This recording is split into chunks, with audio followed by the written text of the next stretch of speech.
for Chiefs football. 96.5 The Fan, KFNC FM and AM, HD1 and HD2 Kansas City, an Odyssey sports station. Welcome into The Drive with Carrington Harrison on your home for Chiefs football. Touchdown, Kansas City! And your home for Royals baseball.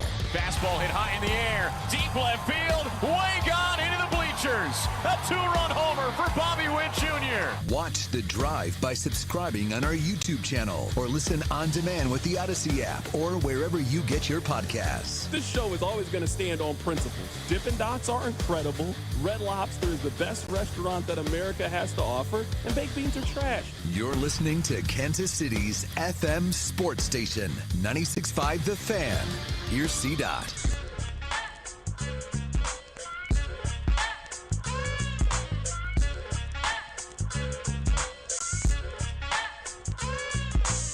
Let's do this. Another day, another dollar, another edition of The Drive. You were listening to The Drive on 96.5 The Fan, 96.5thefan.com, and also the Odyssey app. My name is Carrington Harrison. Very excited to be here with you on this wonderful, wonderful Tuesday. Do we have a lot to get into in today's show? We are going to start with college basketball here coming up in a little bit. Kansas plays later today. Missouri plays later today against Notre Dame. And K-State, they played yesterday. We'll get to all of that coming up in just a bit. We also are going to talk a little bit of NFL. Tyrann Mathieu wants to come back to the NFL. More specifically, Tyrann Mathieu wants to come back and play for the Kansas City Chiefs. We'll play for you what he had to say as he was in town yesterday promoting FanDuel as sports gambling is now legal in the state of Missouri. John Fanta of Fox Sports is going to be on the show to talk some college basketball. Matt Verderam of Sports Illustrated is also going to be on the show today. There is certainly a lot to get into in this show. Before we do any of that, though, I need to remind you guys of a couple of things. Number one, I need you listening to The Drive each day at 2 o'clock right here on 96.5 The Fan. Number two, I need you to tell one friend to check out the show. And number three, and most importantly, I need you to remember that The Open every day is brought to you by our friends over at The Other Place. If you're looking for a place to watch both Kansas and Missouri today while also having some great food, also grabbing a bite to eat, grabbing a drink, then the perfect place to do that is with our friends over at The Other Place with 5 locations all around town. So I think in order to put the proper context of where we are today, we got to go back into the Wayback Machine to yesterday. Now, I believed that Darryn Peterson was going to play today. I told Rob that I was looking. I've been keeping an eye on ticket prices because I was planning on going to the game today. I felt like a KU fan. I'm on Twitter. I'm scrolling. I'm waiting to see if there's going to be any possible update because just yesterday, Bill Self said this about Darryn Peterson. He has practiced, and he's gone up and down.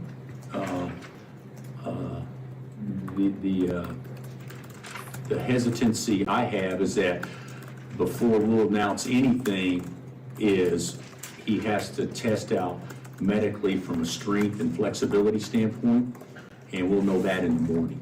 So still no answer, but we'll be able to say something definitively in the morning. If he's able to play, like, is there any thought in your mind of starting, not starting? Does that matter to you? Doesn't matter, but if he plays, he's starting.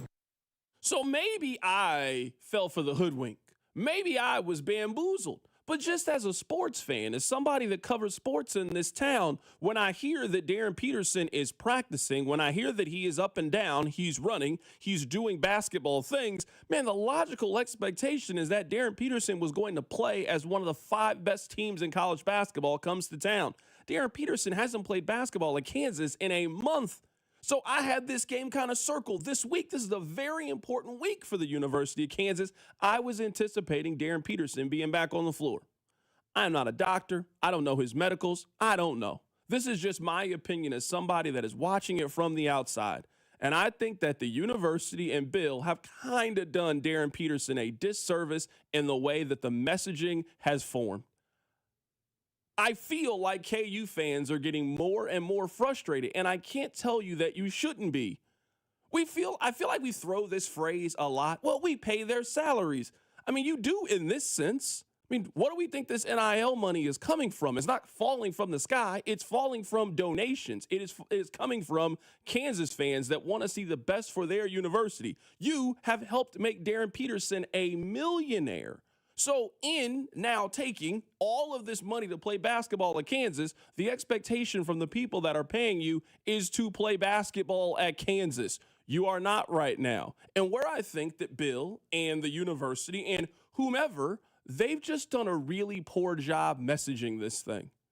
They misdiagnosed this from the very beginning and said that he had cramps. We all have had cramps before. And if you're an athlete, if you got cramps, you know what you do? You eat some bananas, you have some potassium, you drink some Gatorade, and you get back out there. So originally, when this was spun as cramps, I think most people kind of thought, oh, man, that's not that big of a deal. And you know what? He'll miss those couple of games. He'll be back and everything. It'll be like good as new. And then the cramp issue then turned into a hamstring issue, and it was supposed to be day-to-day. Fast forward. It ain't day-to-day if it's been a month. And at this point, I don't even know if you should believe Kansas anymore when they say that it's day-to-day. I don't believe them anymore at this point. They've been selling us this same story now for 3 weeks that this kid is going to play, and he's not on the floor. Is he playing on Sunday against Missouri? If he's not playing on Sunday against Missouri, then just sit him out for the rest of non-con, and let's just have this conversation. This is what Kansas should have done in the very, very beginning. Darryn Peterson is out indefinitely with the hamstring injury, and when we have more information, when we have an update, we'll let you know. And it'd have been frustrating to not get any information, but it would have protected all parties because I would say there is a portion of the fan base that believes that Darryn Peterson is healthy enough to play basketball at Kansas, but is choosing not to because he is perceived to be the #1 overall pick. That is the feeling with some KU fans. Not all KU fans, but some of them have that feeling. A lot of that narrative has been painted by the way that this has been portrayed by Bill Self and been portrayed by the university and how it has been sold to you over the course of the last month or so. So if you're frustrated, I don't blame you. I wanted to see the kid play today. I was excited to see him.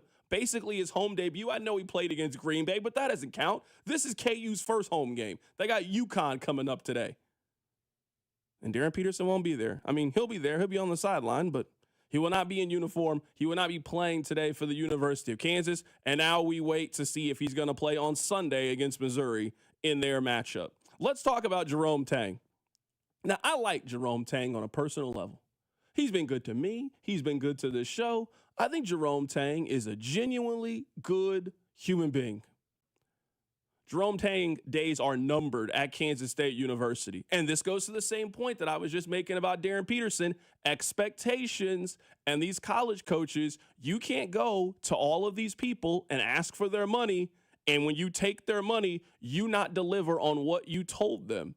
The Kansas State fan base and alumni, they've done right by Jerome Tang. Last year, when they needed talent, they went out and they spent the money to give them the talent.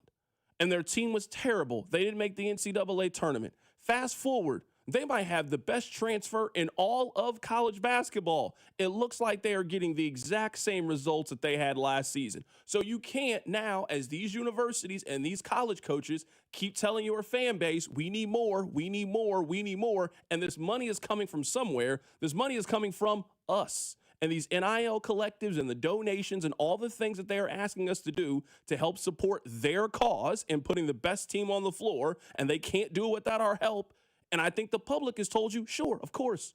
Hey, I'll do anything to see my alma mater succeed. I'll do anything to see my favorite college basketball, college football team succeed. But like anything, when you pay for something, you expect it. When you buy something, you expect for it to look like the picture or you're going to be pissed. And right now, K-State doesn't look like anything they told you in the brochure.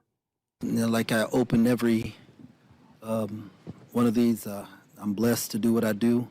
I'm grateful to my Lord and Savior that I have the chance to do this. Don't feel very blessed right now. Pretty pissed off and ready to get to practice tomorrow morning. K-State got beat 82-66 at the crib by Bowling Green yesterday. They never led in the game yesterday. K-State fan, I'm not here to be negative. I'm not here to be Debbie Downer. But if you getting beat by 16 at the crib by Bowling Green, you think that's about to translate when you get to Big 12 play?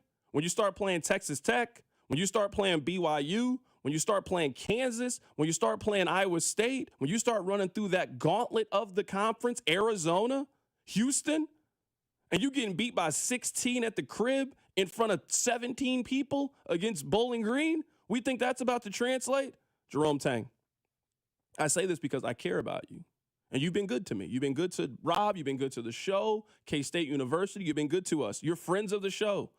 I'm telling you right now, it's not going to work. I know it and you know it. We're playing out the string with Jerome Tang. Jerome Tang will not be the coach next year for Kansas State. This is not turning around. You've missed a tournament the last couple of years. You went out. You spent the money to go get P.J. Haggerty. I don't think we want to know how much money P.J. Haggerty is making. He's making more than NBA players to be playing basketball in Manhattan, Kansas. And they out here getting the beats by Bowling Green at the crib, 82-66. Embarrassing effort. They started the year 5-0. They've lost 3 in a row with a loss at home to Bowling Green. I'm telling you right now, Jerome Tang, it is not working past this season. K-State is going to be looking for a new head coach coming up in about 90 days. They're going to start their process all over again and finding a new coach. You cannot keep taking these people money and then turning around and not making the NCAA tournament and think that that is going to fly. You've done it twice already. It looks like you were in the process of doing it again. Coming up on the other side, we will play for you guys what Tyrann Mathieu has to say. He said he wants to come back to the NFL. More specifically, he wants to come back and play for the Chiefs. We'll get to that next. Keep it right here. It's The Drive. The Drive with Carrington Harrison. Watch the show on YouTube by subscribing to the 965 YouTube channel. The Drive, brought to you by DM Entry Law. Have you or a loved one been in a car wreck? Contact DM Entry Law today and get the money you deserve. Car wreck? Remember, Mike's got this. 96.5, The Fan. It's funny how one little light can stall out your entire day. I was already running behind, and now this, the check engine light. So I reached out to my go-to problem solver. Dad, check engine light. What do? He didn't miss a beat. Take it to Telly, he said. So I did. When I got there, they didn't just fix my car. They fixed my day. They were quick, clear, and took care of everything. Next time my car glitches out, I'm heading for Telly.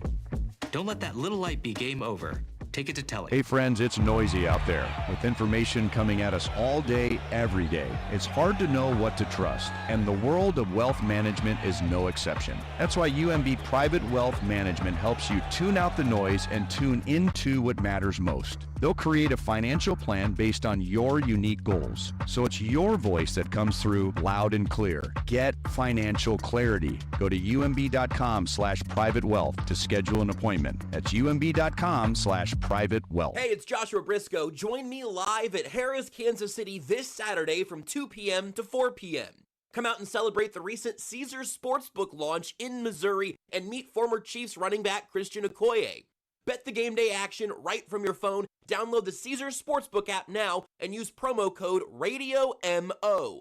See Caesars.com/promos or the promotions tab on the app for full terms. Must be 21 plus to gamble. Gambling problem? Call 1-800-GAMBLER. What's up, Missouri? Tony Gonzalez here. Your moment is finally here because DraftKings Sportsbook is live in Missouri.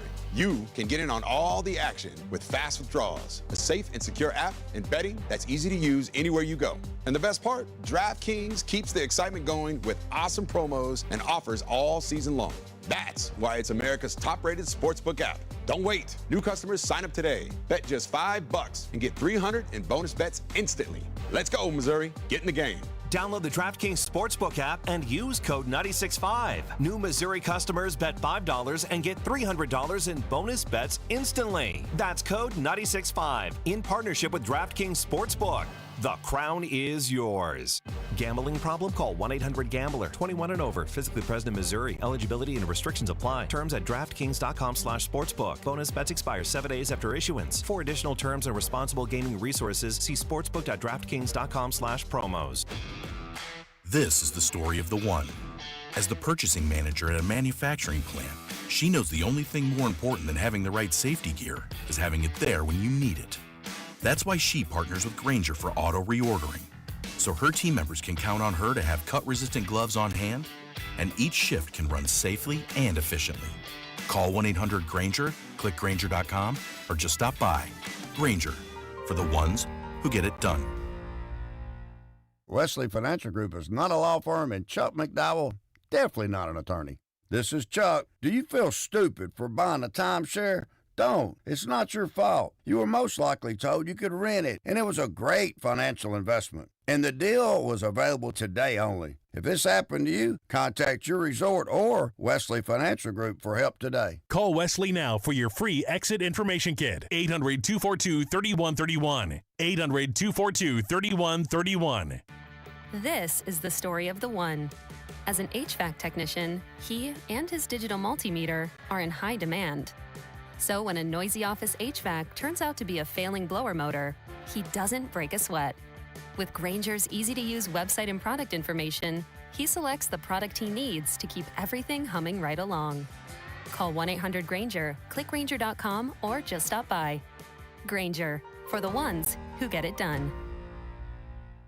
Find what you love and love what you find at Total Wine and More. There's so much waiting for you. With the lowest prices for over 30 years, find what you love only at Total Wine & More. Drink responsibly, B21. Pick up Chevron Techron Fuel System Cleaner on sale now. Buy one, get one free, plus receive 2 times O Rewards points at O'Reilly Auto Parts. O'Reilly Auto Parts. You know your customers. Ralph likes his coffee black on Fridays, but Mondays he takes a little cream. Jennifer comes in every 3 years when her lease is up to get the newer and better model. And for some reason, pepperoni pizza sells like crazy on Friday nights. Who knew?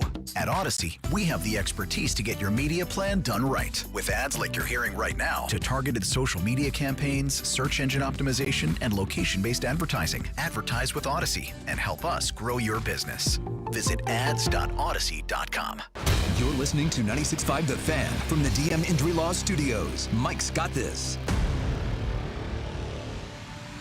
Hey, it's Chris Jones from the Kansas City Chiefs. Welcome back to The Drive with C-Dot on your home for Chiefs football.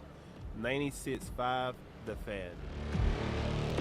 All right, I want to play some audio for you guys. I can also read you guys' text messages, 913-586-7965. So we started the day off by talking a little bit of college basketball. I'm disappointed that Darryn Peterson is not playing. I know I cheer for Missouri, but before anything, I'm a sports fan. And if you were telling me that the #1 overall pick in next year's NBA draft plays in the Big 12 and plays at one of the 3 local schools, I want to see the kid play. Maybe selfishly, I want the kid to play on Sunday because I don't want any excuses when Missouri beats Kansas again. I don't want any, oh, well, we would have won. Well, I'm sorry, he wasn't there. So I want the kid to play. I want the kid to be on the court. I want to see him play for myself. I feel like this messaging could have been handled a lot better from Kansas. And I think they set everybody up for disappointment today. Oh, he's practicing. Oh, he's getting up and down the court. If you're practicing and doing all the basketball things, why can't you do the basketball things on Tuesday night against UConn? Well, we got our answer. He's not there yet. I mean, he's working hard, but he's day to day. Okay. And then we were talking about Jerome Tang. Jerome Tang is about to get fired. I'm telling you that right now. You know it, and I know it if you're a K-State fan. They've missed a tournament these last couple of years. They just got beat by 16 at the crib by Bowling Green. That's not good. And now you're telling me that team's about to turn around and figure it out in Big 12 play when you got Kansas and Iowa State and Arizona and Houston. I mean, it's the deepest league right now in college basketball. This is going to be the exact same conversation we had about Kansas State basketball last season, just we have changed the parts on the team. I wouldn't be super excited about them if I was a K-State fan. Let's move on and let's talk about the Chiefs. So yesterday, you guys know now, sports gambling became legal in the state of Missouri. So FanDuel, they did Kay Adams' show from right here in Kansas City. Well, on Kay Adams' show, she had Tyrann Mathieu. His ties to Kansas City are very obvious. Over the course of their conversation, it was asked if he would come back to play. Here's what Tyrann Mathieu said. Can you come back? I mean, I'm like not going to say no. I won't say no. Are we walking down to Brett's office after this? I'm not kidding. I mean, are you going to go visit them today? Yes. Yeah, probably. And I've stayed in contact with, obviously Brett and, but mostly, Coach Reed. His grandson actually plays on the football team with my son. I know. So, it's the family, That was Tyrann Mathieu talking to Kay Adams on his show or her show yesterday, talking about his desire to come back and play for the Chiefs. No. Not at all. This could quite possibly be a block-worthy offense if you suggest it on the text line. I don't think in one breath you can be so frustrated at the Mike Dana types and the Charles Omenihu and feel like the Chiefs want new blood and also simultaneously be on the side of we could use Tyrann Mathieu right now. What I want more than anything, after the Chiefs making the playoffs and making a run, I want us to free ourselves from the belief that there are only 80 players in the National Football League. I promise you, there's a whole new world out there of guys that could fulfill the roles that the Chiefs need, that their offense or their defense is not so complex that they can't go find one of these individuals. Trust me, there is somebody who can help stop the run. Trust me, there are people out there that can get after the other team's quarterback and force pressure. Trust me, there are other guys that can play safety in the National Football League. They just don't have to be guys who have already done it before. There's other people outside the company who can help you in this. I want us to free ourselves from this. I want us to free ourselves from when the Chiefs need help. The solution is to go get Derek Nottie or the solution to go get Colin Saunders. I believe that's a major part of the problem is that the pieces that the Chiefs have, they have just grown old and stale right before our eyes. That's how quickly things can turn in the National Football League. You can be a team that goes to 3 of the last 5 Super Bowls, 5 of the last 6, and now find yourself fighting for your playoff life. It can change in an instant. And the problem that the Chiefs have is they didn't stay fresh. They didn't stay current. They didn't continue trying reinventing themselves. They kept with business as usual. This offseason should tell you it doesn't need to be business as usual. I don't think you got to do anything radical, but I also think that you got to free yourself from this mentality. Tyrann, no. If you want to come back and work in St. Joe as a graduate assistant, great. We're happy to have you.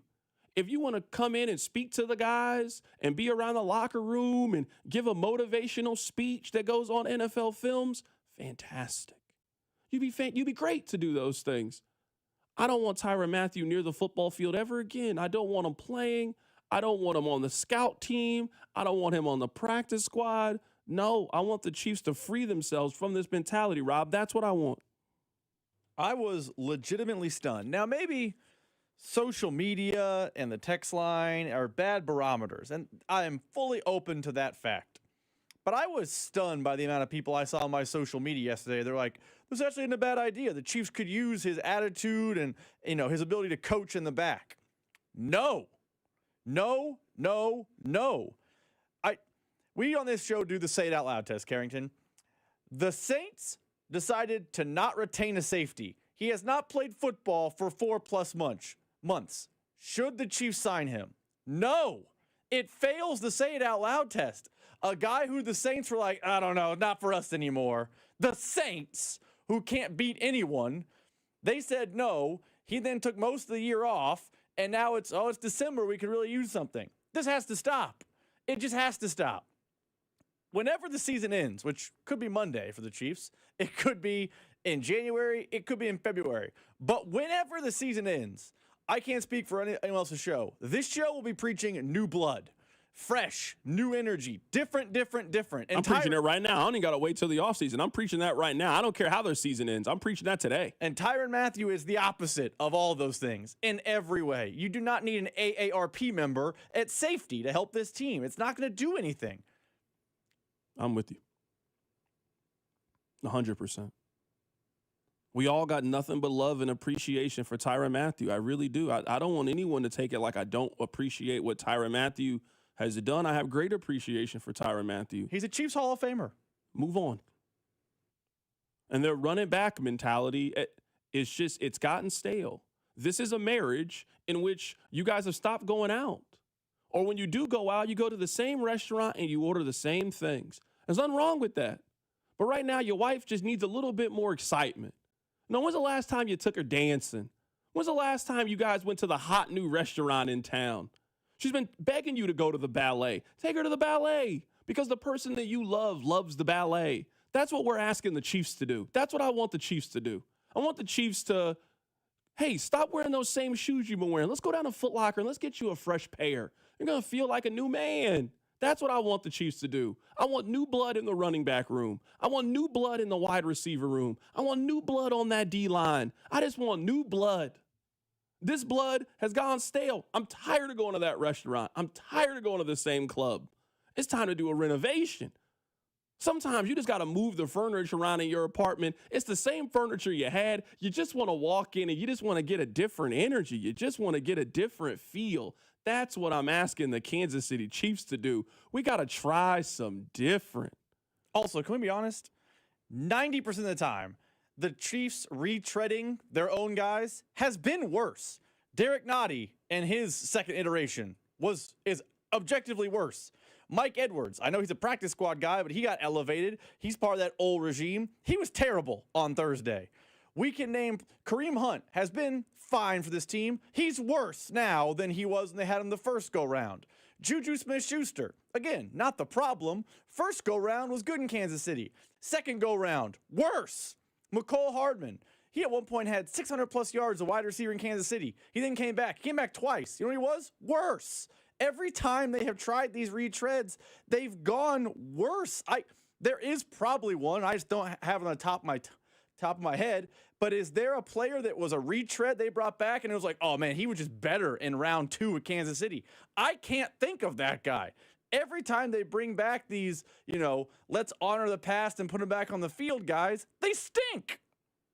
I want to play this audio for you guys. This is Dana Hughes. He was on the morning show earlier, and he's kind of saying the same thing. When we had the linebacker Gay, and he was out there, and you had the juice, the energy, the swag surf on the sideline, and you had all of that happening. Like, even if you were older in some places, you were able to kind of latch on to that youthful energy, and that would catapult you in certain times where you were just playing football and not making football plays. And I feel like maybe because we have some of those older guys, we don't have that same kind of juice. You want to know why they're lacking juice? Because their number one running back is Kareem Hunt.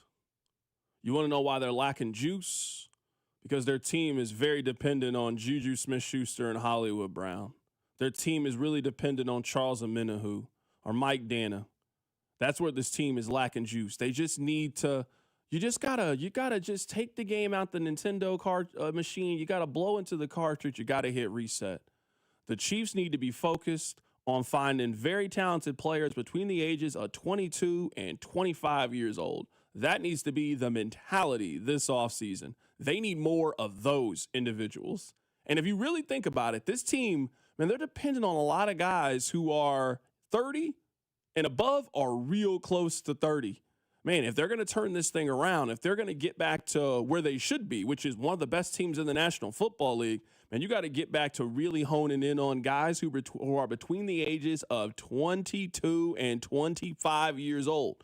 When the Chiefs had a lot of those guys on their team, they were winning Super Bowls. We were patting them on the back about how great their draft classes were and how they were finding starters. And you were finding the Nick Boltons and the Trey Smiths and the Creed Humphreys, and you were just loading up in the draft with those players. You now got to start that process over if you're Kansas City, and that's where ultimately you are going to get the juice from. Let's switch gears for just a little bit, but we'll keep it with the Kansas City Chiefs. Now, I said this last week, and I was getting a lot of pushback on the text line, and that's perfectly fine. That comes with the job. But I am preparing you for the conversation if the Chiefs don't make the playoffs. If the Chiefs don't make the playoffs, the person who is ultimately going to wear it is going to be Patrick Mahomes. We all know how this thing works. The media has spent the last 5 years building up Patrick Mahomes as a rival to Tom Brady and somebody who could potentially be the greatest quarterback of all time. And I'm not telling you that he can't still be those things, but we acknowledge that is what the conversation around Patrick Mahomes has been. If you were going to miss the playoffs in the prime of your career, I'm telling you that conversation is going to come to a screeching halt. Here's Jeff Saturday.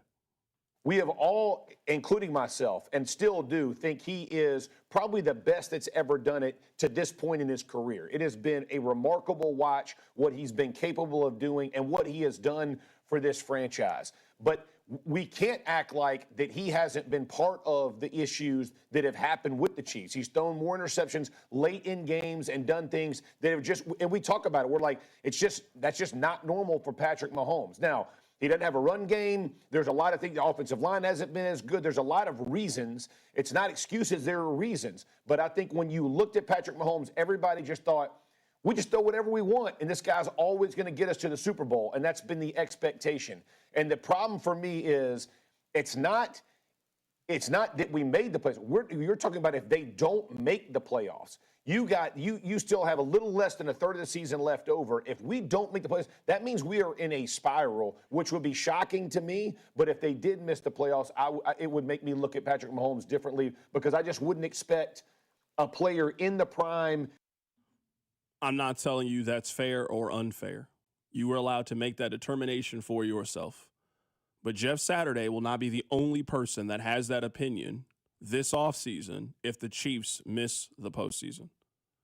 The same way that this past offseason, a lot of you were upset that the media was doing the same thing they always do. They were picking the Chargers to win the division. They were picking the Broncos to win the division. Now, in hindsight, the reasoning for a lot of the people that were picking against the Chiefs ended up coming true. You remember Colin Cowherd, his big point was there's a regression to the mean coming. You don't go 11-0 in these one-score games and then think the next year that you go 9-2 in these games and everything stays the same. There was a lot of pushback to that take. Ended up being correct, I would say, now in hindsight. I know this is a little bit different, but I'm just telling you, after the Chiefs lost to the Eagles, it was kind of open season that you could now pick somebody else. I am telling you that if the Chiefs miss the playoffs, for the first time, it will be open season on their quarterback. In a quarterback league, especially when your team is giving you everything that the Chiefs have given Patrick Mahomes, you needed a left tackle, they went out and got it for you. You wanted to repay this offensive lineman, they did it. The Chiefs invested a lot of money in the parts and pieces to better the quarterback position. I think everyone would agree that Patrick Mahomes is not the same. He is not the same quarterback that we remember him. He has not been a superhero for a lot of this season. He has those superhero moments. He had one on Thursday against the Cowboys. I'm not telling you that I think he's bad by any means, but it is now a serious question if the Chiefs have the hands-down best quarterback in the National Football League. It's never really a question that has been broached here in Kansas City. It will be if they miss the playoffs. It will be hard for you to still wear the crown as the best quarterback in the National Football League if your team outright misses the postseason. It's one thing to make the postseason. You get shocked. Just say something happens. It happens.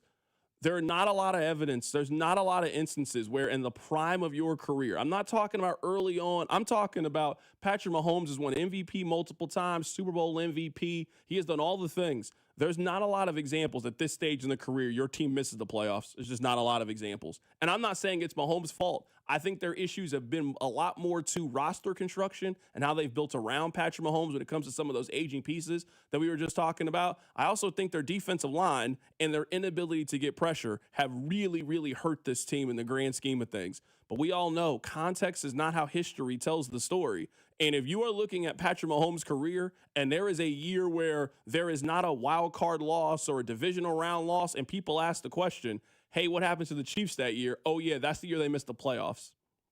That is how this year will be remembered. It will be remembered as the year that the Chiefs missed the postseason. Speaking of the postseason, last bit of audio that I want to play in this segment. We had Mitch Holtz on the show yesterday, and he and I noticed something about the Broncos.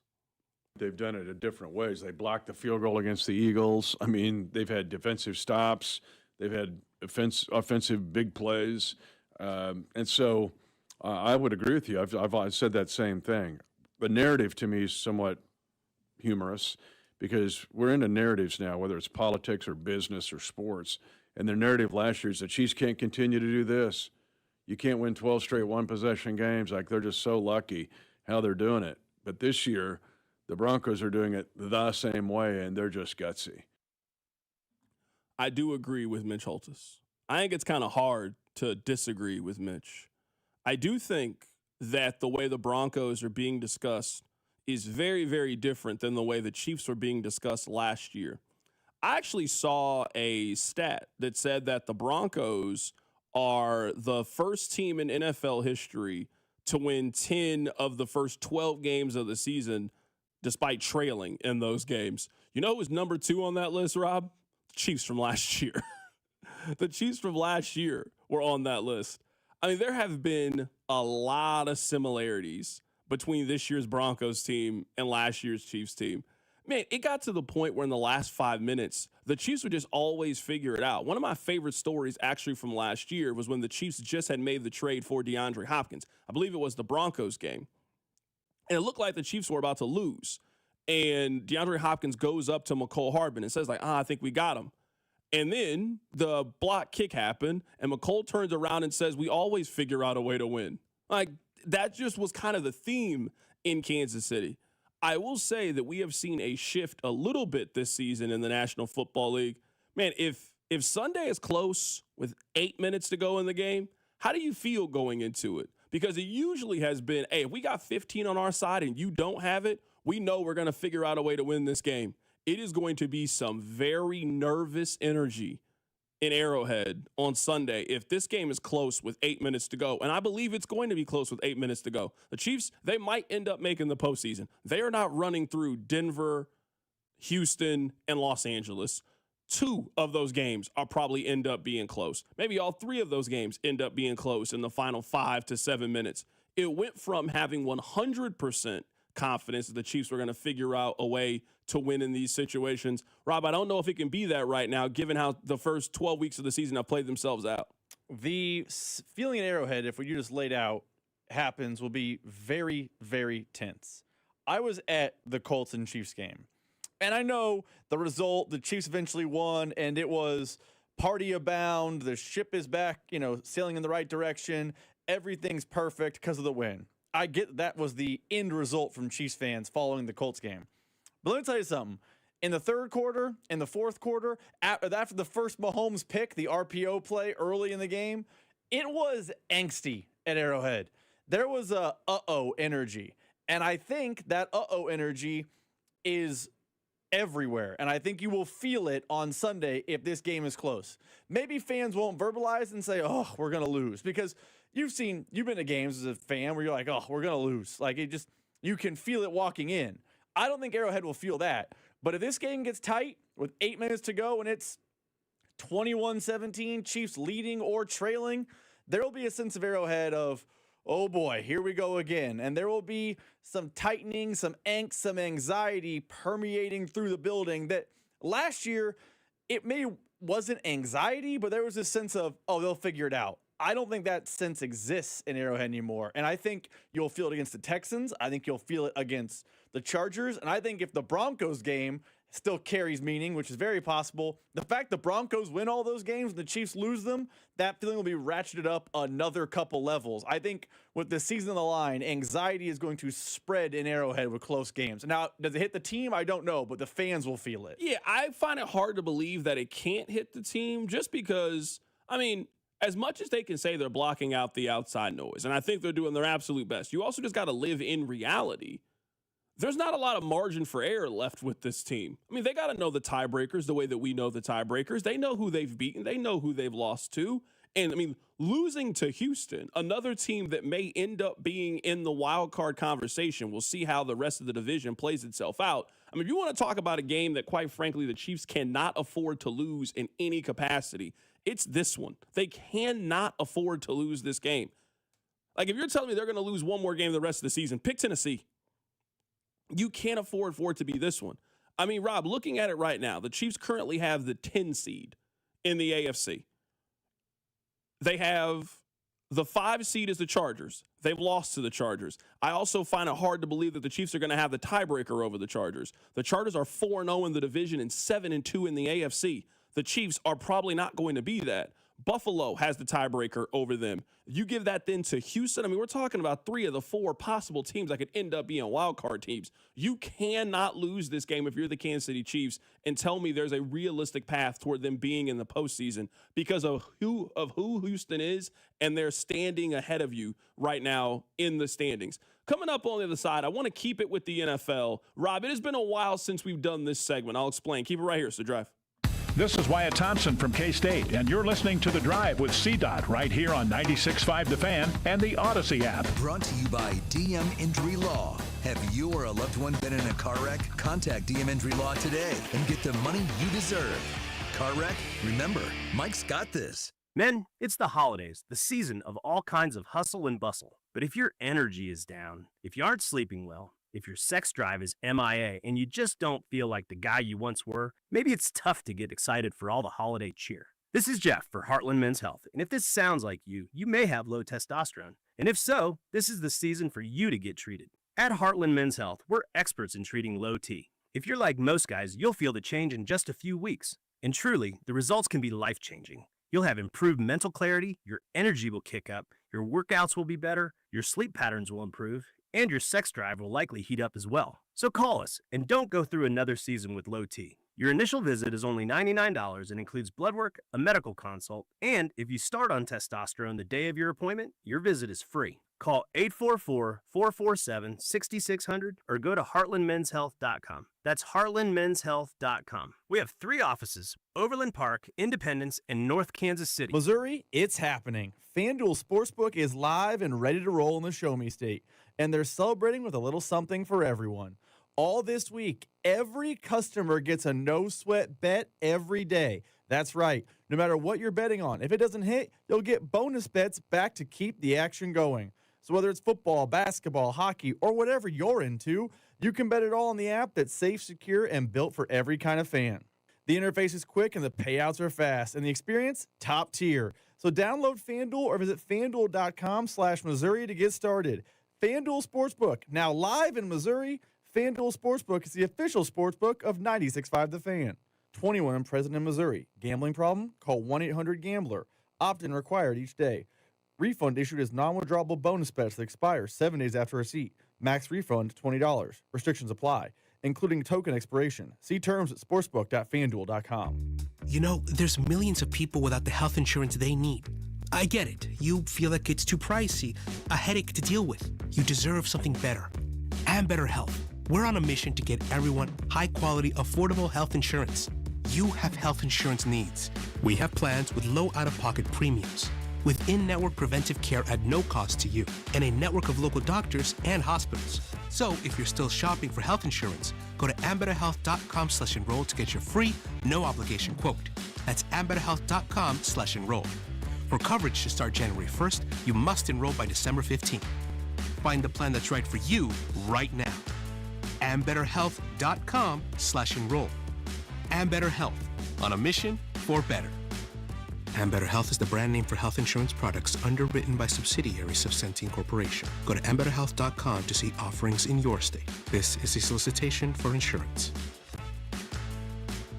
If you're drowning in IRS debt and can't afford to pay, then you need to take advantage of special IRS tax programs that are available and free yourself from IRS collection efforts once and for all. Due to the financial hardship consumers are facing throughout the country, the Internal Revenue Service has made it easier to settle delinquent tax problems. An open phone line has been established by Community Tax for consumers to call and see if they qualify. Take down this number or store it in your cell phone, but call the Community Tax Helpline at 800-269-3454. If you owe back taxes to the IRS and cannot afford to pay them back, or even if you have years of unfiled tax returns, there's no need to fear anymore. But you have to call the Community Tax Helpline today at 800-269-3454 for the help that you need. Don't take on the IRS alone. They can attack your wages, savings, pension, home, and even your Social Security check. Call 800-269-3454 for your free consultation and to see if you qualify. That's 800-269-3454.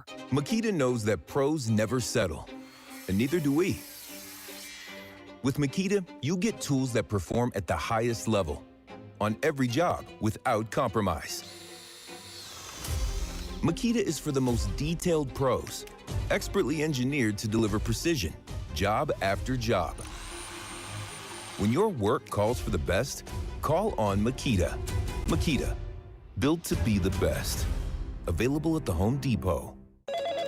Too many tools, too much stress, and way too many bills. Odoo replaces it all. One connected platform for every part of your business, so you can work faster, smarter, and for less. Odoo, the only software you'll ever need. Try it free today at odoo.com. That's ODOO.com. This afternoon, patchy freezing fog in the morning, mostly sunny later, high of 33. Weather brought to you by Staples. Have an easy holiday at Staples. Save on top tech and gaming gifts, shipping supplies and services to get your packages there safely, even custom cards and wrapping paper. Staples. That was easy. 96.5 The Fan and the Kansas Lottery are giving you a shot at fourth quarter fortune with the chance to score a game day tailgate bundle and a $100 holiday instant ticket. Go to 965thefan.com for your chance to win. Must be 18 or older to enter. You're listening to The Drive with Carrington Harrison on 96.5 The Fan and the Odyssey app. All right, we'll get to an old bit here coming up in a bit. Rob, can I ask you something? When we were coming up back in the day, did we have all of these different days after Thanksgiving? Like, I know that Black Friday has always been a thing, right? And now I feel like we have like Small Business Saturday, which I fully support. Nothing wrong with a Small Business Saturday. You know, it's not just about going to support the Best Buys and the big chain box stores, but we got to take care of our own. We got to take care of local. I 100% support that. Now we got Cyber Monday. Now we got Travel Tuesday. Did we have all of these things back in the day? Because I feel like a lot of it is just, it's all a ruse. The same travel deals that they offer up all the time. I know you guys get the same emails that I get. Southwest loves to tell you they got a $59 flight. Man, ain't nobody flying to Fargo on a Wednesday afternoon. Why are you offering me this flight? I have no interest in this. If those are the only flights that are $59, then I'm sorry, that's not really a sale. I feel like this is a relatively new thing. Am I tripping? I have no idea what Travel Tuesday is. I had never even heard of such a thing. Right now, if you go on a lot of those sites, they all have like some kind of deal right now. So if you fly Spirit, you fly Frontier, you fly Southwest, you want to stay at a certain hotel, they tell you today is the day to do it because they're offering up the deals. 100%. That's what they say. We didn't have this when we were kids. I didn't know about it until 2:47 today. So I had quite literally no idea. None. Zip, zilch, nada. So we did not grow up with these things because, frankly, they sound made up. It sounds like they're just repackaging Black Friday, but everyone now gets their own day. Like Black Friday is like for retail. You know, shop local Saturday, cool. Cyber Monday feels like the exact same thing as Friday, but whatever. And now we're just, if you're Expedia, you have deals. I mean, this is dumb. I just didn't know. I wasn't sure. I saw that today. I got the emails and I went on and I was like, oh, let me look. And this flight that I was looking at, it was going to save me $13. And I was like, man, you get off my phone with this nonsense. I'm not buying anything from you today, just off principle. You made me believe you offered up a sale, and you didn't offer up a sale. Let me tell you guys that this next segment is going to be brought to you by Brew Brothers at Harrah's, Kansas City. Now open daily for breakfast, lunch, and dinner. Mouthwatering appetizers, juicy burgers, steak, pasta, and more. You can also wash it down with an ice-cold beverage and catch the game. And by Aspen Lawn Care and Pest Control, expect the best. You also can go to Harrah's, and now you can put a parlay down on Missouri against Notre Dame that's coming up later today. Wow, you stop at Brew Brothers and get all that delicious food that we were just talking about. Rob, it's been a long time since we've done this. All this feels good to play. With the knowledge you've been given, you are now on the inside of what I like to call the Burns family circle of trust. See, if I can't trust you, Greg, then I have no choice but to put you right back outside the circle. And once you're out, you're out. There's no coming back. Well, I would definitely like to stay inside the circle. All right, I want to play a quick game, everybody. Can we play a game of determining who is inside the circle of trust in the AFC? Because what I see is that nobody likes anybody in the AFC. Like anytime I'm like, oh, I really like this team, I get flooded with, oh, well, we think they're frauds. Well, then who do we think is good in the AFC? So we can just gather around the fireplace here really quickly. Everybody come around real quick. Come around so you can hear. I just want to go up and down the AFC, and I want to determine who are we putting inside the circle of trust. All right, Rob, let's start with the New England Patriots. They are firmly inside my circle of trust. I actually placed a bet earlier today on the New England Patriots to win the Super Bowl. So I am all in on the New England Patriots. I think they have all of the things that you need to go win a Super Bowl. A good quarterback, they run the football effectively, good offensive line, they play great defense, and they got weapons on the outside, and they're well coached. The Patriots have all of the ingredients of a team that can find themselves in the Super Bowl. So I have them inside my circle of trust. Do you have them inside of yours? 100% yes. I feel like I was on the Patriot bandwagon maybe too early, but they have the MVP at quarterback. They have a great coach. Like that alone is a recipe for success. There might not be a lot of teams in my circle of trust, but the Patriots are 100% one of them. Are you putting the Denver Broncos inside your circle of trust? I am putting the Broncos inside the circle of trust. I'm not. Okay. They're not in my circle of trust. I like Denver. I think their quarterback makes plays late. I can give you numbers on what his stats look like when the Broncos are down. I think they run the football effectively. They got good weapons. They have maybe the best defense in the National Football League. They have a good coach. I don't love the Denver Broncos, but I do think the Broncos, like the Patriots, have a lot of the ingredients that you would need to make a run. The Broncos are inside my circle of trust, but they are not inside of yours. They are not. It feels very smoke and mirrors-ish, and I understand your and Mitch's point about how they're last year's Chiefs. But we see with last year's Chiefs, and before that, it was, I believe, one of the Vikings teams with Case Keenum. That was the stat everyone peddled out. Those teams eventually, you keep getting close to the stove. You eventually put your hand on the stove, you get burned. So I do not believe they are real. They are outside my circle of trust. Jacksonville. I think they're going to win their division, so I'm going to say yes. I mean, the Broncos are about to win their division. They're not inside your circle of trust. Yeah, the Jags are tough because when the Jags play at their best, I think the Jags are one of the better teams in the AFC. They have absolutely no consistency at quarterback, like none.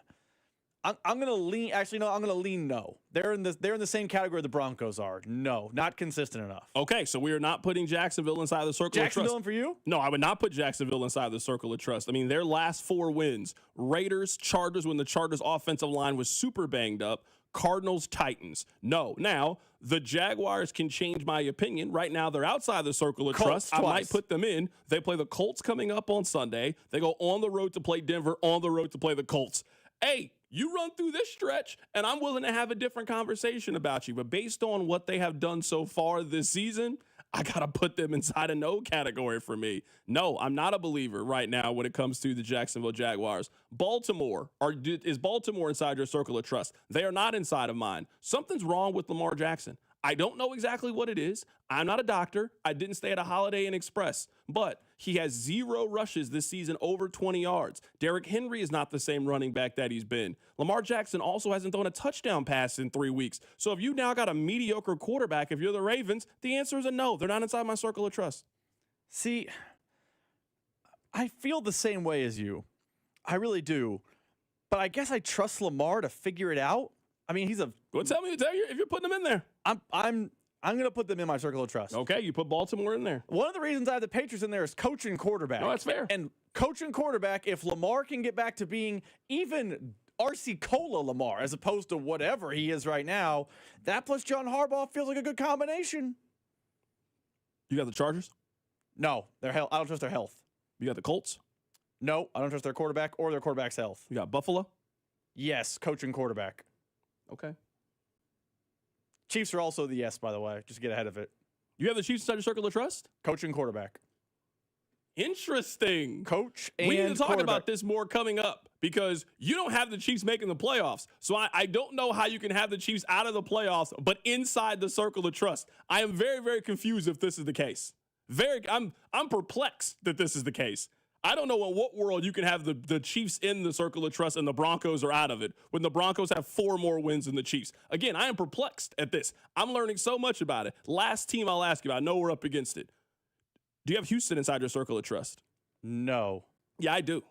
I think they're close. They're the closest team I have in the AFC South, but I lean no. I think Houston is ending Kansas City's season on Sunday. I think they're ending their season. I don't think that's impossible. I'll be picking the Chiefs this week, though. Okay, I'm not picking the Chiefs this week. What a twist of fate that never happens. I know that never happens. The last time I'm not picking the Chiefs right now. I feel like the strengths of the Texans perfectly line up with what I think the weaknesses are for Kansas City right now, and I don't trust the Chiefs to win a close, grinded out kind of game. And I think Houston right now is playing better than Kansas City. And where the game is played doesn't really matter that much to me. The spread doesn't matter that much to me. I got to go off gut. I got to go off what I've seen. And I think Houston right now is a better team than the Kansas City Chiefs. I think Houston's going to win this week. This is very interesting. I do want to talk about this more coming up. I know we got John Fantz at the top of the hour. But, Rob, we will certainly put a pin in this. How you have the Chiefs missing the playoffs but inside your circle of trust. I want to tell you that was brought to you by Brew Brothers at Harris, Kansas City, and also by Aspen Lawn Care and Pest Control. John Fantz of Fox Sports talking college basketball up next. Keep it right here. It's The Drive. The Drive with Carrington Harrison, a show that prides itself on getting it right. I don't know what I'm talking about. Brought to you by DM Injury Law. Have you or a loved one been in a car wreck? Contact DM Injury Law today and get the money you deserve. Car wreck? Remember, Mike's got this. 96.5, The Fan. The world's largest sportsbook at your fingertips has arrived in Missouri. Circa Sports is sports betting the way it should be. With high app limits, player-friendly pricing, and exceptional customer service, Circa Sports is better for the better. From football to basketball, college sports to pro, start betting like the pros in Missouri. Built for sports bettors by sports bettors. Download your new bookie today at circasports.com. Must be 21 or older. For problem gambling, call the Problem Gamblers Helpline at 1-800-522-4700.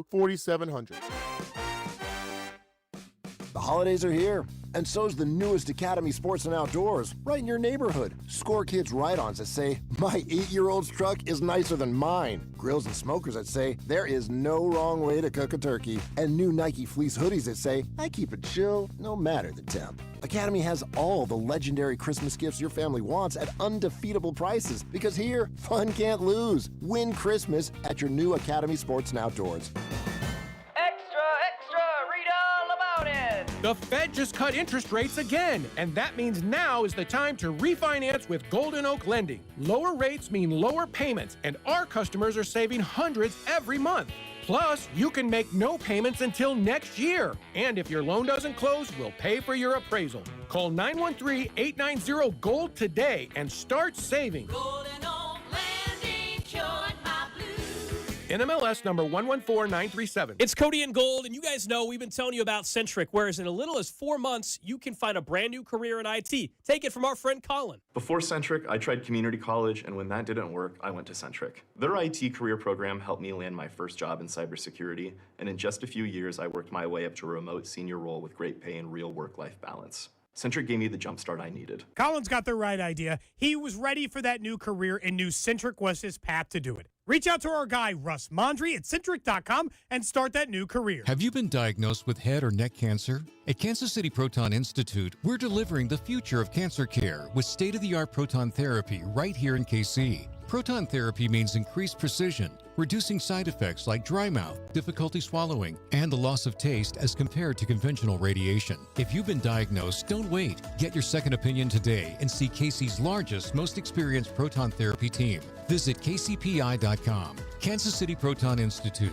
where you see the best in KC. Our Best Bank believes in the power of serving others. That's why we're committed to supporting those who serve our communities. We believe that all communities deserve a financial partner who cares. Our Best. We believe.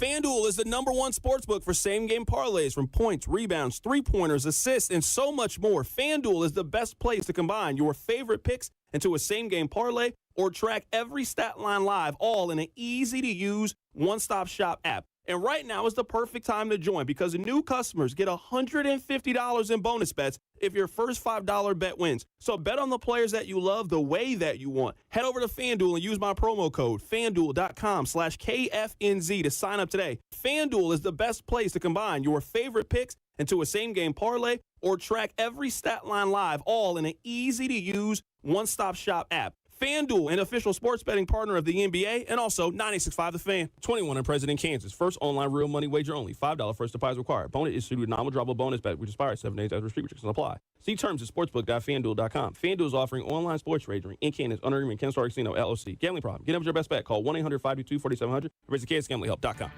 This is the story of the one. As an HVAC technician, he and his digital multimeter are in high demand. So when a noisy office HVAC turns out to be a failing blower motor, he doesn't break a sweat.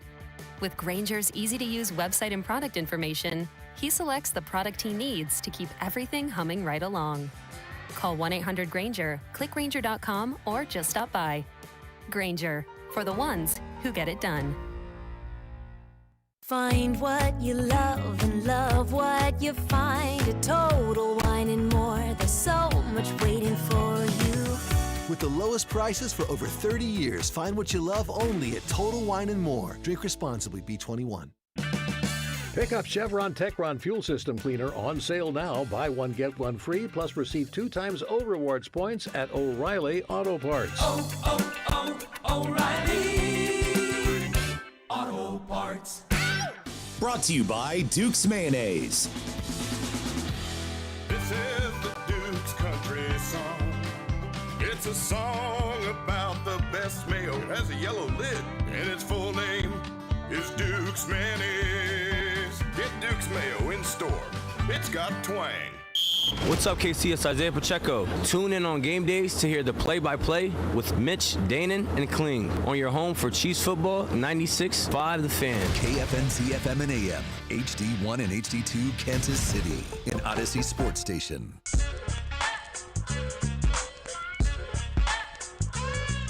Let's switch gears right now and talk some college basketball with John Fanta. He is a college basketball broadcaster with NBC Sports. Kansas State played yesterday, and we also have Missouri and Kansas coming up later today. They also play each other this weekend, so certainly a lot of college basketball news to get to. John, happy to have you join us today.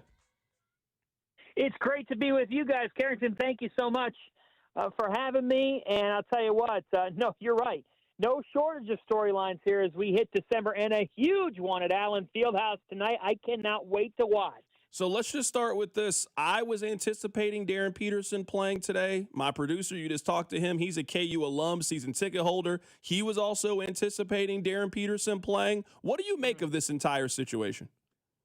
Well, what I make of it is a guy that could be in the mix to be the number 1 pick in the draft that I think is there's parts of his game that remind me of Kobe Bryant. I mean, that's how highly I think of Darryn. I think Darryn makes Kansas a Final Four contender. But what I make of it is it's December 2nd. He does have a lingering hamstring injury. They don't want to risk anything that then would cause Darryn to miss more time and more important games. I mean, this is an important game, but let's face it, if Kansas were to not win tonight, it's not doomsday or anything. UConn could win the national championship. I think they're a top 3 team in the country. So, look, it's obviously unfortunate for the game, but I know a lot of people have different feelings. Here's the deal, folks. He could be picked number 1 in the draft. You know, I think he's going to go top 3.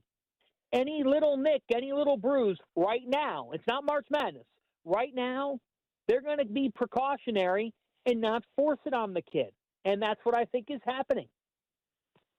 John, I don't want to put words in your mouth, but what you're describing sounds a whole lot like load management to me.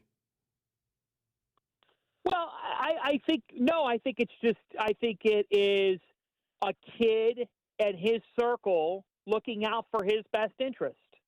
And that is they're not going to risk anything that would keep him out for an extended period of time. I'm not really thinking of load management. I'm just thinking that he probably has a minor injury that if his life depended on, I'm not a doctor, but it doesn't sound like this is something that is, severe or multi-month thing. He could be back any game. I expect we're going to see him sooner than later. But when you're talking about the money that is in the balance for this kid in this June's draft and what he can accomplish, Kansas fans might not want to hear it, but this kid and his people, and frankly, I'm sure Bill Self's a good man. Bill Self looks out for his players. He's coached countless NBA guys. Darryn Peterson's an NBA guy. And Darryn Peterson's thinking about what he's going to do. In his circle are thinking about what he's going to do at the next level. They're entitled to that. So it might be frustrating, but that's the priority and when it comes to health. And they're not going to risk it for a December 2nd game against Connecticut if it means that he can come back healthier and be stronger and make sure that there's no doubt in their minds that he's going to play. Right now, we're talking to John Fanta. He is a college sports broadcaster, college basketball for NBC Sports. This seems crazy to ask, and I don't think I've ever asked this question about a KU home game. But what chance do you give them today? Because you mentioned UConn, one of the 5 best teams in college basketball. KU doesn't have their best player, but had a very, very impressive showing in Las Vegas in the Players' Eras tournament. It's also Allen Fieldhouse, so the smart money is to always be on the side of KU. What chance do you give them today? I give them a good chance. I think that this is a 50-50 game, and it's at Allen Fieldhouse. So anybody who would ever say Kansas has worse than a good chance of winning is ridiculous. Kansas has a good chance to win this game. This is a toss-up game. UConn has a solid chance to win this game if Terrace Reed plays. If Terrace Reed, UConn's big man, does not play tonight, he's a game-time decision here. He's been dealing with an ankle injury, and it's sort of been up in the air for him. He's come and gone here for UConn. He played in their last game, but he's been dealing with his ankle. If Terrace Reed doesn't play, then Flory Badunga is the best big man in this game, and Kansas is going to cause problems for UConn defensively because UConn is going to – they're just not the same team defensively and in the physicality column if Terrace Reed's not on the floor. It's a freshman, Eric Ryba, who you'd be relying upon at Allen Fieldhouse to play that 5-man role. And, guys, that's a lot to ask for. So Terrace Reed needs to play for Connecticut tonight. If he doesn't play, I give Kansas a strong chance to win at home. If Kansas were the road team tonight and UConn were hosting at Gamble Pavilion or Hartford, UConn, to me, is a better team than Kansas. They have more weapons. But Allen Fieldhouse, Bill Self, and Melvin Council and Trey White, the way they're going, and Badunga, give Kansas at home a good chance against Connecticut. Neutral floor with Reed playing, UConn by 8 to 12 points. No Reed, road game for Connecticut. Kansas is coming off a terrific week in Vegas. I want to give Kansas an immense amount of credit. They took 2 early losses. They did not allow that and Peterson. Kansas could be 4-4. They could be 5-3. They really could have taken a loss last week. For them to beat Tennessee was extremely impressive, and that could catapult Kansas' momentum. They can absolutely win tonight. If Terrace Reed doesn't play for UConn, I think Kansas will win tonight. If Reed does play for Connecticut, I think it's going to go down to the last minute. I really think it's going to be a great college basketball game. Point guard play for Kansas is paramount tonight because UConn's got terrific point guards. Right now, we're talking to John Fanta, talking a little bit of college basketball. He covers the sport for NBC Sports. John, I want to get your opinion on Kansas State. We'll get to Missouri here coming up in a bit. They play on the road against Notre Dame today. I think we are now buying time when it comes to Jerome Tang. I like Jerome Tang a lot on a personal level, but you can't miss the tournament in back-to-back years. They started off 5-0. There's obviously a lot of optimism in Manhattan. They've now lost 3 in a row, and they got beat at home by 16 to Bowling Green. And as we are now turning the calendar to December, conference play is right around the corner, and you look at this Big 12, and it is loaded. I'm talking about Houston, Kansas, Texas Tech. I mean, this looks like another year in which K-State finishes 9th or 10th in the league, which probably isn't going to be enough to make the tournament. It just feels like in some ways we are buying time with Jerome Tang. Jerome has pressure on him, and he should, because last year didn't go well. And when you have the bankroll that Kansas State has money, and they've got people with deep pockets. And in basketball, they've given some players amounts of money that other programs have not been able to match. So, when I look at Kansas State, to get pushed around on your home court by a Mid-American Conference team, that cannot happen.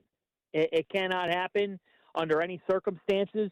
And Jerome, I'll give him credit for this. He took full accountability last night, so that was embarrassing. Well, they better respond on Saturday because you're right. If you lose to Seton Hall at home on Saturday, the pressure it triples because now you've had a nightmare week. You've taken 4 consecutive losses, and you just took a loss to Bowling Green, and then you would be taking a loss to a team that was picked to finish dead last in the Big East, a team that is improved. But if you can't get off the mat on Saturday, then what happens is your locker room starts to come into question, and then this thing could blow up. And if it blows up again, like, look, last year for Kansas State, they walked into the year. I thought that this was going to be a team that, we were going to be talking a lot about, and they finished below 500. I mean, that's you can't do that again. You are now in a world in college football and college basketball where if you're finishing below 500 or at 500 or you're missing multiple tournaments in a row, there's too much money being spent on these teams for you to feel good about your position. You might get one more, but if you get one more year, consider it a gift. It's nothing against Jerome. It's just the reality of the situation. In terms of Jerome Tang, I think with Kansas State, the frustration is like the lack of defense is glaring. 86 given up to Nebraska, 86 given up to Indiana, 82 given up to Bowling Green. Even against Tulsa, they gave up 83. Even against Cal, they gave up 96 points. Their defense has been shredded. They don't play any defense. And, they rely on P.J. Haggerty, who's a very talented player, but on the other end of the floor, they're not connected. They're just not a connected team right now. And that's what you run the risk of in this NIL era. You can't just buy a team. You can't buy a championship. You can't. There's coaches with less money that are doing better jobs because they're really good at what they do. And Jerome had he's had a tournament run. He had a magical run. The Marquise Noel situation was fun, but it's the "what have you done for me lately" world. His team has not played organized. They have not played defense, and I think he's better than this. But it's getting late early, and he's got to start to turn this thing around. I like Jerome as a person. I really do. He's a friend of mine.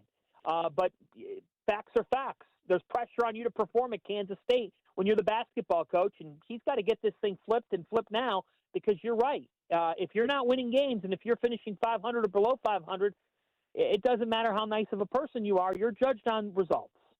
John, I'll get you out of here with this last question. Missouri goes on the road today to play a coin flip game against Notre Dame. The spread basically doesn't mean anything. Notre Dame's a 1.5-point favorite in this game. Who do you like in that game?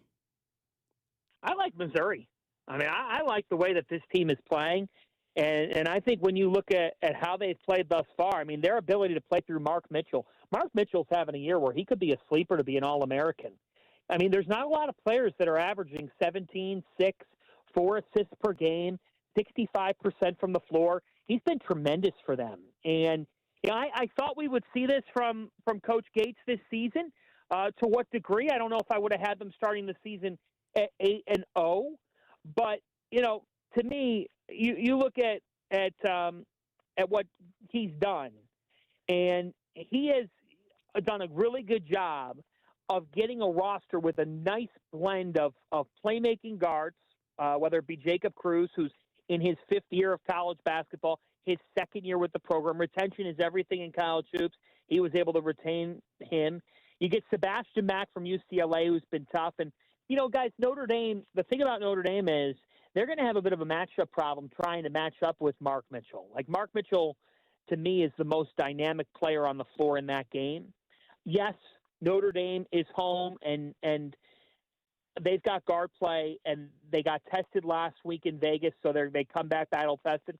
But if Missouri can slow down Marcus Burton or take away everything around him defensively, Burton averages over 20 a game for Notre Dame. So either you're going to let him get his and say, we're going to cut off everybody else, or if you really defend Marcus Burton, you cut off the head of the snake and you get after Notre Dame. So how Missouri defends Burton could decide the game, but Mark Mitchell could be the best player on the floor in this game. And I like Missouri to take down the Irish and make it 9-0 and really a team that could very well be in the rankings. That is John Fanta joining us on the show today. He covers college basketball for NBC Sports. John, we'll catch up with you down the line as we get closer and closer to conference play with all 3 of the local teams. Really appreciate your time today. Appreciate you guys. Such a fun night ahead in the sport. It's what makes it great. Everybody enjoy it. Absolutely. That is John Fanta joining us on the show today. Rob, I think the question with Darryn Peterson comes down to this. It comes down to, do you believe that Darryn Peterson is hurt or injured? Because I see on the text line a lot of comparisons to Michael Porter Jr. I think we now it's not even an opinion anymore. Michael Porter Jr. was injured. Michael Porter Jr. had back surgery in November and then had back surgery again while entering the NBA. We know that Michael Porter has a bad back. If that's what we were talking about with Darryn Peterson, that he was shutting it down because he was having surgery, then we're having a very different conversation.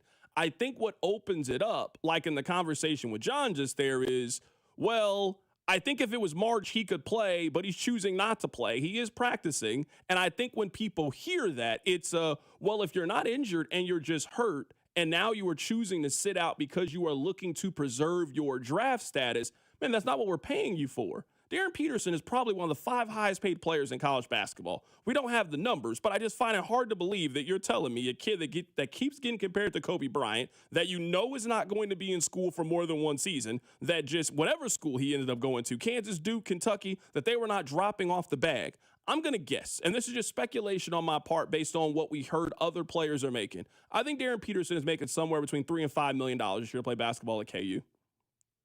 If we think that the Toppin kid from Texas Tech is making 4, I think Darryn Peterson's somewhere in that range this year. So I understand if you're a KU fan and you've done what they've asked you to do, hey, donate to this thing, help with the NIL collective. Let's make sure that we get back on track. And now you have the biggest lottery ticket in the sport. You've got a once-in-a-generational, maybe the best freshman to ever step foot at the University of Kansas, and the kid's not playing, and you don't think it's an injury. You just think he's a little bit banged up right now and don't want to go. I see how that can be frustrating.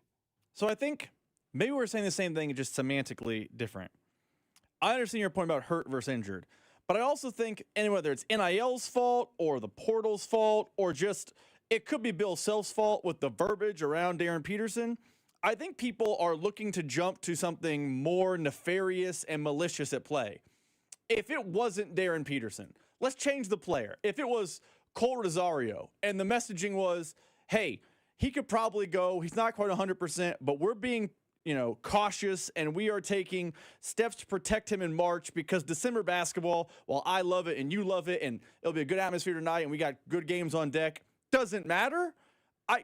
I think that's the right way to play it. I think because of NIL and because of his NBA dreams and aspirations and the fact that he is going to be picked, people jump to something that it potentially is not. Because if it is truly just a soft tissue injury, which is what we now have heard it is, it's a hamstring, and they are saying we are going to take it very cautious in December with the intent of ramping you up and having you at 100% in January, February, March, that is not a bad system to have, especially in a world where these games in December, you don't get penalized for losing them. It's the same way like we got mad at Steve Sarkisian yesterday for acting like the loss to Ohio State in football hurt them. It doesn't. If KU loses tonight, it does no harm to their season. But Darryn playing and potentially becoming more hurt with the injury is more problematic. So I also think I understand why people make the Porter to Peterson comparison. I really do. But Porter was a situation where he needed surgery. Darryn Peterson is soft tissue. He needed surgery and instantly got surgery. Like I think that's a part of it. It was like that night, basically. Michael Porter Jr. had surgery after Missouri's first basketball game. He had surgery. And it was like also that important Sunday. to note, Michael Porter probably shouldn't have came back and played at the end of the season, but then tried to come back when it was very obvious when you saw him come back. He was not at 100%. I'm not here to question Darryn Peterson's toughness at all. But I do think the way that this has been sort of positioned by Kansas, he's practicing. He's running up and down the court. Hey, tomorrow we feel good about it. We're going to wait to see what the doctor says. And I think it just builds anticipation.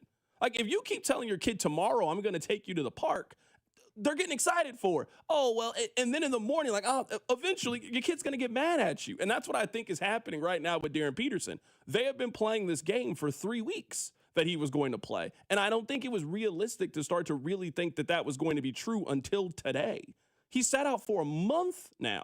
This isn't like one game. This is you missed the Madison Square Garden trip. You missed the 3 games in Vegas. And now when Missouri these are their 2 most important non-con games. They got a home game against UConn, and then they play their rival on Sunday. You want your guns to be there. You want your best player to be there. And the fact that he's not there, again, I understand the frustration from KU fans in not having Darryn Peterson. Let me ask you this follow-up question, unrelated to Darryn Peterson. Do you look at UConn as an equal? I only ask that because we have this blue blood conversation in basketball. And I would say that UConn checks every single box that you would want them to check. Now, maybe they don't have the history in 1970 the way the KU does. They don't have the Wilt Chamberlain played here story. But if you're a kid, let's say you were born in 1991, Kansas and UConn have not really been that different. Iconic coaches, national championships, Final Fours, pros. They have had very, very similar paths. But I get the sense from KU fans, from listening to you, from being around you, you don't look at UConn in the same way that you look at Duke or the same way you look at North Carolina. I 100% don't have them in my blue blood club. 100%. Now, I am open, before I give you some stats as to why, I am open to the fact that I'm about to say is old money hating new money. It's very possible I'm a person who has grown up in Mission Hills and the new tech guy moved in down the street, and even though me and him have the same money, we're not the same. This could be a lot of old money looking down at new money. But Carrington, they've had really bad years at UConn. Kansas doesn't have really bad years. Kansas' bad year last year was a 7 seed. 7-8 years ago, you know what Kevin Ollie did? He missed the tournament. You know what he also did? Went winless in conference. Okay, so all right, vacated season, whatever. I don't know if that's fair just because Duke has missed the tournament during that time frame. We're not pulling Duke's card when it comes to a blue blood. North Carolina has missed the tournament during this time. Duke did Kentucky's missed the tournament. It also worth noting Duke missed the tournament. Duke missed it in 2001 or 2021. It was 2020 and the postseason got canceled. They were about to miss the tournament. Yeah. They had a losing record. Also, when I say miss the postseason, Dan Hurley's first year at UConn, they didn't make the NCAA tournament or the NIT. They finished sub 500. You tell me the year the North Carolina and Kentucky were sub 500. You go Duke missed it. You're right. Duke, it got canceled. Duke missed it the next year. Duke missed it in 2020. Duke, well, they were going to miss it. Duke missed the tournament that one time. They were absolutely going to miss the NCAA tournament. And then you look at, I just tell you, a team that Dan Hurley had a sub 500 year at UConn. I know, again, this is old money looking at new money. Bill Self's had down years at Kansas. He ain't ever been 16 and 17. That isn't a thing. You're right. So you're saying you don't look at UConn as one of you. They're not one of us. Is anybody one of you? Is Duke one of you? Is North Carolina? Is Kentucky one of you? Duke and Kentucky are in the same class as Kansas. And UConn, they're that notch below? They're a notch below. Is there any other school that you would say then is on UConn's tier? Because I would say then the only tier is Florida then. North Carolina. You don't think North Carolina's not on KU's tier? No. Okay. Well, pull up their season by season. No, I hear what you're saying. Tournaments. I just didn't know that. I didn't know that you as a KU fan. I didn't know you looked down at North Carolina basketball. I didn't. This is my first time ever hearing this before. You look down at them like they not like us. They are in the same neighborhood, but they're not on the same block when it comes to wealth. Okay, I just didn't know. I apologize. I learned so much about you. And you know what? We kicked Indiana out of the neighborhood. Oh, I mean, they haven't been in the neighborhood for a long time. You know what? They were UCLA. They got evicted a long time ago. Get that riffraff out of my neighborhood. Yeah. You know what? That spot that UCLA had, we gave it to Gonzaga. We just gave it to them. At least they're good every single year. Syracuse fans pretended they were part of our little club, but no, they never have been. That's crazy. I had no clue you felt this way about North Carolina. You don't think that North Carolina's on the same plane as Duke? As Kansas? No. The year they lost to Kansas in the title game, they were an 8 seed. Okay. They were a first 4 team last year. So you think that they actually shouldn't have made it last year, for being honest. They got in because of their brand. So you think tier 1 is just Kansas, Duke, and Kentucky? Yep, that's tier 1. That's it. Then North Carolina, UConn. I don't have to do with Michigan State. They're not in tier 2. Are you gonna disrespect Florida like this? Because I don't know how you're gonna disrespect Florida. We're now not showing Florida basketball love, like they haven't won 3 championships in the last 25 years. Florida's probably in the same tier as Michigan State. They have more titles, but it's a lot of hot and cold. Yes and no. Okay. I mean, they won in 06, 07, and 25. Villanova's also, and Villanova's on the Florida tier. That's a good example. Okay. All right. I'm here asking. I mean, Florida's been to the Final Four 5 times in the last 25 years. How many times has KU been since 2000? 03, 02. KU's at 5 times as well. Okay. That number might be wrong. 22, 18. I mean, look it up. I don't know. I'm here to defend Florida. I'm here to defend my SEC brethren. It's 5. Okay, so Florida has 5 Final Fours since 2000 and 3 national championships. But they're not on KU's level. We're looking down at them. Make the tournament every year? No, they had some. They've had some misses. They had a couple of misses. Yeah, they had some lean years. Yeah, they had some misses. 2015 didn't make the tournament. Billy Donovan was great. I think Todd Golden's great. There's some dry in the middle there. Yeah, they also haven't won the SEC since 2014. It's crazy for Florida, but well, no. Part of that's nowadays with super conferences. They haven't won, which is crazy because they won the championship last year. But no, they did not win the SEC last year. Coming up on the other side, I'll tell you guys about the team that I am 100% believing in. Keep it right here. It's The Drive. The Drive with CDOT. Tune in as Nate Taylor of ESPN joins the show in studio every Friday at 4 on your home for Chiefs football. 96.5 The Fan. The Drive, brought to you by DM Injury Law. Have you or a loved one been in a car wreck? Contact DM Injury Law today and get the money you deserve. Car wreck? Remember, Mike's got this. What's up, everybody? Nick Costos here with the Sports Betting Minute, brought to you by BetMGM. Make it legendary. Please gamble responsibly. Coming up Week 14 in pro football, absolutely awesome game to kick it off on Thursday night as 7-5 Detroit, a 3-point home favorite against surging 6-5-1 Dallas. The total is 53.5.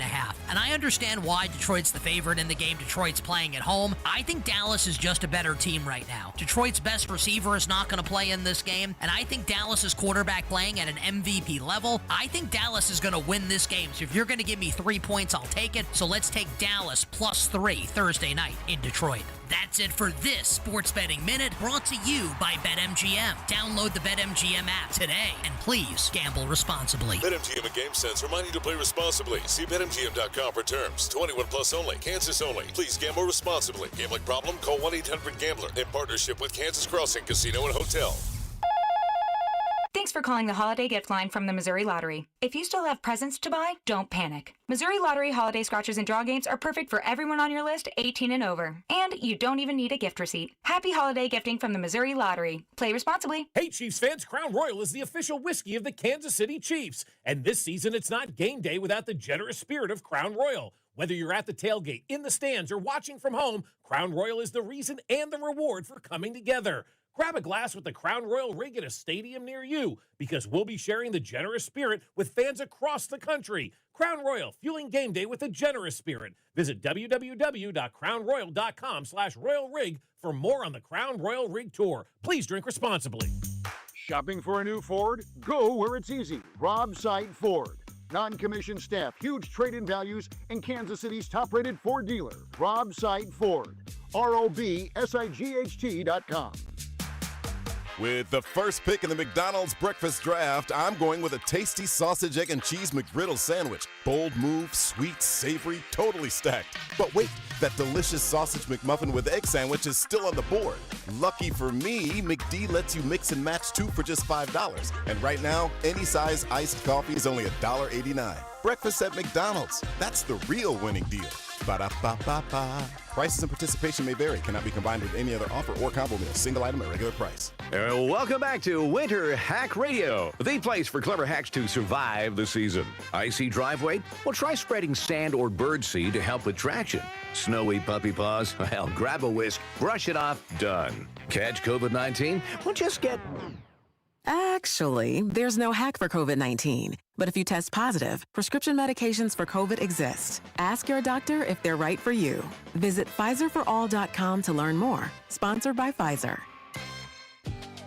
Never have I ever called my sister from the finish line of my first marathon. Hello? You won't believe where I am. Are you running? Mile 26.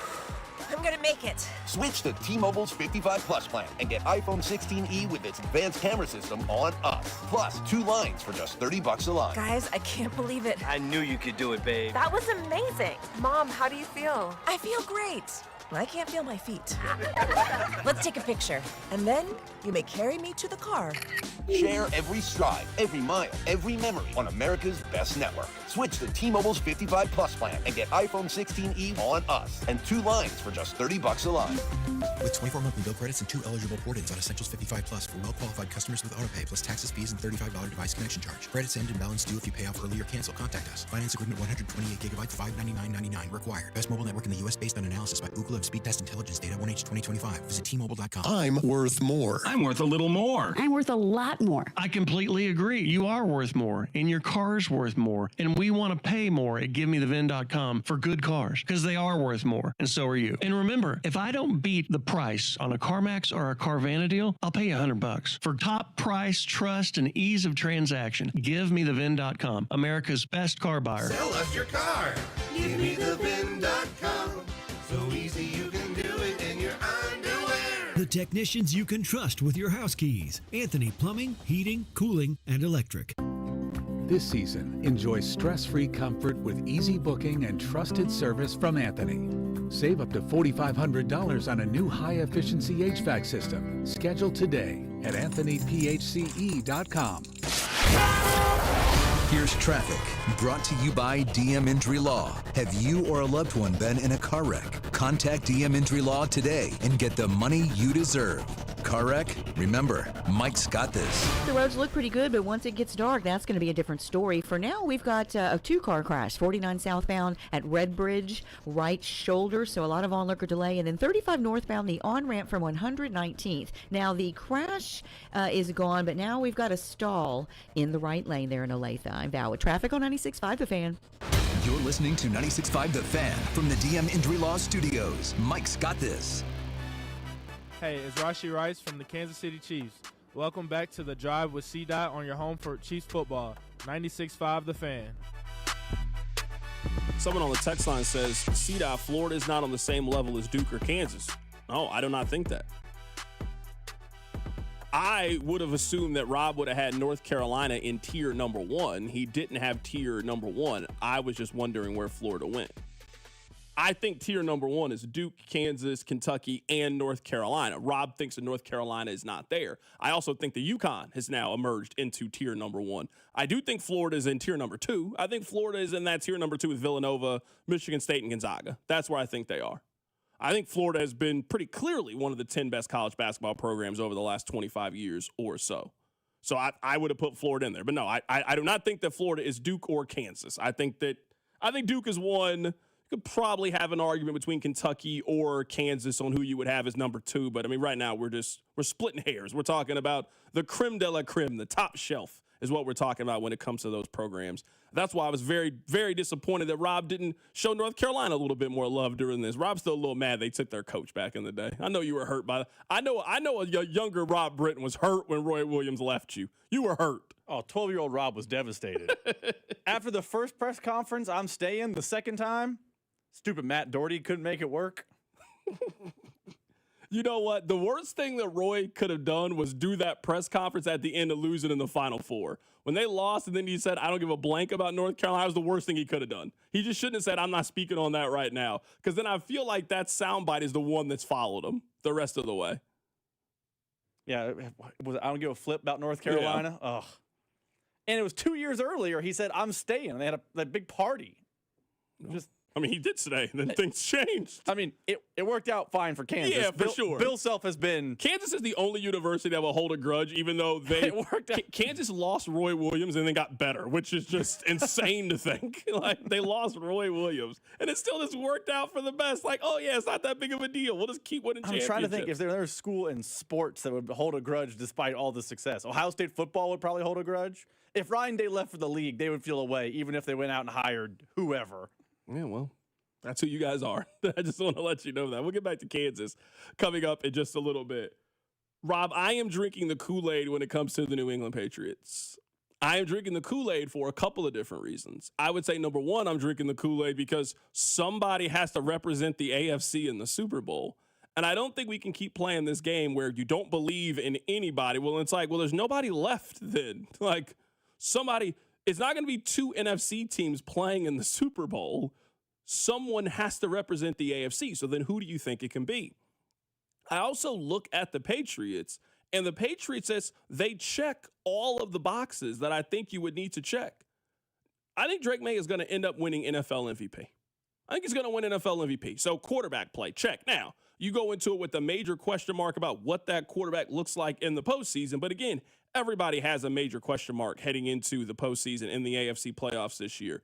They run the football very, very effectively. They got a couple of very good running backs. They got good weapons. Their offensive line is much better. Their defense is good. They're well coached. Like all of the things that I would like to have in a Super Bowl contending team, one of those kind of teams, and the Patriots just seem to have all of those things. I'm not here telling you that I think the Patriots are some massive juggernaut. We can also go through their schedule here, and it has definitely been incredibly soft. But we have seen this Patriots team step up when necessary and beat some of those teams when prompted. This team went on the road and beat Buffalo. This team went on the road and beat Tampa Bay. So I don't want to play that they haven't beaten anybody game. They certainly have. Now, they go on the road and they play the Ravens coming up in a couple of weeks, and they got a chance to 100% clinch their division coming up in a couple of weeks against the Buffalo Bills. We're also talking about that the Patriots are going to have a bye week heading into their most important game of the year, and that's a home game.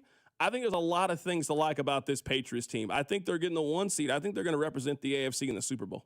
I agree with you. I have a lot of belief in the Patriots, and I'd be curious to know why people don't believe in them. I think right now the only argument you can make is that their quarterback doesn't have any playoff experience, which is a good argument. Don't get me wrong. Which, by the way, isn't this what we always do with young quarterbacks? I am not comparing Drake May to Patrick Mahomes. I don't want this to come off like, oh, I think they're the same.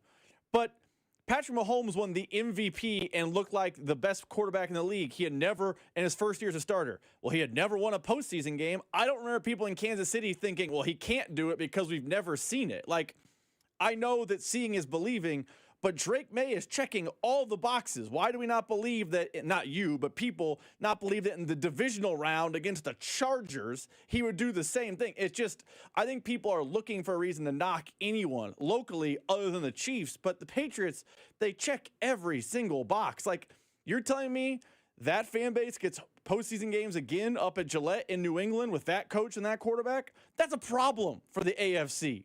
Like, that's a real problem. Like, Daniel Jones has to eventually go to Gillette. I'm not picking Daniel Jones in that game. Bo Nix might have to go up to Foxborough. No chance I'm picking Bo Nix. Like, even Patrick Mahomes and Josh Allen, you think, okay, maybe they have the quarterback advantage, but now on the road with an equal coaching, maybe a coaching disadvantage with the Bills, it's hard for me to really nitpick the Patriots. Like, they seem like right now the class of the AFC. This is the feeling that I get, text line, and tell me if I'm off. 913-586-7965. I feel like Chiefs Kingdom has sort of been trapped into this, you guys got to prove it to us mentality for the last 4 or 5 years. And for the most part, that has absolutely worked out for Chiefs fans. Hey, you got to prove it to us. You're telling us with Josh Allen that you're the hot new thing. You got to prove it to us. Lamar Jackson, like we've had this conversation about plenty of guys, and for the most part, none of these individuals have proven it to you. I would say now we have a twofold problem. Number one, no one is making the Chiefs prove it to them right now. That the Chiefs in the past have proved it to them. Nobody is really holding the 2025 Chiefs to that same, you guys got to prove it to us, even though they haven't so far. I would also say every knock that you have about Drake May at this point is the knock for basically all of the quarterbacks that would be in the postseason right now. Like, let's say that we stopped, and obviously we're not, but let's say that right now we took the top 7 teams in the AFC. Drake May, Bo Nix, Trevor Lawrence, Lamar Jackson, Justin Herbert, Daniel Jones, and Josh Allen. None of those quarterbacks have proven it to you in January that they can go to the Super Bowl, but one of those quarterbacks is going to go to the Super Bowl this year. If we don't think it's the Chiefs, and maybe some of you still think it's the Chiefs, perfectly fine, but if you don't think it's the Chiefs, then the odds are somebody is going to the Super Bowl for their first time, because that's all it is right now in the AFC. That's all it is. It's Kansas City, who's been there a million times. It's Cincinnati, who's been there one time 4 years ago. Feels like it was a distant memory. And then everybody else is going for the first time. So somebody is going to have the opportunity to prove it to you and break through and show you what they can do. Man, if you're asking me right now who seems like the most likely candidate out of all those individuals, man, it feels like it's Drake May. They just feel like they got the right combination of things. I would like this Chargers team, but they're not healthy enough. They're not healthy enough at quarterback right now. I like this Denver team. They're a good, tough, competitive team. Man, I just don't know how long you can keep dancing with the devil before you get your toes stepped on. And they've been dancing with the devil, it feels like, for 2 months the Broncos have been doing that. I'm sorry, you can never convince me with Trevor Lawrence. I've seen way too much evidence, too much information. I'm not picking Jacksonville to go anywhere. I think there are teams in the AFC where I think it's fair to have questions. I don't think the Patriots are one of those teams. I think the Jags, to your point, are definitely one of those teams, and I think the Colts are probably one of those teams.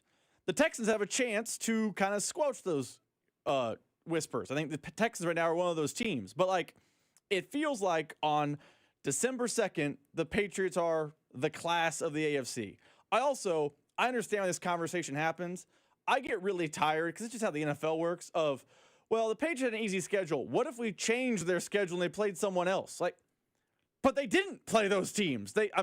That's just how it shakes out sometimes. Like, the Chiefs next year have a chance of playing a very easy schedule. Are we going to say, well, they're actually not good because they played an easy schedule? No, you can only play who's in front of you. So I understand why Chiefs fans jump to strength of schedule, but I hate when people are like, let's just flip schedules. That's a really, really dumb thing to me. Yeah, and I guess at least with some of these teams, man, you just got to give them credit. Like, Kansas City lost to Philadelphia. The Broncos went on the road and beat Philadelphia. The Chiefs lost to the Dallas Cowboys. The Broncos beat the Dallas Cowboys. The Chiefs play the Texans this week. The Broncos went on the road and beat the Texans. That was actually the last team to beat Houston. So the Chiefs lost at Buffalo.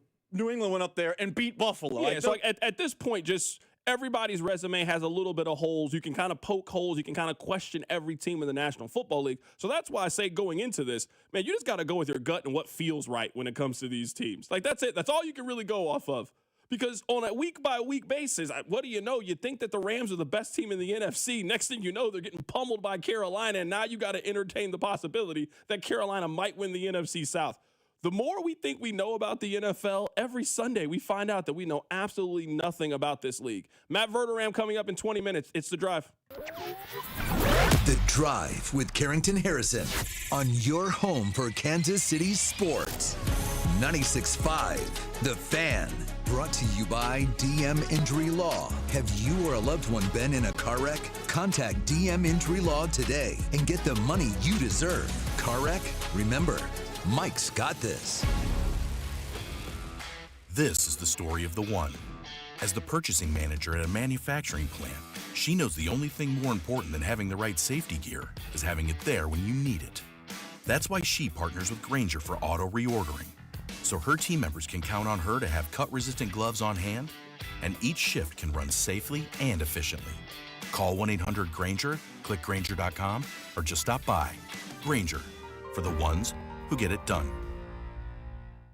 My name is Whitney Allen. I am a widow. My husband, Ryan, died. We never thought in a million years we'd have to use life insurance. The unexpected happened. With Ethos, it is so fast and easy. It's 100% online. You can get a quote in seconds, apply in minutes, and get same-day coverage. No medical exams, and you can get up to $3 million worth of coverage through Ethos. Get your free quote at ethos.com/game. That's ETHOS.com/game. Time spent on application may vary. Online health questions required. Missouri, it's happening. FanDuel Sportsbook is live and ready to roll in the Show Me State, and they're celebrating with a little something for everyone.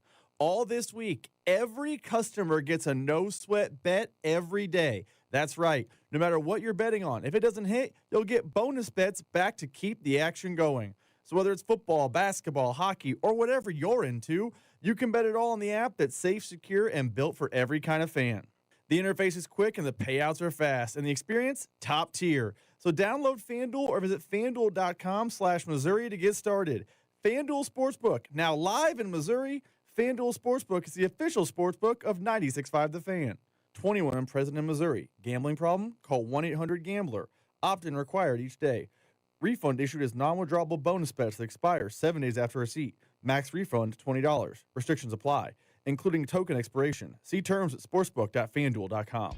Hey, Kansas City, it's Brian Pringle with Victory Ford at the Legends in KCK. Looking for a better car buying experience? At Victory Ford, we do things differently.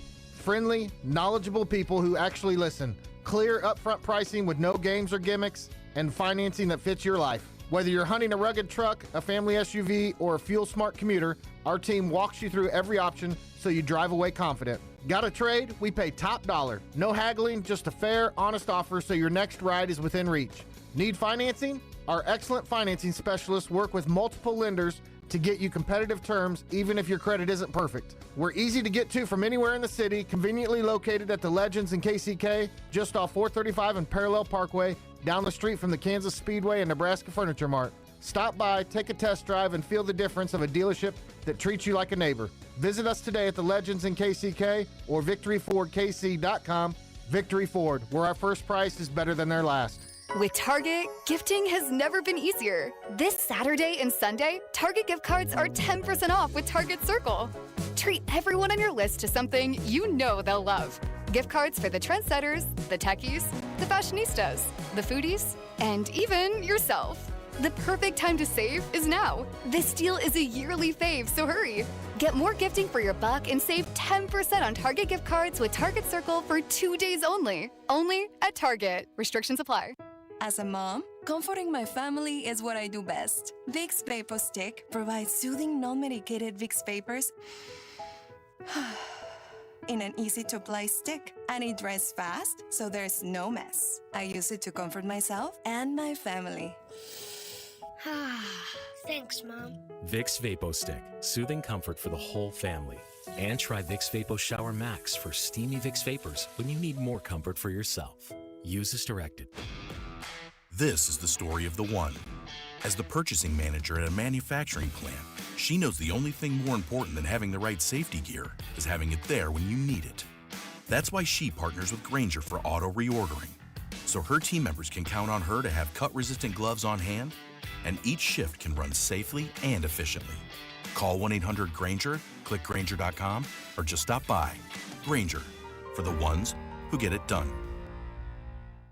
My name is Whitney Allen. I am a widow. My husband, Ryan, died. We never thought in a million years we'd have to use life insurance. The unexpected happened. With Ethos, it is so fast and easy. It's 100% online. You can get a quote in seconds, apply in minutes, and get same-day coverage. No medical exams, and you can get up to $3 million worth of coverage through Ethos. Get your free quote at ethos.com/game. That's ETHOS.com/game. Time spent on application may vary. Online health questions required. Join us live at Harrah's, Kansas City this Saturday from 2 p.m. to 4 p.m. Celebrate the recent Caesars Sportsbook launch in Missouri with us and meet former Chiefs running back Christian Okoye. Must be 21 plus to gamble. Gambling problem? Call 1-800-GAMBLER. Here's traffic, brought to you by DM Injury Law. Have you or a loved one been in a car wreck? Contact DM Injury Law today and get the money you deserve.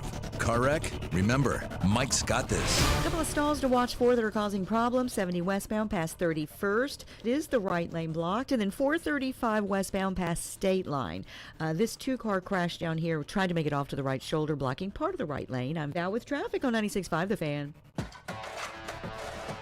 Subscribe to 96.5 The Fan on YouTube to watch the show from wherever you are. If you guys were looking to go to the Kansas game later today, I'm telling you right now that you can go for very, very cheap. Rob, how much do you think the cheapest ticket is to go to the Kansas game tonight against UConn, playing a top 5 team in college basketball at the crib? This is a good question because I looked earlier after they announced Darryn was out. You want to know why you should have sold your tickets? I'm going to say $45. Right now, the cheapest tickets you can get to go to the KU game right now is $32. Now, you're going to be sitting right underneath Will Chamberlain, but you're going to be in the building for $32. So, yeah, if you want to go, now's a good time. Rob, they got Section 10, Row 19 for $33 apiece. Those are not bad seats. They're not great seats, don't get me wrong. You can definitely sit better. But those are not bad seats, not at all, if you want to go to the game today and not watch it on television. Those aren't bad at all for this game. No, not at all. If this was Princeton, you'd be like, I'm not. Yeah, no, for sure. No, but no, for the KU game tonight, UConn at home, I always told you, those KU games during the week, you can always get into those for a decent price. Especially now with no Darryn Peterson, I'm not going to that game. A lot of people kind of have that opinion. Rob, I want to tell you, so I wouldn't say I've taken a break in my home buying, condo buying journey, but it's cold, it's the holidays, and it's not a lot of moving and shaking right now. It makes sense.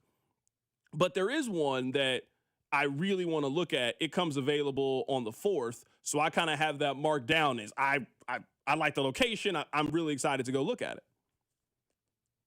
I can't live in my current building anymore.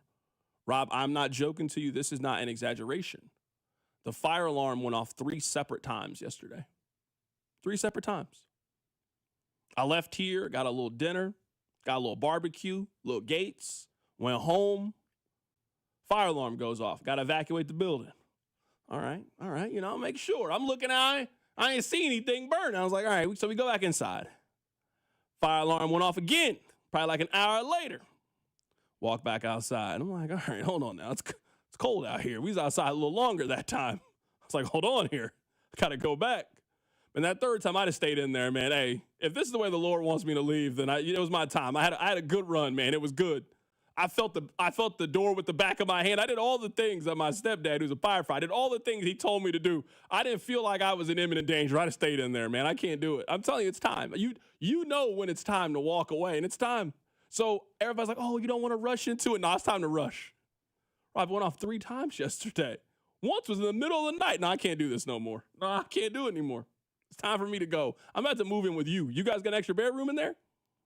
Are they pulled fire alarms? Or I don't know what's going on. I don't want to know.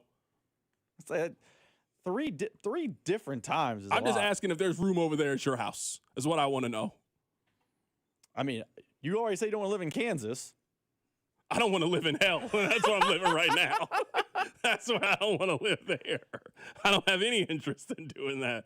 Coming up in about 5 minutes, we're going to be joined by Matt Verderame of Sports Illustrated. All right, I want to play this for you. This was Matt Tate. He was on the show. This was 2 weeks ago when Matt Tate was on the show. He said this about Darryn Peterson. And hope it heals up pretty quick and see what he looks like when he gets back and then move forward from there. But I don't think he's played his last game as a Jayhawk. I don't think that that this is anything, that's going to get crazy and spiral out of control. It certainly could. I've been wrong before, but I don't feel that right now. Rob, right now, if I gave you, let's say that FanDuel gave you a $100 free play. This time of year, they kind of are. Yeah, I'm saying, no. Right now, they're giving money away over there on FanDuel. Shout out to FanDuel. They're giving money away. Have you been on the app recently? No, they're not playing around. They're giving out crazy deals right now. What game would you bet that Darryn Peterson comes back? So let me give you their next handful of games. We know he's not playing against UConn. They play Missouri coming up on Sunday. Yep. That game's at noon. So it actually works out really good for me. I can watch the game, and I don't live that far. I can still catch the end of red zone. Oh, I'm looking forward to it. It's gonna be great. At NC State, so at Will Wade. That's the Saturday after Missouri. That's the 13th. Yeah. Okay. So the Saturday after. Will Wade. They cheating big time up there. I don't think it's cheating anymore. I think that's just how. Yeah, no, for real. Then they got Towson and Davidson, and then they start conference play. So they have 5 more games in the non-con. They really got 3 more games in the non-con, but you follow me.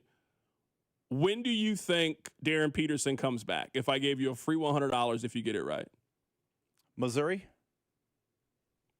You think he's back on Sunday? I think it's either Missouri or... You've been telling me this for weeks now. Yeah, I think it's Missouri. You think Darryn Peterson plays on Sunday? I think Darryn Peterson plays on Sunday. Okay.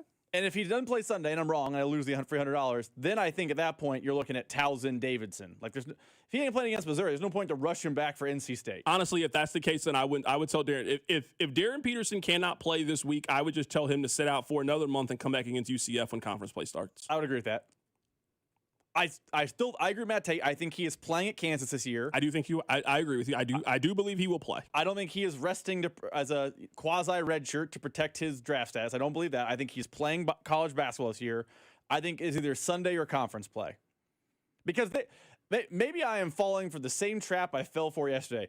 It felt like they were gearing up to tell us he was back against UConn. 100%. And now you're getting an extra 4 days to rest up for Missouri, and it's Missouri. Like, I know we can talk about, like, oh, the rivalry died for it. It's Missouri. It's a neutral site game. If he's ready to go, he should be playing on Sunday. Do you think he'll be the first player to be booed by both sides? If they show 100, I'm telling you, I plan on booing him on Sunday. Are you guys going to boo him on Sunday? Because I'm telling you, our side is 100%. I can't wait to boo Darryn Peterson on Sunday. I can't wait to boo him. If they show Hunter Dickinson in the crowd, though, that will be a moment where we lock arms. We might actually have Hunter Dickinson come out. Like, hey, we might just, I'm with you. He got booed at late night. I mean, Hunter Dickinson he honestly might be the one player equally hated by both sides. Missouri doesn't like him, and KU doesn't seem to like him. Is there a fan base that likes him? Like, I'd like to meet the fan base. Like, who we like is Hunter Dickinson. There's no way Michigan liked him. The Pelicans don't even seem to like Hunter Dickinson. So the reason why a lot of people were optimistic, this was the update that Bill Self gave yesterday about Darryn Peterson. he has practiced, and he's gone up and down.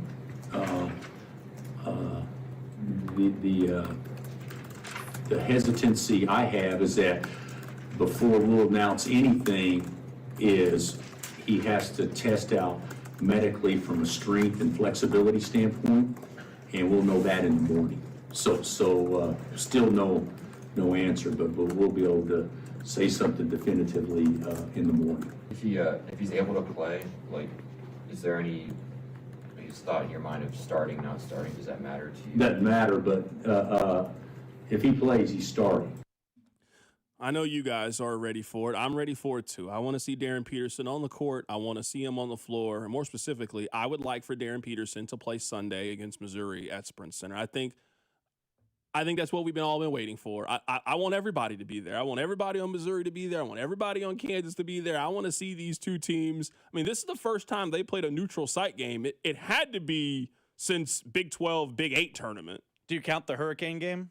No, it doesn't count. Okay. I'm talking Then about yes. a game that actually counts Then on the yes, records. It's got to be a Big 12 tournament. Like, I would love to see the last time that these two teams played a game on a neutral site. I mean, it has been a significantly long time. I know some of you just haven't kind of been to games like this. I have, because I've been to the bragging rights. Like, the split that it is going to be a pure 50-50 kind of result, especially, and you know this, like, the buzz that the building is going to have if Darryn agrees to play or can play, or whatever term you want to use in that, it's going to just put the game through the roof. It already is, especially because Missouri won the game last year. I kind of think they can beat them again this year.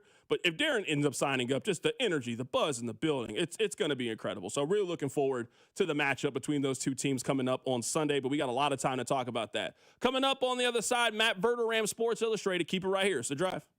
The Drive with Carrington Harrison, brought to you by DM Injury Law. Have you or a loved one been in a car wreck? Contact DM Injury Law today and get the money you deserve. Car wreck? Remember, Mike's got this. Tune in Mondays at 4 to hear the play-by-play voice of the Chiefs, Mitch Holtis, on your home for Chiefs football. 96.5, The Fan. Here's traffic, brought to you by DM Injury Law. Have you or a loved one been in a car wreck? Contact DM Injury Law today and get the money you deserve.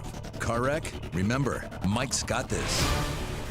Working a crash now, 152 Highway headed eastbound just before Platte Purchase. Scoot to the left, it is the right lane blocked there, and the two-car crash in Olathe. 35 southbound just before Old 56 Highway, right lane closed. I'm Val with traffic on 96.5 The Fan. Hey, it's Joshua Briscoe. Join me live at Harrah's, Kansas City this Saturday from 2 p.m. to 4 p.m. Come out and celebrate the recent Caesars Sportsbook launch in Missouri and meet former Chiefs running back Christian Okoye.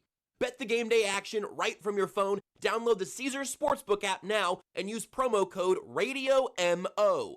See Caesars.com/promos or the promotions tab on the app for full terms. Must be 21 plus to gamble. Gambling problem? Call 1-800-GAMBLER. What's up, Missouri? Tony Gonzalez here. Your moment is finally here because DraftKings Sportsbook is live in Missouri. You can get in on all the action with fast withdrawals, a safe and secure app, and betting that's easy to use anywhere you go. And the best part, DraftKings keeps the excitement going with awesome promos and offers all season long. That's why it's America's top-rated sportsbook app. Don't wait. New customers sign up today. Bet just $5 and get $300 in bonus bets instantly. Let's go, Missouri. Get in the game. Download the DraftKings Sportsbook app and use code 965. New Missouri customers bet $5 and get $300 in bonus bets instantly. That's code 965 in partnership with DraftKings Sportsbook. The crown is yours. Gambling problem? Call 1-800-GAMBLER. 21 and over. Physically present in Missouri. Eligibility and restrictions apply. Terms at DraftKings.com/sportsbook. Bonus bets expire 7 days after issuance. For additional terms and responsible gaming resources, see sportsbook.draftkings.com/promos. Hey, Kansas City, this is Jeff Briggs with Victory Chrysler Dodge Jeep Ram, home of the Victory Effect. Our pledge to drive down vehicle pricing for the city we love. The Black Friday sales event is on all month long, and the manufacturer posted incredible incentives to drive year-end sales. Business owners, listen up. Right now, an only at Victory, you can purchase a brand new 2025 Ram 2500 heavy duty for only $39,988. Folks, when is the last time you've seen a brand new heavy duty truck under $40,000? And guess what? This truck is nicely equipped. 4-wheel drive crew cab with full power, 8-inch touchscreen radio, upgraded work grade interior, and much more. And to sweeten the deal, on any new truck purchase now until the end of November, Victory is throwing in a free set of cab length running boards or a spray-in bed liner. You choose. There is no shortage of supply. We stock more heavy duty trucks than any other dealer in Kansas City. Just stop by, pick one out, and let's do business. Visit us at Kansas City's only automotive outlet mall, the Legends Auto Plaza, on the southeast corner of 435 and Parallel, just east of Nebraska Furniture Mart, or online at victorymotorskc.com, where our first price is better than their last. Darryn Hughes here. I've seen a lot of stat lines in my playing days, but these numbers, they caught my attention. Flight by Yingling, 2.6 carbs, 95 calories, and all the crisp, refreshing flavor you want in a light beer. It's brewed by the oldest brewery in America, so you know it's got some serious history behind it. If you're into stats and taste, you're going to love this beer. Flight by Yingling, the next generation of light beer and the official beer of Darryn Hughes. DG Yingling & Son, Pottsville, Pennsylvania. Calling all holiday bakers, it's time to roll out to Hy-Vee and save some dough this Friday through Sunday.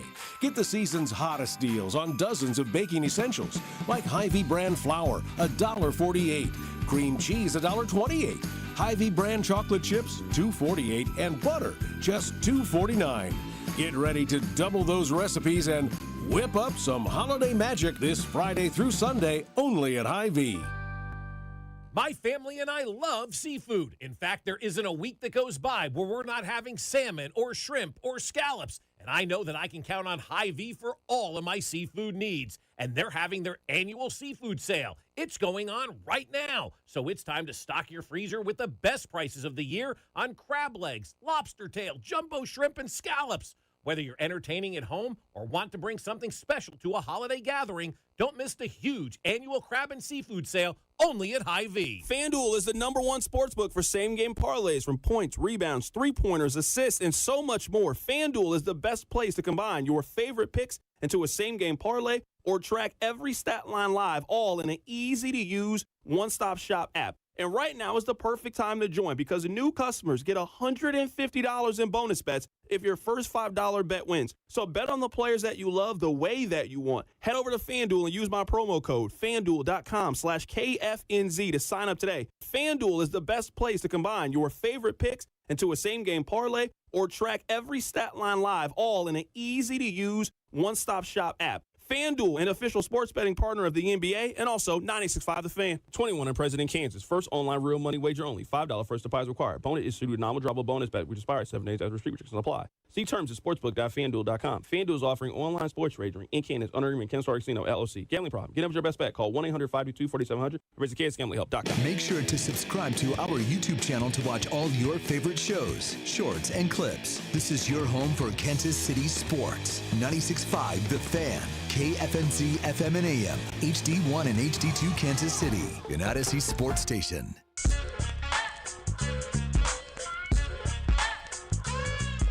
Let's head to the phone lines right now to be joined by a friend of the show, Matt Verderam, who does a fantastic job covering the NFL for Sports Illustrated. Matt, how you doing today, my man? Doing well. How are you? Doing fantastic, man. A lot to get into. I want to start with this. Earlier today, I placed a wager on the Patriots to win the Super Bowl, and I'm looking at them, and I feel like what's happening in the AFC is every time you say you like a team, everybody says, oh, well, I don't believe in them. Well, somebody has to represent the AFC. The Patriots just check a lot of boxes for me. Good quarterback play. They can run the football effectively. They got good weapons. They have a good defense, and they got a good coach. I don't love New England per se compared to some teams that we've seen in the past, but everybody in the AFC is so flawed. I got to pick the team that has the least amount of flaws, and I think that team is the Patriots. I mean, right now I'd pick them because they, as we sit, have to play one fewer game in the playoffs than anybody else. And the quarterback might be the MVP of the league. I know the coach can coach. And listen, if they get a warm weather team in there, it's going to be tough. Tough place to play, weather-wise. Now, look, I'll be the first to say this, too, at the same point. I am very interested if, assuming the Bills, who look like they're going to make the playoffs, they get in. The Ravens, who knows, but they get in. Kansas City, at this point, it feels like they're not going to get in, but if they did, those teams in the playoffs, to me, are really interesting because it's a one-off. And especially the Chiefs, with their history, they know how to win these games. Like, if they went to Foxborough in a 2-7 game, I don't know. I mean, they might lose. They might win 37-14. Like, I don't know what to expect.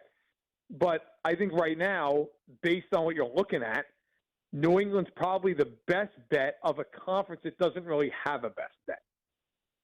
I think that's a really good way to look at it. Let's go down the AFC, and we can lock in on the Chiefs and just talk about sort of what's gone wrong for them so far this season. Let's move on to the Denver Broncos. Man, the Broncos just have a lot of the same characteristics of last year's Chiefs team. I mean, this is a team that just feels like they've been walking on this tightrope now for the last couple of months. They just seem to continue to figure out ways to win.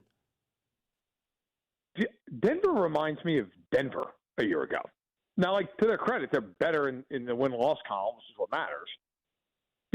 I've watched every snap of the Broncos this year. And I got to tell you, every time I watch them, fair or unfair, it's just the way I see it, I watch them, and I just keep thinking to myself, like, oh, this is going to be the game where they just finally can't continue to do this.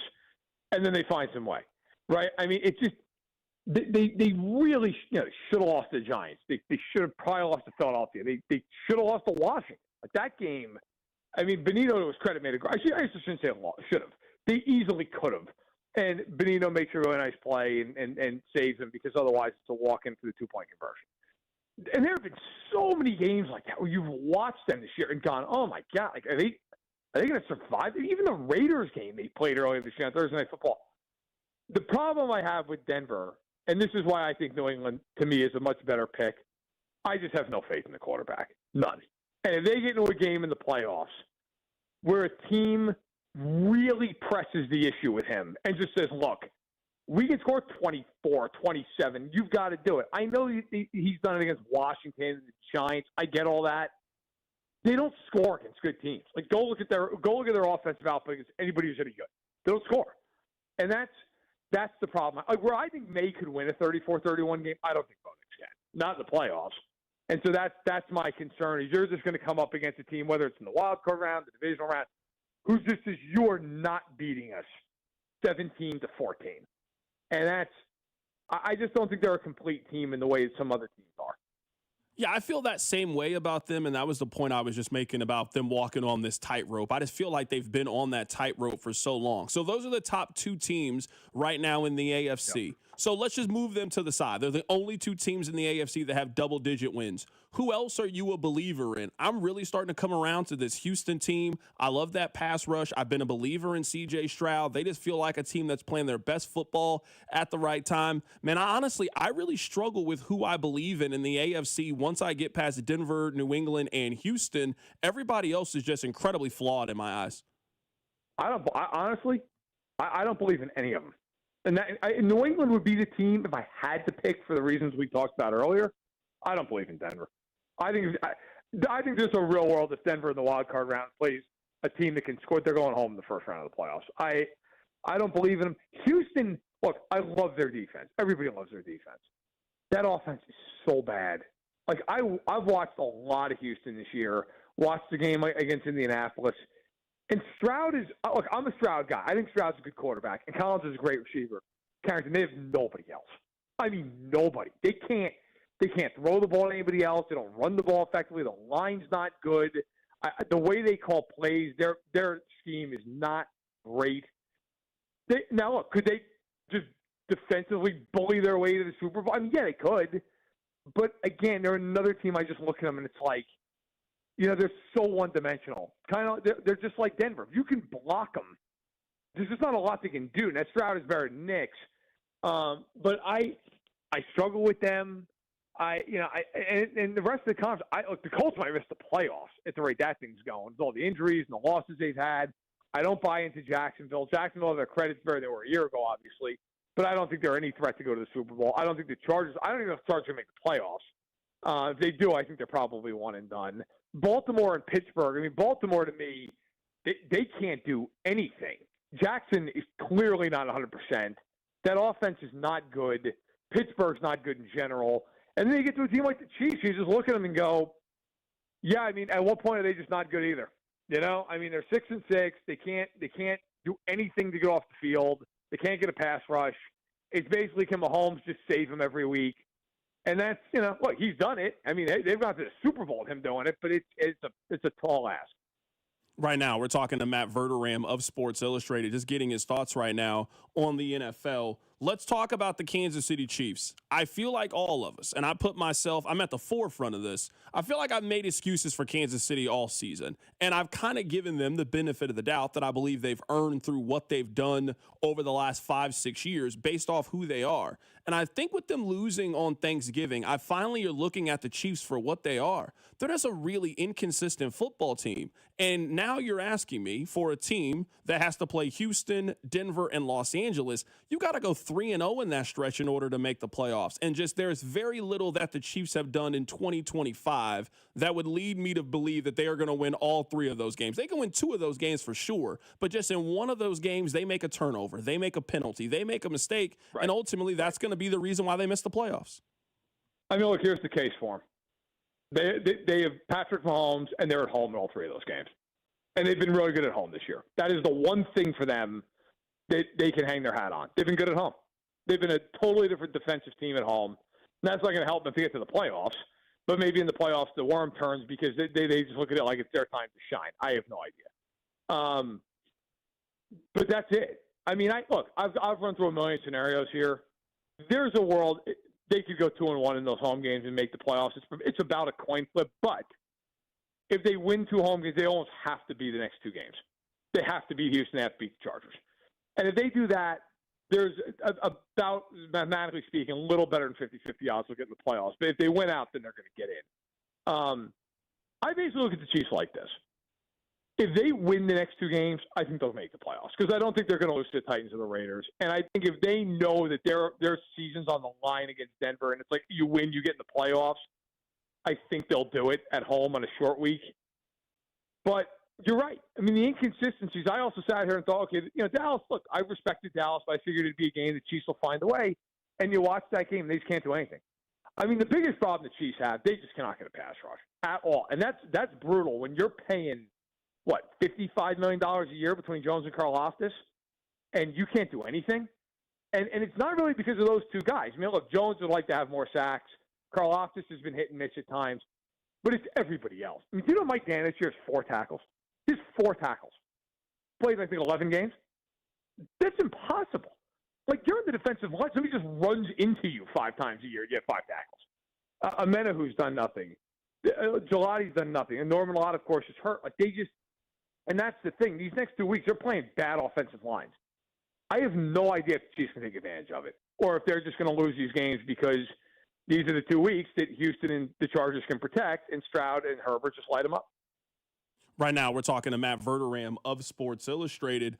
What I have been calling it is pressure and penalties. If you want me to be back on board with the Kansas City Chiefs making the postseason, it's not like you got to do some huge mental gymnastics. It's win those 3 home games that I just mentioned. But they have to start getting pressure. I don't care what quarterback you're playing. They haven't gotten a sack in 2 weeks. If you don't sack Bo Nix, they will beat you. If you don't sack C.J. Stroud, they'll beat you. Justin Herbert, whomever it is. Like, the NFL is just based off your ability to get pressure on the other team's quarterback and the penalties. This team is not good enough to keep taking first downs off the board or touchdowns off the board because of illegal procedures or offensive pass interference or bad formations. If the Chiefs can clear up those things, that could be the difference in the 1 or 2 plays that have really done them in so far. Carrington, I got to tell you, and I don't know how you feel. I haven't heard your opinion on this. We haven't talked off the air. If I were Steve Spagnuolo in these next 5 weeks, specifically the 3 home games, because there are 2 teams that look, they can't beat those teams, they should quit. I would relentlessly blitz in these games. I would just go, because to me, if you're going down, you just go down swinging. Like, if I'm the Chiefs, I am just blitzing and blitzing and blitzing and blitzing and blitzing and playing man coverage behind it, and I'm putting all the pressure on McDuffie and Watson, who failed the test in Dallas, but you're not seeing Lamb and Pickens going forward. Like, you're not playing the best receivers you're seeing the rest of the year. Nico Collins, there's nobody else alongside of him. The Chargers have Allen and McConkey, but that's not Lamb and Pickens. And then Denver has Sutton. The Raiders have nobody. The Titans have nobody. Like, I am putting every bit of pressure on my corners and just saying, look, I don't care. We're bringing 5 and 6 guys almost every single passing down, every one of them. And if you're going to beat me, you're going to beat me just throwing into constant pressure. And if you lose that way, then you'll lose. And I think you also have to then, as a team, offensively say, hey, we might give up a big play here and there, but we're just going to have to overcome it. And I think the offense actually could overcome it. But the other thing with the offense, to add to what you were talking about with pressure and penalties, A, the penalties do have to stop. I agree with you. But B, whether it's Andy or Nagy or whoever you want to look at, the Chiefs have to just have a come to Jesus moment here and say, look, we have got to get under center. We've got to get under center and run the ball more. It was working against Dallas. It completely went away from it. And with Mahomes, you've got to find an intermediate passing game. I mean, you can't tell me that all these receivers they have, none of them can beat man coverage. I mean, I watch the whole NFL every week. It's my job. There are teams that have no talent compared to Kansas City that scheme guys open against man coverage every week. The Chiefs can't get Xavier Worthy open on a 12-yard route. They just can't figure it out. I mean, that stuff, that's not a player. That's a coach's issue. So I think it's all those things. But if I'm Spagnuolo, I'm going after everybody the rest of the way. If you lose, fine. You went down swinging.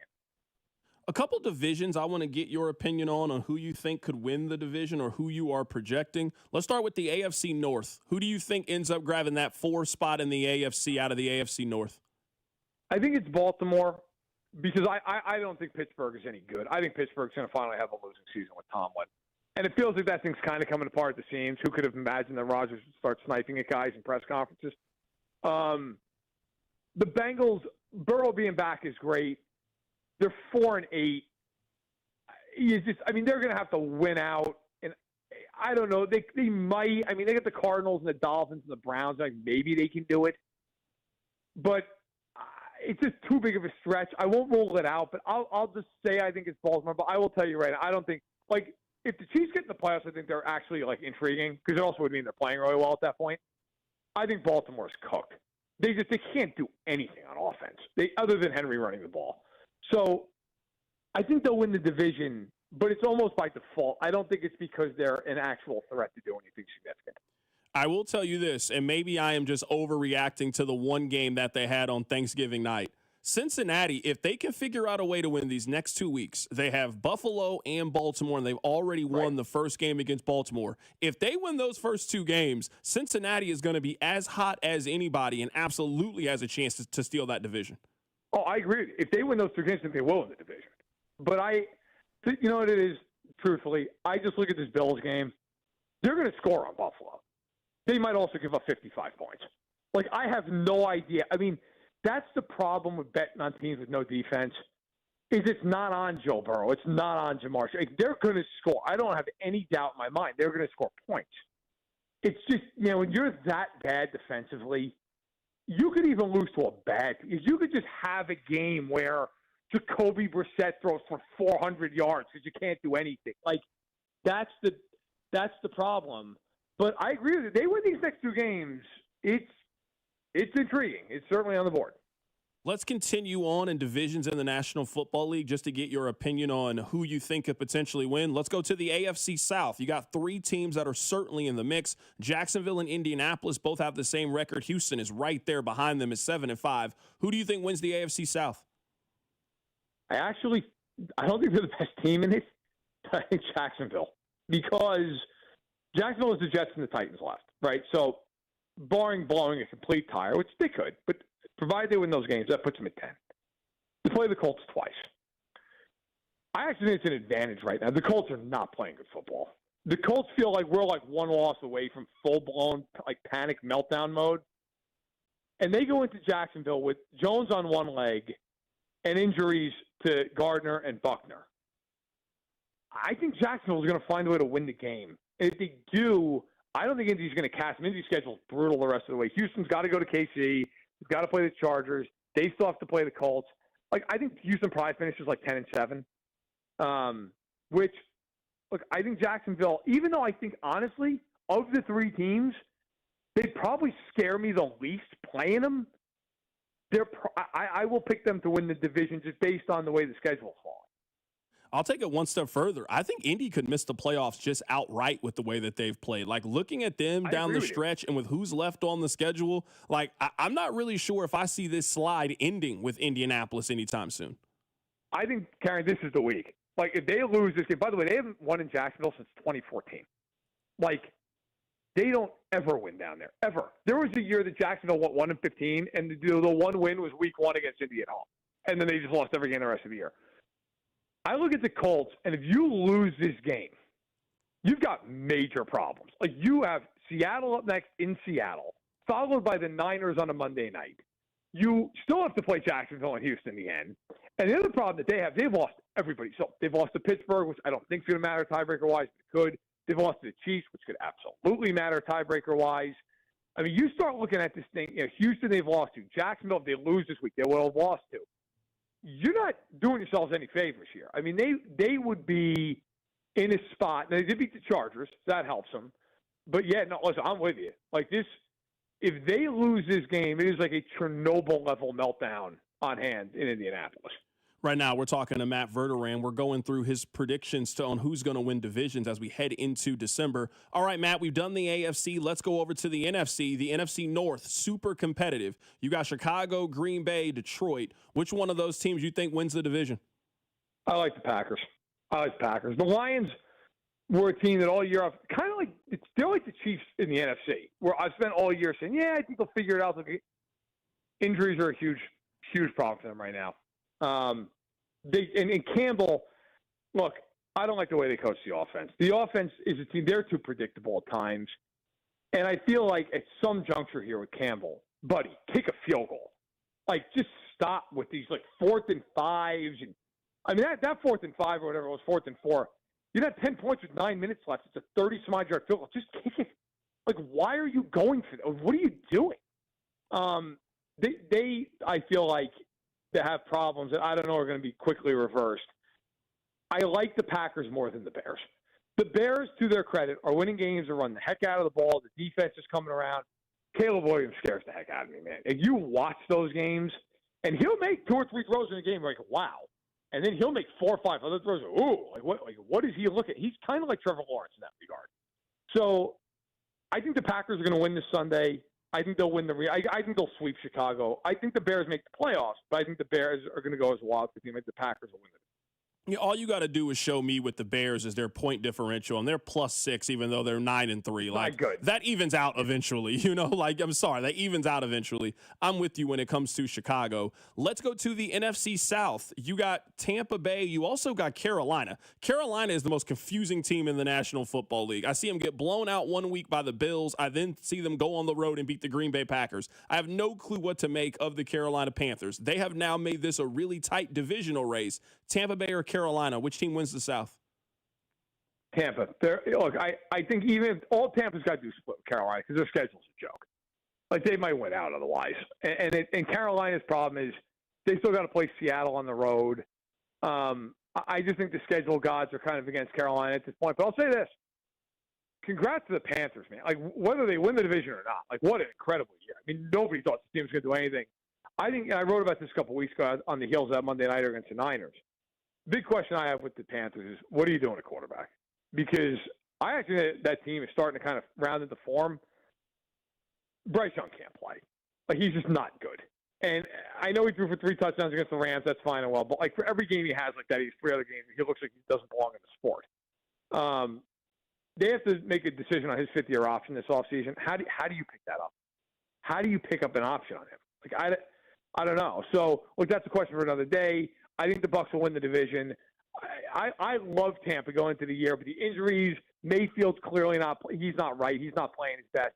I think they're another year of they're going to be the 4 seed, and they're going to get blown out in the first round of the playoffs. I'll get you out of here with this last one, the NFC West. You got the Rams, Seahawks, and Niners. They all have 3 losses right now. The Rams and Seahawks are 9-3. The Niners are 9-4. This is by far and away the most competitive division in the National Football League. Who do you think is coming out of the NFC West? I'll take the Rams, but that loss against Carolina hurts because they've already played their home game against Seattle. Seattle gets the Rams on a Thursday night later on this year. I trust Stafford more than I trust Darnold. I trust McVay. I picked them to go to the Super Bowl in the preseason. I have no reason to change that now. I think the Rams win the division, but I think it's really tight. And I think whether or not the Rams or the Seahawks, like whoever wins that and whoever's the wild card team, would not be shocked if those two teams see each other in January. That is our guy, Matt Verderam, joining us on the show today. He does fantastic work with Sports Illustrated covering the National Football League. Matt, always great to catch up with you, my man. We'll catch up with you next week. Anytime. Take care. Absolutely. That is Matt Verderam joining us on the show today. Always good to catch up with him. Why don't we do this exercise ourselves? 913-586-7965. Rob, why don't we go through the tight divisional races in the National Football League? We got 1 month left. We got 5 games left. And let's get our predictions on the board on who we think wins these divisions. We'll do that next. Keep it right here. It's The Drive. The Drive with Carrington Harrison on your new home for Chiefs football. 96.5, The Fan, brought to you by DM Injury Law. Have you or a loved one been in a car wreck? Contact DM Injury Law today and get the money you deserve. Car wreck? Remember, Mike's got this. The holidays are here, and that means Smokehouse Barbecue. Why fuss this holiday season when Smokehouse Barbecue can cater all of your holiday events? That's what we do. Holiday parties, cater in burnt ends. Holiday parties, bring those hickory pit beans. Smokehouse Barbecue will take care of everything. You can visit them at one of their 3 locations in Independence, Gladstone, and Zona Rosa, or place all of your orders at smokehousebbq.com. That's smokehousebbq.com. For over 35 years, locally owned and family operated, it's Smokehouse Barbecue. Missouri, it's happening. FanDuel Sportsbook is live and ready to roll in the Show Me State, and they're celebrating with a little something for everyone. All this week, every customer gets a no-sweat bet every day. That's right. No matter what you're betting on, if it doesn't hit, you'll get bonus bets back to keep the action going. So whether it's football, basketball, hockey, or whatever you're into, you can bet it all on the app that's safe, secure, and built for every kind of fan. The interface is quick and the payouts are fast, and the experience, top tier. So download FanDuel or visit FanDuel.com/Missouri to get started. FanDuel Sportsbook, now live in Missouri. FanDuel Sportsbook is the official sportsbook of 96.5 The Fan. 21 and present in Missouri. Gambling problem? Call 1-800-GAMBLER. Opt-in required each day. Refund issued as non-withdrawable bonus bets that expire 7 days after receipt. Max refund $20. Restrictions apply, including token expiration. See terms at sportsbook.fanduel.com. Hi, I'm Dylan, your friend and jeweler at Shane Company. As a customer service specialist, I love helping couples find their dream engagement ring. And guess what? I just got engaged, so it was fun to create one myself. First, my fiance tried on a bunch of ring styles and she was drawn to a classic diamond pave setting. Then we looked at different diamond shapes from pear to oval to cushion. She fell in love with the princess cut. At Shane Company, you can create a one-of-a-kind ring and get it in days, not weeks. Because a friend wants you to have a magical holiday proposal. Shane Company, your friend and jeweler. Hey folks, I've got a couple of important questions for you. Do you know how much money you need to retire? Do you have a plan in place for your loved ones? If your answer is no, it's time to get your financial planning on track with UMB Private Wealth. It's never too late to start. Plus, their team supports you at every step of the planning process. Go to umb.com/privatewealth to schedule your appointment. That's umb.com/privatewealth. Why not start today? This is the story of the one. As an HVAC technician, he and his digital multimeter are in high demand. So when a noisy office HVAC turns out to be a failing blower motor, he doesn't break a sweat. With Grainger's easy-to-use website and product information, he selects the product he needs to keep everything humming right along. Call 1-800-GRAINGER, click Grainger.com, or just stop by. Grainger, for the ones who get it done.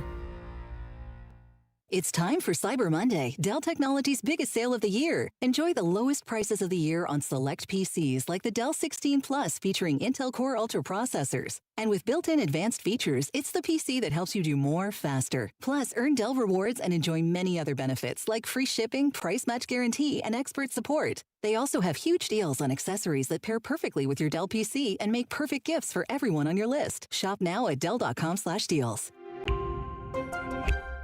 If you've been diagnosed with moderate to severe plaque psoriasis, this is what it sounds like to be 1,000,000 miles away. Imagine being 1,000,000 miles away.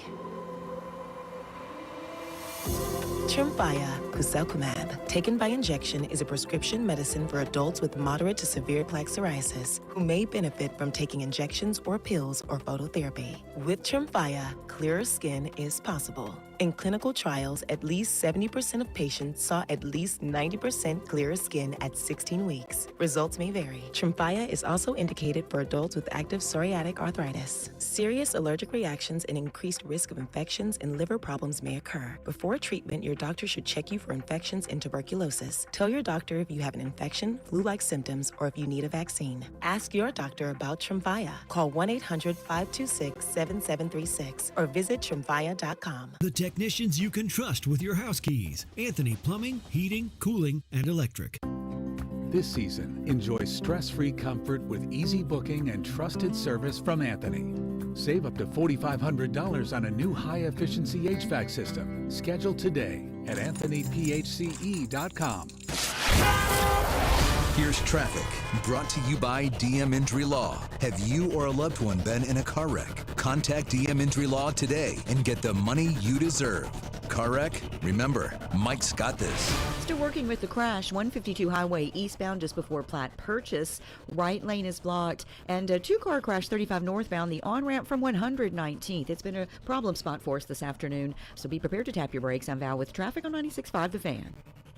You're listening to 96.5 The Fan from the DM Injury Law Studios. Mike's got this. Hey, it's Trent McDuffie from the Kansas City Chiefs. Welcome back to The Drive with C-Dot on your home for Chiefs football. 96.5 The Fan.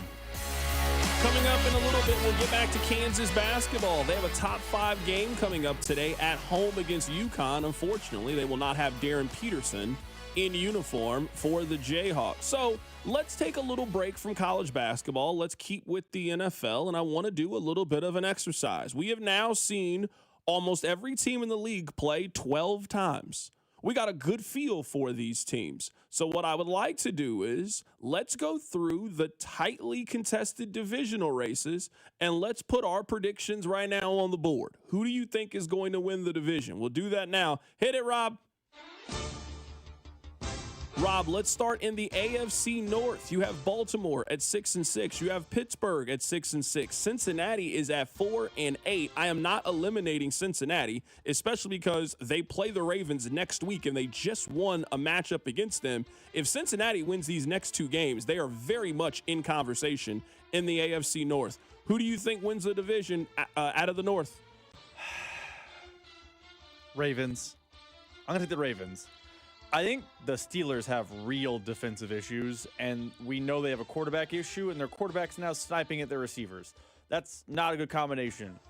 I think the Bengals are done in and got buried by their bad early season. They're going to come on late because the Bengals always do, but they'll fall short. I think the Ravens have just enough to eke out that division. I think they'll beat the Steelers this weekend, which is huge for tiebreakers. I think Lamar is going to get closer to what we think Lamar can do. So I think the AFC North will be the Baltimore Ravens. But, man, a division we thought would be really good is very mediocre. Yeah, I think you have to take the Ravens, but boy, I mean, their schedule down the stretch. They have home against Pittsburgh, on the road against Cincinnati, home against New England, on the road against Green Bay, and on the road against Pittsburgh. I mean, that might be the most difficult 5 games remaining schedule of any team in the National Football League. I do think the difference is they have a 2-game lead right now on Cincinnati. I also think that they're going to win both of those games against the Pittsburgh Steelers, and I think that's enough. I think we're talking about right now in that division, it's a race to 9, and Cincinnati doesn't really have any games to play with, so one slip-up eliminates you. I think the Ravens just got to figure out a way to go 3-2 in these next 5 games. I think they'll do that. I'll take the Ravens, but I don't feel good about Baltimore at all down the stretch. I actually think the Bengals have a better chance than Pittsburgh. I'm selling a lot of Pittsburgh stock. I mean, Aaron Rodgers was sniping. It took 12 weeks, but we got to peak Aaron Rodgers. I mean, that was always going to happen. And that defense is bad, man. Like, it's weird. We all think, oh, man, the Steelers, the steel curtain, blah, blah, blah. That defense is bad this year. Like, it's not up to par. Yeah, I mean, looking at Cincinnati right now, I mean, it really comes down to these next 2 weeks. They have on the road against Buffalo. They have home against Baltimore. You have to win both of those games. And if they're 6-8 with Miami, Arizona, and Cleveland on the board, man, they really got a chance there. So I have not completely ruled out them, but I just think, man, that stretch there on the road against Buffalo, home against Baltimore, you go 1-1 in that stretch, which is a reasonable stretch for any team in the National Football League. You lose one of those two games, you're eliminated. I just think the Bengals end up slipping up in one of these games. I think that just ends up being the margin of error in which they're just not going to make the playoffs, where I think Baltimore is out of that division. In the AFC South, you got Jacksonville, Indianapolis, and also Houston. Jacksonville's 8-4, Indy is 8-4, Houston 7-5. Who do you have coming out of the AFC South? Jacksonville. I'm going to take Jacksonville. I'm not confident about it at all. The Colts, I like the way Matt Verderame phrased it. They are in a Chernobyl-like meltdown. Like, it is bad in Indianapolis. So I'm not really buying a lot of their stock. The Texans are coming on so strong, but that offensive line is me, you, Gold, and Bink. It's bad. I think the Jags have enough to get it done. Just Trevor Lawrence's inconsistencies has me just thinking he's going to throw one away. But I think the answer for me is the Jags, but it's another situation where I think it's really a situation where the team out front is gagging it away more than I think the Jags are going to go win it. I got a hot take for you. I think Indianapolis is going to miss the playoffs. I don't think that take is as high as you think. I think that's very real possibility. Have you seen Houston's schedule down the stretch? They play on the road against Kansas City on Sunday. I think that the Texans are winning on Sunday. They have Arizona, Las Vegas, a banged-up Chargers team, and then a home game against Indianapolis, which could decide the division. I think Houston's going to win the AFC South. I think Houston is going to figure this thing out, turn around, and win the AFC South. If you're looking at Indianapolis's rest of the season, they have both of their games left against Jacksonville, on the road against Seattle, San Francisco, and on the road against Houston. They go 2-3 in that stretch, probably. Yeah, I think we could be talking about Indianapolis is really fighting for their life, and they are going into that game against the Houston Texans where they are going to need to win that game on the road in order to make the playoffs. I have made a about face when it comes to the Indianapolis Colts, but anybody who has played blackjack before, you know when the shoot is hot, and then you know when the shoot is getting cold. And I'm telling you right now, you can tell with the Indianapolis Colts that shoot is getting cold, and you need to get up from the table and go home and take your winnings. That's where I am right now with them. Let's move over to the NFC. In the NFC North, Chicago, Green Bay, and Detroit. Who do you have winning that division? I'm going to take Green Bay in this division. I don't think the Bears are this good, and their schedule is going to get tougher down the stretch. So I think they're going to be a playoff team, but they're about to hit a little bit of a roadblock in the fact that their schedule is about to harden up. And I know they had the big emotional win on the road against Philly. I don't think a lot of Philly right now in the way they're playing. We've talked about their dysfunction all year. I think the Packers have the best defense, and if they can just get anything out of Jordan Love, they have the best roster of anyone in this division. It's just getting something out of Jordan Love has been really a struggle for them. But I do think the Packers are the best team in that division, so give me Green Bay. So earlier today, I told you guys that, so I used one of my Missouri promos. You know, they were giving them out on the apps. I used one of my promos on New England to win the Super Bowl. I'm going to take the other one on Green Bay. I don't think Green Bay is the best team in the NFC, but I think that Green Bay kind of has the right combination of things. I think the NFC West could kind of cannibalize each other. And if you're telling me that the Packers would then need to go on the road to beat the Rams, I think it won't be a home game. It will feel like a home game for Green Bay. And you also know that weather is not going to be a factor in that game. I like this Green Bay team. I think Green Bay figures out a way to win this division. And I think at the end of this thing, going into the playoffs, we are going to look at them as the second best team in the NFC behind the Los Angeles Rams. Give me the Packers to win the NFC North as well. In the NFC South, you have two teams that are tied. Tampa Bay and Carolina both have 7 wins. I don't want to completely disrespect Carolina and give them no chance to win their division. But, man, have you seen their schedule down the stretch? They got a chance. I mean, they still got their 2 games left against Tampa Bay, and then they got a game sandwiched in the middle with Seattle. The division is right there for Carolina. They just got to take care of their own business.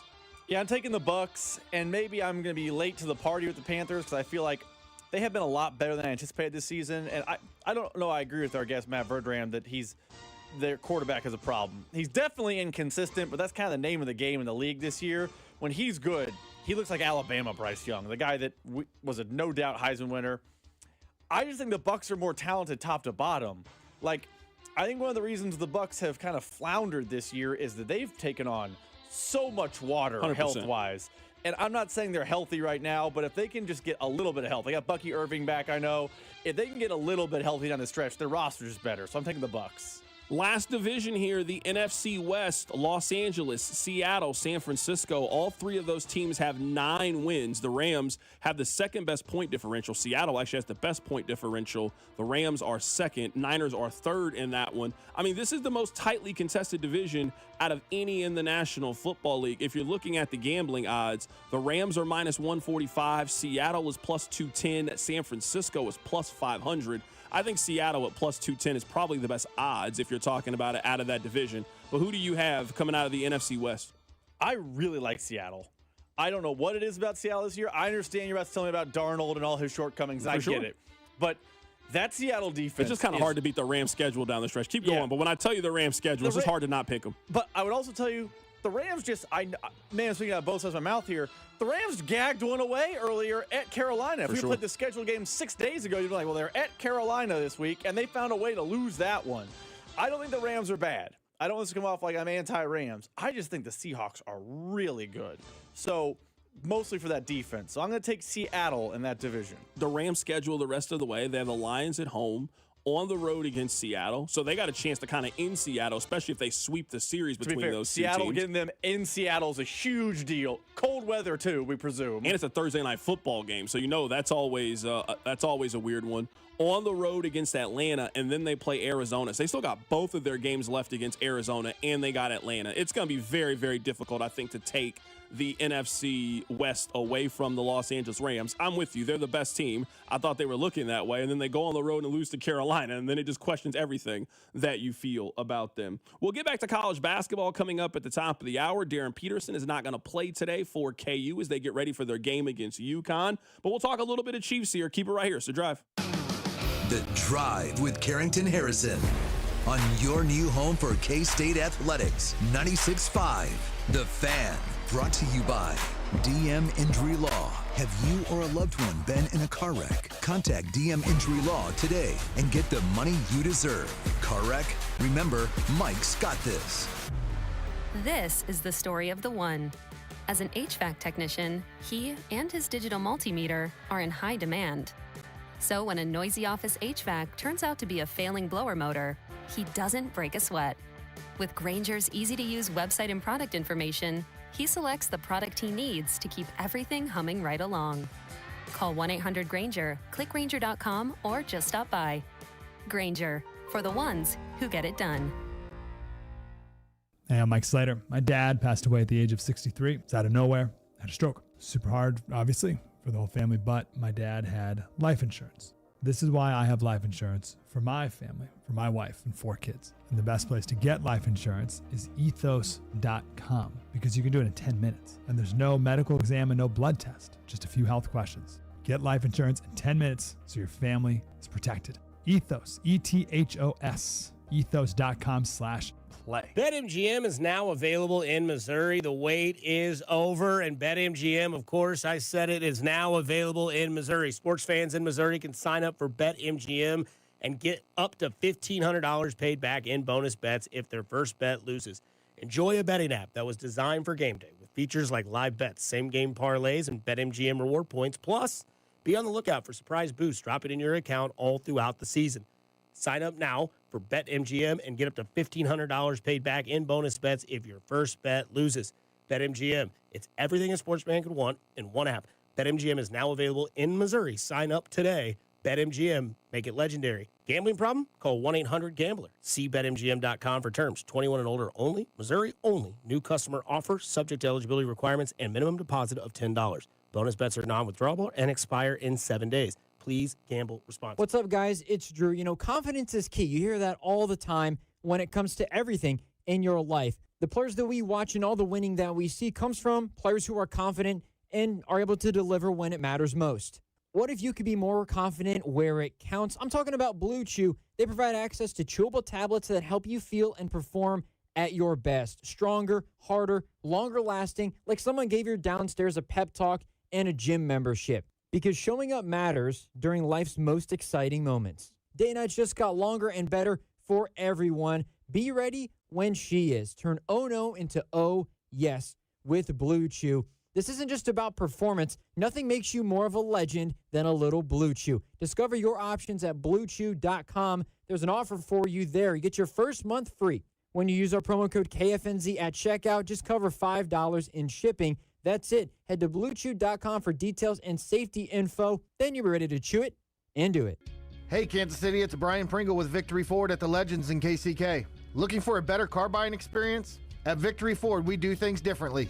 Friendly, knowledgeable people who actually listen. Clear, upfront pricing with no games or gimmicks, and financing that fits your life. Whether you're hunting a rugged truck, a family SUV, or a fuel-smart commuter, our team walks you through every option so you drive away confident. Got a trade? We pay top dollar. No haggling, just a fair, honest offer so your next ride is within reach.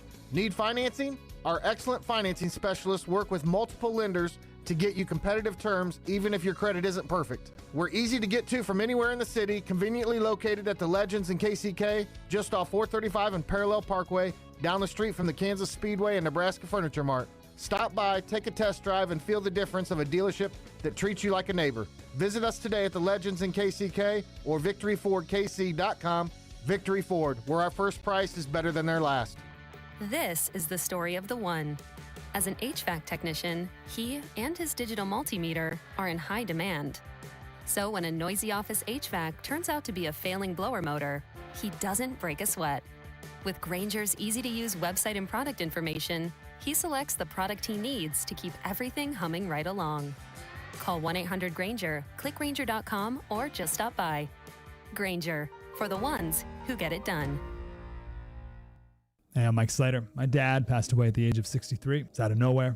Had a stroke. Super hard, obviously, for the whole family, but my dad had life insurance. This is why I have life insurance for my family, for my wife and 4 kids. And the best place to get life insurance is ethos.com because you can do it in 10 minutes. And there's no medical exam and no blood test, just a few health questions. Get life insurance in 10 minutes so your family is protected. Ethos, E-T-H-O-S, ethos.com/play. The Sheet Metal Workers Local Number 2 Enrichment Grant is providing one local high school $20,000 to use on upgrades and equipment, open to all area schools and no strings attached. Take a minute to tell us what your high school needs at helpmymocanschool.com, and we'll announce the winner January 4th on the Chiefs Radio Network. Here's traffic, brought to you by DM Injury Law. Have you or a loved one been in a car wreck? Contact DM Injury Law today and get the money you deserve.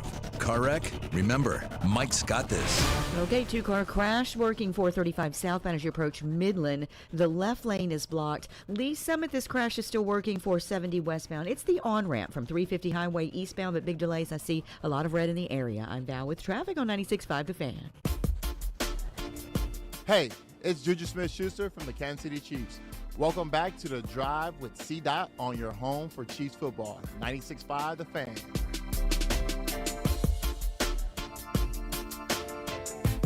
All right, I want to ask you guys this, 913-586-7965. I have possibly 2 theories, but I'm just curious. So the NFL released who the top 10 vote getters are for the Pro Bowl. And for as popular as the Chiefs are, they didn't have a single player that was in this top 10. And I was trying to figure out what that means. Does that mean that Chiefs fans just don't really take the Pro Bowl voting very seriously and don't vote for their players because we have just grown past that? Is it indicative that the league in some ways is just kind of tired of Chiefs players and just doesn't vote for them?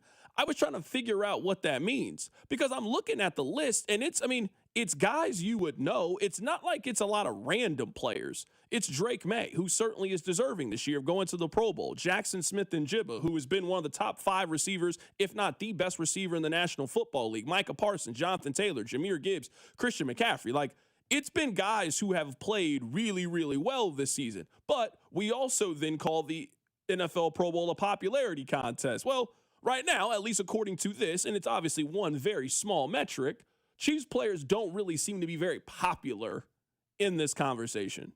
Is this something that stands out to you? I also would say if you are somebody who is arguing it's not that big of a deal, the Chiefs are obviously very popular. I think one very important thing to note is there's not a Cowboys player on here. Where I would say the 3 Cowboys players, certainly off the top of my head, deserve to make the Pro Bowl. Dak is a Pro Bowl quarterback in the NFC. And, I mean, they're going to have an all-pro wide receiver. One of their 2 receivers is going all-pro, whether it's CeeDee Lamb or George Pickens. Both of them might end up being first-team or second-team all-pro. So we're talking about a team that is obviously very, very popular, but also doesn't really have the votes. Does this mean anything when you see it, that there is not a Chiefs player in the top 10 right now of receiving votes when it comes to the Pro Bowl? So I would say it's largely nothing. I will say one thing that surprises me based on how the internet works.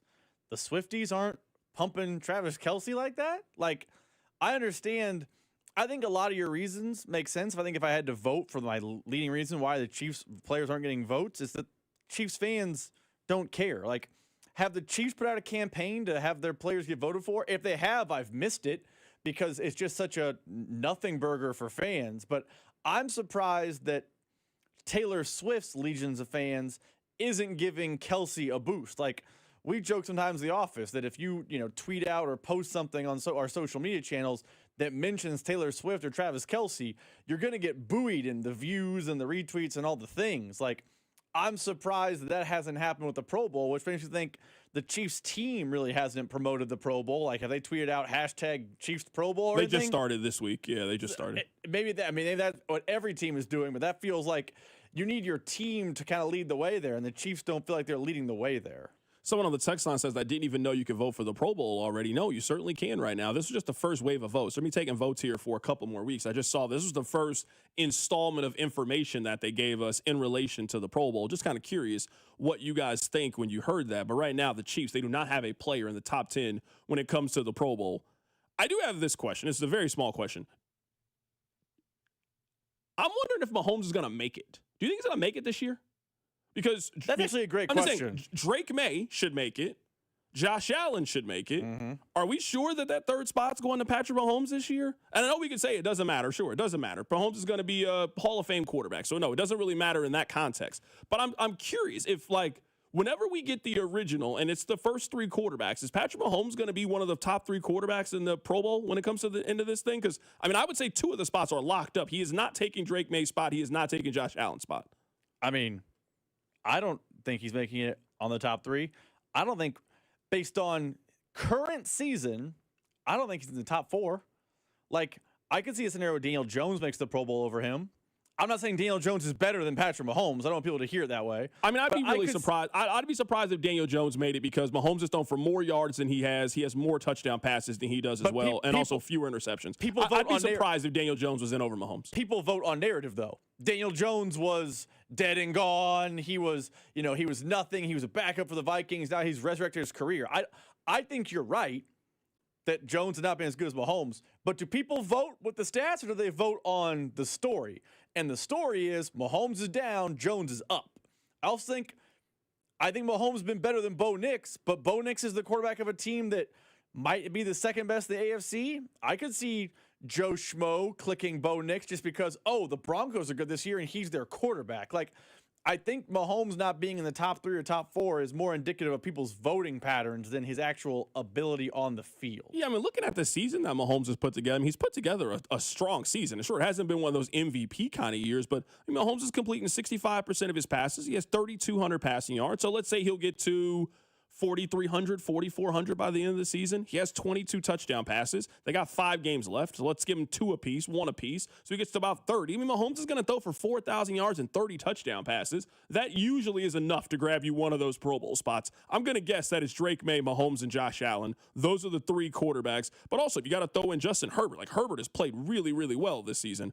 Herbert has a little less than 3,000 yards and 21 touchdown passes this season. So just an interesting thing as the Pro Bowl voting is now coming out. in the National Football League. We played this earlier. I'll play it again for you guys, just talking about the AFC. Mitch Holthus said this yesterday on the show, and I started thinking more and more about it, and he's right. Denver is a lot like last year's Chiefs team. They've done it in different ways. They blocked the field goal against the Eagles. I mean, they've had defensive stops. They've had offensive big plays. And so I would agree with you. I've said that same thing. The narrative to me is somewhat humorous because we're into narratives now, whether it's politics or business or sports. And their narrative last year is the Chiefs can't continue to do this. You can't win 12 straight one-possession games. Like, they're just so lucky how they're doing it. But this year, the Broncos are doing it the same way, and they're just gutsy. So I saw a stat, and here's the stat. There have been 202 instances in NFL history of a team trailing in each of its first 12 games. The Broncos are the only team out of those teams to win 10 of those games. Last year, there was a team that won 9 of those games. It was the Chiefs. There is a lot of similarities between this year's Broncos team and last year's Kansas City Chiefs team, where I think the question is going to be at the end of this thing, and eventually I think you saw with the Chiefs that it just came tumbling down. It just came tumbling down in the Super Bowl. How sustainable is this for a long period of time? Now, I would say also in a very Kansas City Chiefs fashion, listen to this. This is Bo Nix when the Broncos are trailing this season. He is completing 63% of his passes with 1,300 yards, 12 touchdowns, and 1 interception this season. Say what you want about the Broncos, and they find themselves in some precarious spots pretty often. Man, Bo Nix usually gets them out of those situations, which sounds a lot like the quarterback of the Kansas City Chiefs. This is the Broncos team that I can't explain it. They just figure out ways to win. They run the football just enough. They got just enough weapons. Their offensive line's good enough. Their defense is phenomenal. They're just well coached enough. And in an AFC that just feels so uncertain and everything is up for grabs, the Broncos are just figuring out a way every single week to win and kind of keep their head down. And they've emerged as one of the better teams in the National Football League. We'll see if that can hold up as the weather gets colder and the games get more important. Coming up at the top of the hour, we'll start with the little college basketball. Darryn Peterson out for today's game. We'll read you the statement from Bill Self. That's coming up. It's The Drive. The Drive with Carrington Harrison. Watch the show on YouTube by subscribing to the 965 YouTube channel. The Drive, brought to you by DM Entry Law. Have you or a loved one been in a car wreck? Contact DM Entry Law today and get the money you deserve. Car wreck? Remember, Mike's got this. 96.5, The Fan. Here's traffic, brought to you by DM Entry Law. Have you or a loved one been in a car wreck? Contact DM Entry Law today and get the money you deserve. Car wreck? Remember, Mike's got this. You've got the crash still working near Lee Summit, 470 westbound, the on-ramp from 350 Highway eastbound, and I see red all over that exchange. You've got a stall that's causing big backups, 435 westbound past State Line Road. 2 left lanes are open here. And I'm Val with traffic on 96.5 The Fan. At Straight Talk, we know the holidays are your time to say yes. So why put up with a wireless company that makes you say out of data? Or no service here? Switch to Straight Talk and say yes to real unlimited data on a reliable 5G network covered by Verizon. And with a free 5G phone when you activate select plans, someone else in your family can say yes! Available at straighttalk.com and Walmart. Based on RootMetrics State of 5G Report, United States 1H 2025. Experiences may vary. Not an endorsement of Verizon. For network management practices, visit straighttalk.com. You've got a big day, so you use Unstoppable Scent Boosters to give your laundry non-stop freshness. So no matter how long the day goes, you can't stop this power, this walk, this pose, this strut, this look, this talk. Your clothes will be so fresh you can confidently strut into that end of the day meeting like a boss, boss, boss, boss, boss, boss, bosses. Let's talk business in my office. Add new Unstoppables beads to your wash for 24-hour non-stop freshness so you can smell unstoppable. Missouri, it's happening. FanDuel Sportsbook is live and ready to roll in the Show Me State, and they're celebrating with a little something for everyone. All this week, every customer gets a no-sweat bet every day. That's right. No matter what you're betting on, if it doesn't hit, you'll get bonus bets back to keep the action going. So whether it's football, basketball, hockey, or whatever you're into, you can bet it all on the app that's safe, secure, and built for every kind of fan. The interface is quick and the payouts are fast, and the experience, top tier. So download FanDuel or visit FanDuel.com/Missouri to get started. FanDuel Sportsbook, now live in Missouri. FanDuel Sportsbook is the official sportsbook of 96.5 The Fan. 21 and present in Missouri. Gambling problem? Call 1-800-GAMBLER. Opt-in required each day. Refund issued as non-withdrawable bonus bets that expire 7 days after receipt. Max refund $20. Restrictions apply, including token expiration. See terms at sportsbook.fanduel.com. Hi, this is Kevin Harlan, and I'm here to tell you Rob Sight Ford is closing in on a record-setting year, and they're doing whatever it takes to get there. That's right, Kevin. We're pulling out all the stops to finish the year strong. 0% for up to 66 months on most Ford models, including F-150s, Escapes, Explorers, Super Duties, and Transits. Top dollar trade-ins and pricing other dealers won't match. If you've been waiting for the moment to buy, this is it. We've got the vehicles. We've got the deals. We just need one thing, you behind the wheel. Impeccable rhyme, Kevin. But hey, this is simple, upfront, and easy, and it all ends January 5th. Kansas City's only top-rated Ford dealer on Google. 4.8 stars, nearly 3,000 reviews, and voted best car dealership in Kansas City by Kansas City Magazine. And now, we're going for the finish line. Rob Sight Ford. Buy right with Rob Sight. 135th and State Line or ROBSIGHT.com. You want inventory, you want price, you want more for your trade. Let's make it happen. End the year in a Ford before this event drives off. You know, there's millions of people without the health insurance they need. I get it. You feel like it's too pricey, a headache to deal with. You deserve something better. And better health. We're on a mission to get everyone high-quality, affordable health insurance. You have health insurance needs. We have plans with low out-of-pocket premiums, with in-network preventive care at no cost to you, and a network of local doctors and hospitals. So if you're still shopping for health insurance, go to ambetterhealth.com/enroll to get your free, no-obligation quote. That's ambetterhealth.com/enroll. For coverage to start January 1st, you must enroll by December 15th. Find the plan that's right for you right now. ambetterhealth.com/enroll. And Better Health, on a mission for better. And Better Health is the brand name for health insurance products underwritten by subsidiaries of Centene Corporation. Go to ambetterhealth.com to see offerings in your state. This is a solicitation for insurance. Hey, it's Joshua Briscoe. Join me live at Harrah's, Kansas City this Saturday from 2 p.m. to 4 p.m. Come out and celebrate the recent Caesars Sportsbook launch in Missouri and meet former Chiefs running back Christian Okoye. Bet the game day action right from your phone. Download the Caesars Sportsbook app now and use promo code RADIOMO.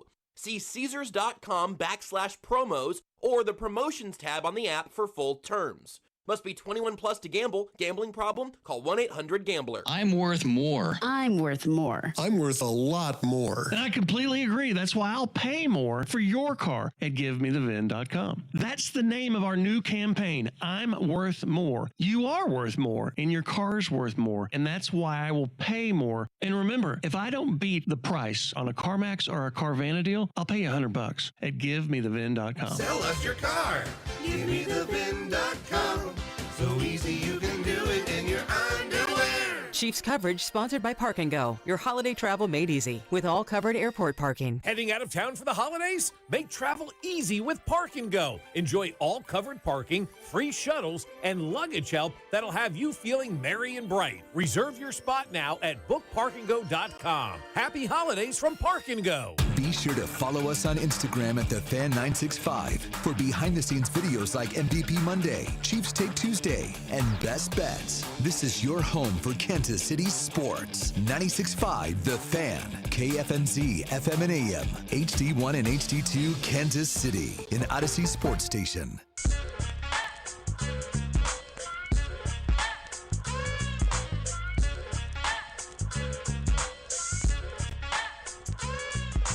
Congratulations on getting through your 9 to 5. Thank you so much for listening. It is The Drive. You were listening to The Drive on 96.5 The Fan, 96.5thefan.com, and also the Odyssey app. Carrington here, Rob here, taking you up until 6 o'clock.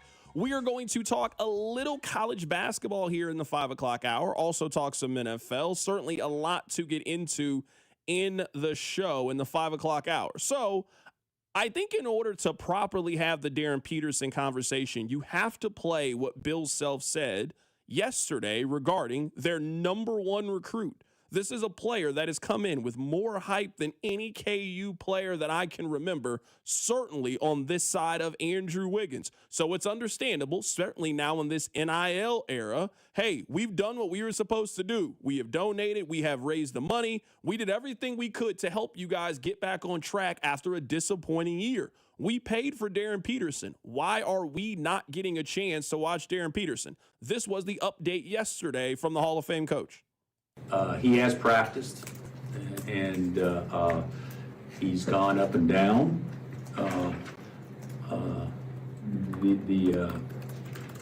The hesitancy I have is that before we'll announce anything is he has to test out medically from a strength and flexibility standpoint, and we'll know that in the morning. So still no answer, but we'll be able to say something definitively in the morning. If he's able to play, like, is there any thought in your mind of starting, not starting? Does that matter to you? Doesn't matter, but if he plays, he's starting. This was the statement today. So that was yesterday, which maybe it is my fault. Because when I heard that yesterday, I thought that it meant that Darryn Peterson was going to play today. He's practicing with the team. So if you're practicing with the team, you're doing all of the basketball responsibilities. You're running, you're jumping, you're rebounding. You are preparing to play. That's why you practice. Well, then today, when it's game time and KU plays in 3 hours against a top 5 team in college basketball at home, here's the statement. Quote, Darryn is not going to play tonight. He is very close. He is working his butt off, but he's still not 100%. He is day to day. This is just my advice. And maybe your thought is going to be, well, we don't need your advice. You cheer for Missouri, and that's perfectly fine. If I'm Bill Self tomorrow, this is what I say. Darryn Peterson is out indefinitely while we try to figure out what his injury is. When we have an update, we'll give it to you. We are doing everything we can to get him back on the court. But right now, we don't have an update because what I think has been created by the way that this has been marketed, the way that it has been messaged is they make you think that Darryn Peterson is close. And maybe Darryn Peterson is close, but at some point it's kind of a, hey, I'm going to stop falling for this. I thought he was going to play in the Duke game. I think all of us thought that he was going to play in the Duke game. Then they had the games that happened in Las Vegas. He didn't play in that one. All right, another week has passed. We're not talking about this being a 1-2 week thing. Darryn Peterson hasn't played in a game in a month. So if the plan is, well, we don't need him for these non-con games, let's have him ready for conference play, just say that he's out indefinitely, you don't have an update, and when you have an update, you'll let us know. But the day-to-day, back to forth, the updates, the hope, I think it is hurting everybody in this. And I think this is where colleges have to kind of change the way that we discuss these things. You didn't really have to give up-to-the-minute updates before when it came to college because the coach just had so much power. But in a day where the fan base is directly paying the athletes due to these NIL collectives, man, I think you owe people a little bit more explanation than what you are getting right now with Darryn Peterson. He is very close, but he's not 100%. He's day-to-day. Well, what does that mean? Is he going to play on Sunday? Like, it just continues you asking the same question each and every day with Darryn Peterson. Just stop it. He's out indefinitely. We don't have a timetable right now. When we have a timetable, we'll let you know. And then when you're ready to give a Darryn Peterson update, don't let us know that he's close. He's playing tonight. That's all anybody cares about is when he is going to play. I don't know how much you guys care how close he is to playing. It don't matter if you're close, but you're still sitting in street clothes on the bench. When are you going to get on the court? Now, if you look at KU's schedule, and I do think that Darryn Peterson is going to play eventually for Kansas. I just think some of the back and forth for the last month just could have quite simply been avoided. They play UConn today. We obviously have our answer. They play Missouri on Sunday. So we're going to ask the exact same question here coming up over the next couple of days. Is Darryn Peterson going to play against Missouri? If he is not going to play against Missouri, I just would sit him down for the rest of December. They got 3 games after Missouri in December, and then it's Christmas break. They have 3 games left. They go on the road and play NC State. They then have Towson and Davidson at home. You don't need them against Towson. You don't need them against Davidson. At the very first of the year, they have their first conference game. So if he can't play on Sunday against Missouri, which is a very important game to KU fans, a very important game to the boosters, and the same people that are paying all of this money for Flory and Bryson Tiller and Council and all of these guys, man, if Darryn Peterson ain't playing in that game, just sit him down. Sit him down for 2 months. KU will be fine. They'll manage. And they've already had a great non-con, I think. Going on the road in Vegas and handling business the way that they did, you got to feel real optimistic if you're a KU fan. This KU team is so much more refreshing to watch than last year's team. Last year's team was a drag. It was a drag to me, and I want to see Kansas lose in these games. I got tired of watching Kansas basketball last year.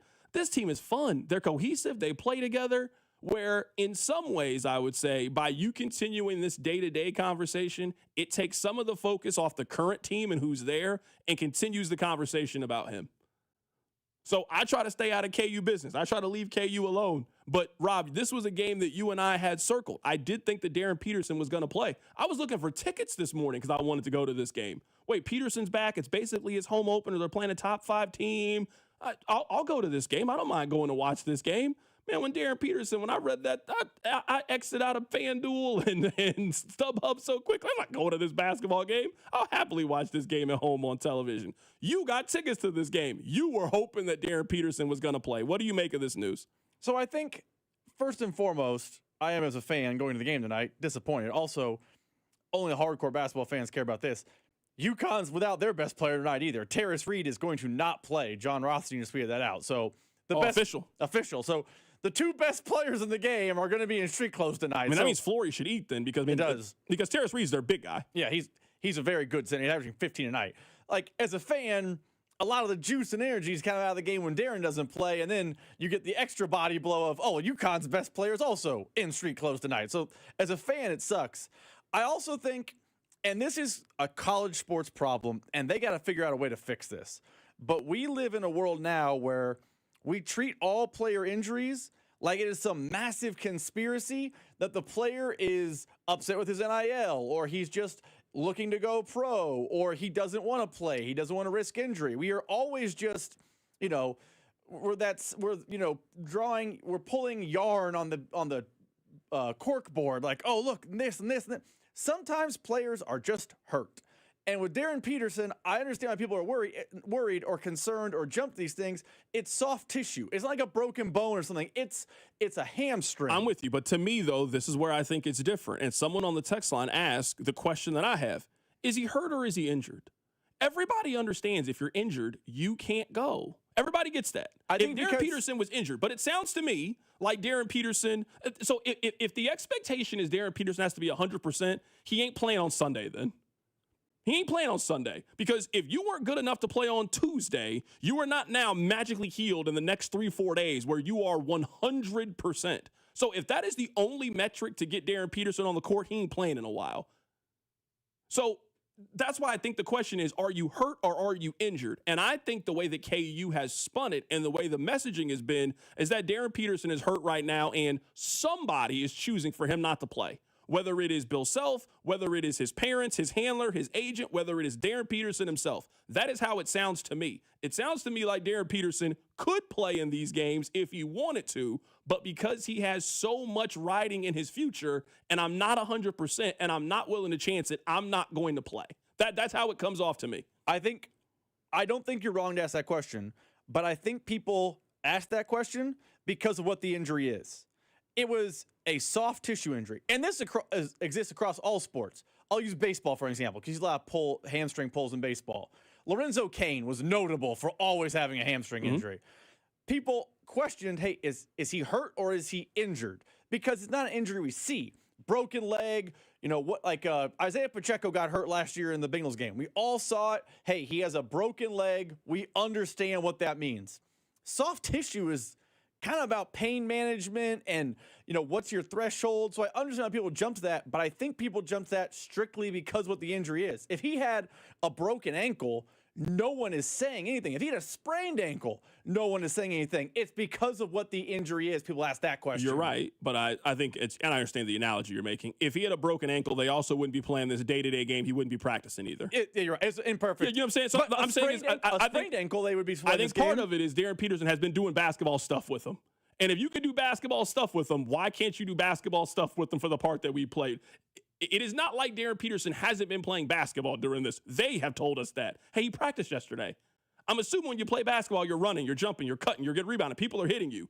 So you can do a 2-hour practice, but you can't give us 25 minutes on Tuesday? That's where I think a lot of the frustration is coming from. But that frustration, it pales in comparison to the frustration that K-State fans are feeling right now when it comes to their head coach. Like I open every one of these, I'm blessed to do what I do. I'm grateful to my Lord and Savior that I have the chance to do this. Don't feel very blessed right now. Pretty pissed off and ready to get to practice tomorrow morning. K-State fans, I want to tell you that I come in peace. I really do. I really come in peace. It's bad. It's bad right now. I don't think this Jerome Tang thing is going to work. And I'm not telling you something that I don't think you already know. I think you guys clearly know this when it comes to him. I don't think this is going to work. This is why. If you're 5-3 right now and you got a big time loss to Bowling Green, you don't have any great non-con wins. It's not like K-State just been running through the non-con and they got a couple of big wins. Now they got a chance to get a pretty decent one here coming up in a couple of weeks. They go on the road to Creighton. That's a good win. You go on the road and beat Creighton. That's a good win. But you don't really have a great non-con, and you got a bad non-con loss. They got beat by 16 at home by Bowling Green. They never led in the game. Not once at home. You're telling me you didn't get a 2-0? You didn't get a 4-2? Nothing. You didn't lead at any point in the game. At any of the 40 minutes, you didn't have a lead over Bowling Green, and they ran you off the floor at the crib. You then go to Big 12 play. You want to hear how their Big 12 starts? BYU at Arizona State. Those are their first 3 games. They also play Kansas. They also play Iowa State. They go on the road and play Houston. They go on the road and play Texas Tech. I mean, it's going to be a gauntlet in this league, and you know it. So K-State's going to be in the exact same place they were last year. Bubble team on the other side, wrong side of the bubble. If you miss the NCAA tournament this year, you're not coming back. They've already given you 2 years of missing the tournament. You knew going into it you were on the hot seat. I do think that fans have the right where now these colleges are asking for more and more donations. They're asking for more and more money to pour in the name, image, and likeness. Where do you think that money is coming from? It's coming from us. That's where it's coming from.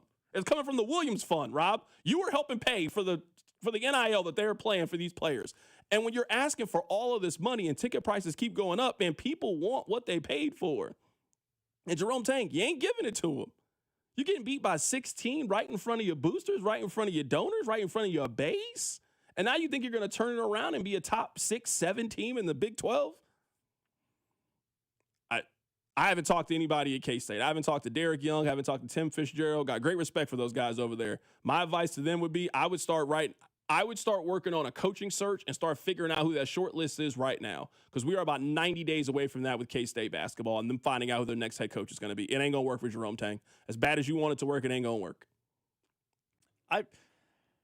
I do have mixed feelings about Jerome Tang, because on a professional level, Jerome Tang has been really good to this show. I like Jerome a lot. I remember when Jerome went to the Elite Eight, I was mad. I was like, that's a good dude who I think can coach basketball, and he's at my rival school. This sucks. I remember having that sensation with Jerome Tang. But basically, since Marquise Noel left campus, Jerome Tang has done nothing in Manhattan other than go get money from boosters. If you read the reporting and the podcast and you kind of go down a K-State rabbit hole, and I'm not asking people to do this, but if you go down a K-State rabbit hole, it feels like Jerome Tang was doing everything he could to get every dime, and sometimes the athletic department was like, yo, what are you doing? That was the sense you get. And they are not getting good ROI at all. I mean, PJ Haggerty can score, but if you go 15-19 with a dude who averages 29 a night, who cares? For sure. Coleman Hawkins, I thought was a good player, and at times looked like a good player, but he was busy beefing on Twitter with fans, and they go 15-17. So who cares? K-State fans have certainly done it. Someone on the text line says we can't even afford to hire him. If there is one message you should always know about college athletics, if they want you fired, they will come up with the money. We see that happen time and time again. I'm looking at it right now. Jerome Tang buyout is going to be $18 million. At the end of the season, they will figure out a way to come up with that $18 million. Trust me. They always come up with it. They always come up with it. They will go to somebody who makes a lot of money in K-State, somebody who has a cornfield, somebody who has a little bit of oil money, and they will get exactly what they need to get him out of there. And that person will want him out of there. That's the way college athletic works. I understand it's basketball and not football. You saw what happened with Brian Kelly. You saw what happened with James. We don't care how much the buyout is. Look at what happened at Texas A&M with Jimbo Fisher. We don't want him to be our coach anymore. So you tell us how much it is. We'll put our hat together, and we'll come up with the money to get him out of here. Jerome Tang better make the NCAA tournament. If they don't make the tournament, no ifs, ands, or buts. I don't care if your best player gets hurt. If you go 3 straight years and not make the NCAA tournament at a Power 4 university where they have given you the NIL money to go get talent, if you don't make it, Jerome Tang will be either calling games next year for ESPN Network, or he is going to be on somebody's bench as an assistant coach. That is the way that this is trending for them. All right, Rob, let's get to the Chiefs and the hits. Your workday is over. Oh, yeah. You're headed home, and now you're stuck in traffic. Time to get caught up on the biggest stories in Kansas City and around the country with CDOT and Rob. It's time for the hits. Number 1. Carrington Harrison's hits are brought to you by Baker University. Make your next era orange at Baker University, the first university in Kansas, and ranked number 1 in return on investment among private universities in the state. Baker University, forever in our orange era. All right, let's play this. I want to play this from Matt Verderan. We had him on the show earlier today.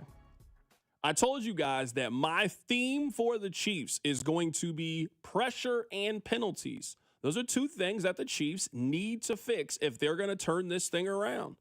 I'm sorry, you don't make the playoffs if you don't get pressure on the other team's quarterback. Yes, having the best quarterback in the National Football League is really important. Getting to the other team's quarterback is almost equally as important. And the Chiefs, they have one half of that equation completely solved. If they miss the playoffs, it will not be because they are not good enough at quarterback. It will be because they are not good enough at disrupting the other team's quarterback. They haven't had a sack in 2 weeks. Think about that. In 2 weeks. So you got 3 legitimate quarterbacks left. You got Bo Nix, Justin Herbert, and C.J. Stroud. You can't get 1 sack in those 3 games and tell me you're going 3-0 in those games. That ain't the way that it works. So, number 1, pressure. You have to focus on pressure. And number 2, very obviously, the penalties. You cannot continue to shoot yourself in the foot because the offensive pass interference that takes the touchdown off the board, that could be the difference in you making or missing the postseason. The Jawan Taylor penalty, the hold, the illegal procedure, the illegal formation, that could be the reason why you miss the playoffs. Pressure and penalties. That's all I'm preaching this week. Dallas, look, I respected Dallas, but I figured it'd be a game the Chiefs will find a way. And you watch that game, they just can't do anything. I mean, the biggest problem the Chiefs have, they just cannot get a pass rush at all. And that's brutal when you're paying, $55 million a year between Jones and Karlaftis, and you can't do anything. And it's not really because of those 2 guys. I mean, look, Jones would like to have more sacks. Karlaftis has been hit and miss at times. But it's everybody else. I mean, do you know Mike Dan this year has 4 tackles? He has 4 tackles. Played, I think, 11 games. That's impossible. Like, you're in the defensive line. Somebody just runs into you 5 times a year. You get 5 tackles. Amena, who's done nothing. Gelati's done nothing. And Norman Lott, of course, is hurt. Like, and that's the thing. These next 2 weeks, they're playing bad offensive lines. I have no idea if the Chiefs can take advantage of it or if they're just going to lose these games because these are the 2 weeks that Houston and the Chargers can protect, and Stroud and Herbert just light them up.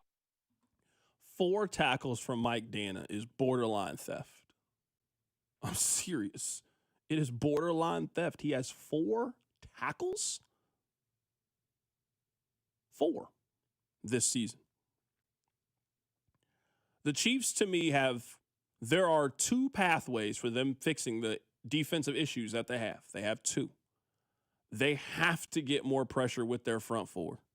And if you don't trust them to get more pressure with their front 4, and I don't fault you if you don't, they have to start getting much more creative and much more aggressive and willing to take chances when it comes to blitzes. That pressure has to come from somewhere. It has to. And you got to take chances. And sometimes you will leave corners one-on-one in an island, and they can possibly get burned in that way. That is the gamble that you take. But if you're not going to be a defense that really takes the football away, and we know that's not what this defense is, they're not a defense that forces fumbles, they're not a defense that has a lot of interceptions and takes the football away, then you got to get a sack on 3rd down that doesn't count as a turnover, but forces them to punt the ball and then gives you the football. You got to be better at that if you're the Kansas City Chiefs. So I don't want to make it seem like there's no way they can beat Houston. I am picking Houston to win this game. I just think Houston is strong where Kansas City is weak right now, and I think that Houston is playing a better brand of football than Kansas City.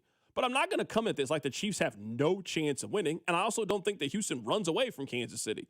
This ends up being the exact same game that we've been watching now for the last month. This game is really close in the last 6 minutes of the game, and it comes down to, can Kansas City avoid a big mistake? We all know when those situations happen. On Thursday, the Chiefs, they were down 4. They had the ball at the end of the first half. They had the ball at the beginning of the second half. They don't score. It comes down to those kinds of things. I do not disagree with Andy Reid. This is a team that's 1 or 2 plays away. How do you make those 1 or 2 plays? You're usually going to make them because, A, your quarterback is amazing, or your defense has to get off the field. That, for the most part, has been the 1 or 2 plays. It's been a turnover from your offense, more specifically your quarterback, or it has been you couldn't get home on 3rd down, and now this 3rd and 15 is now 1st down because the Broncos got a 20-yard pass down the middle of the field. Penalties and pressure. That is what this team needs to focus on in the remaining 5-game stretch. If you do that and this team starts to get pressure on the other team's quarterback and limits the mistakes and penalties, they can easily turn this thing around. They got 3 home games. 3 home games are right now the checklist. It doesn't matter about the division. It doesn't matter what you've done up to this point. The Chiefs got to go 3-0 in 3 home games against 3 good football teams. If you're a playoff team, you got to prove to us you're a playoff team. You got a chance to prove that against 3 teams that are likely going to the postseason. Keep it right here. You're listening to The Drive. We'll get back to college basketball. Missouri plays tonight. Kansas plays tonight. Keep it right here. It's The Drive. This is Wyatt Thompson from K-State, and you're listening to The Drive with CDOT right here on 96.5 The Fan and the Odyssey app. Brought to you by DM Injury Law. Have you or a loved one been in a car wreck? Contact DM Injury Law today and get the money you deserve. Car wreck? Remember, Mike's got this. Call Hamilton today for our $79 mainline drain cleaning special. The pros at Hamilton will inspect your drains with video camera technology to pinpoint exactly what is needed to clear those clogs and help prevent expensive drain repairs. The expert technicians at Hamilton are ready 7 days a week to solve your problem the right way, the first time. Over 40 years experience and more than 8,000 5-star reviews are great reasons to trust Hamilton. Visit callhamilton.com/radio for details, terms, and conditions. License number 2025-11121. The appetite for destruction returns. Guns N' Roses. World Tour 2026. One night. Morton Amphitheater, August 19th.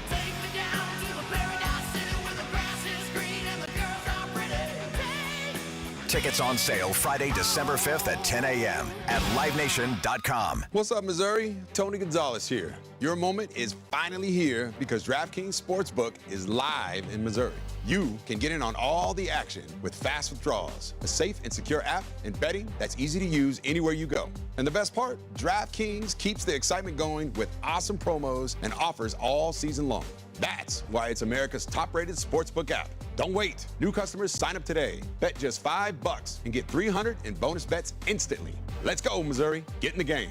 Download the DraftKings Sportsbook app and use code 965. New Missouri customers bet $5 and get $300 in bonus bets instantly. That's code 965 in partnership with DraftKings Sportsbook.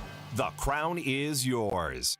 Gambling problem? Call 1-800-GAMBLER. 21 and over. Physically present in Missouri. Eligibility and restrictions apply. Terms at DraftKings.com/sportsbook. Bonus bets expire 7 days after issuance. For additional terms and responsible gaming resources, see sportsbook.draftkings.com/promos. Hey, Chiefs fans, Crown Royal is the official whiskey of the Kansas City Chiefs. And this season, it's not game day without the generous spirit of Crown Royal. Whether you're at the tailgate, in the stands, or watching from home, Crown Royal is the reason and the reward for coming together. Grab a glass with the Crown Royal rig at a stadium near you because we'll be sharing the generous spirit with fans across the country. Crown Royal, fueling game day with a generous spirit. Visit www.crownroyal.com/royal rig for more on the Crown Royal Rig Tour. Please drink responsibly.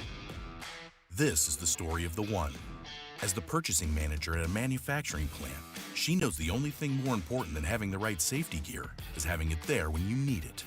That's why she partners with Grainger for auto reordering, so her team members can count on her to have cut-resistant gloves on hand, and each shift can run safely and efficiently. Call 1-800-GRANGER, click Grainger.com, or just stop by. Grainger, for the ones who get it done. Every morning, we rise and shine, make breakfast, and brush away the night's rest. These routines help us start the day off right.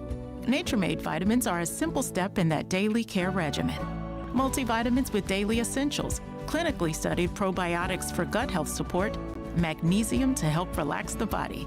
Nature-Made is made to care for you every day. These statements have not been evaluated by the Food and Drug Administration. These products are not intended to diagnose, treat, cure, or prevent any disease. This is the story of the one. As the purchasing manager at a manufacturing plant, she knows the only thing more important than having the right safety gear is having it there when you need it.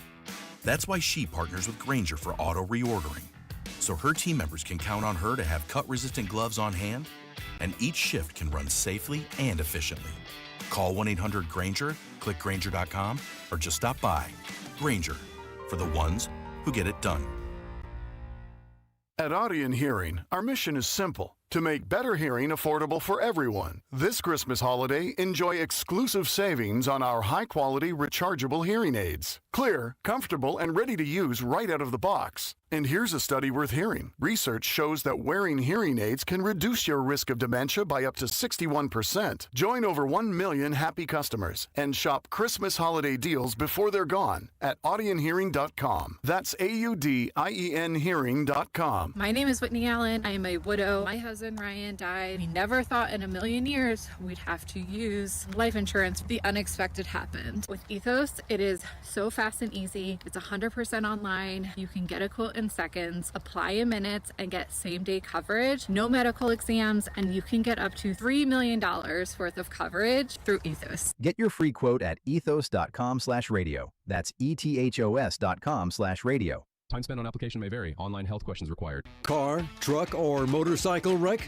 Remember, Mike's got this. Paid for client portrayal and endorsement. The choice of a lawyer is an important decision and should not be based solely upon advertisements. Give me one good reason why I should call DM Law. How about 3 great reasons? 1, it's easy. 2, it's fast. 3, the results. Mike's got this. 816-888-7500. Mike's got this.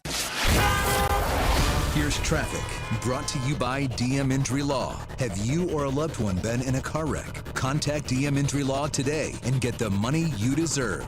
Car wreck? Remember, Mike's got this. Big backups down on 435 if you're headed eastbound, just past Knoll. That's a stall, tried to make it off to the right shoulder, blocking part of the right lane. And northbound 35 before 67th, left lane is still blocked here, very heavy and some onlooker delay. I'm Val with traffic on 96.5 The Fan. Welcome to your home for Royals baseball. 96.5 The Fan.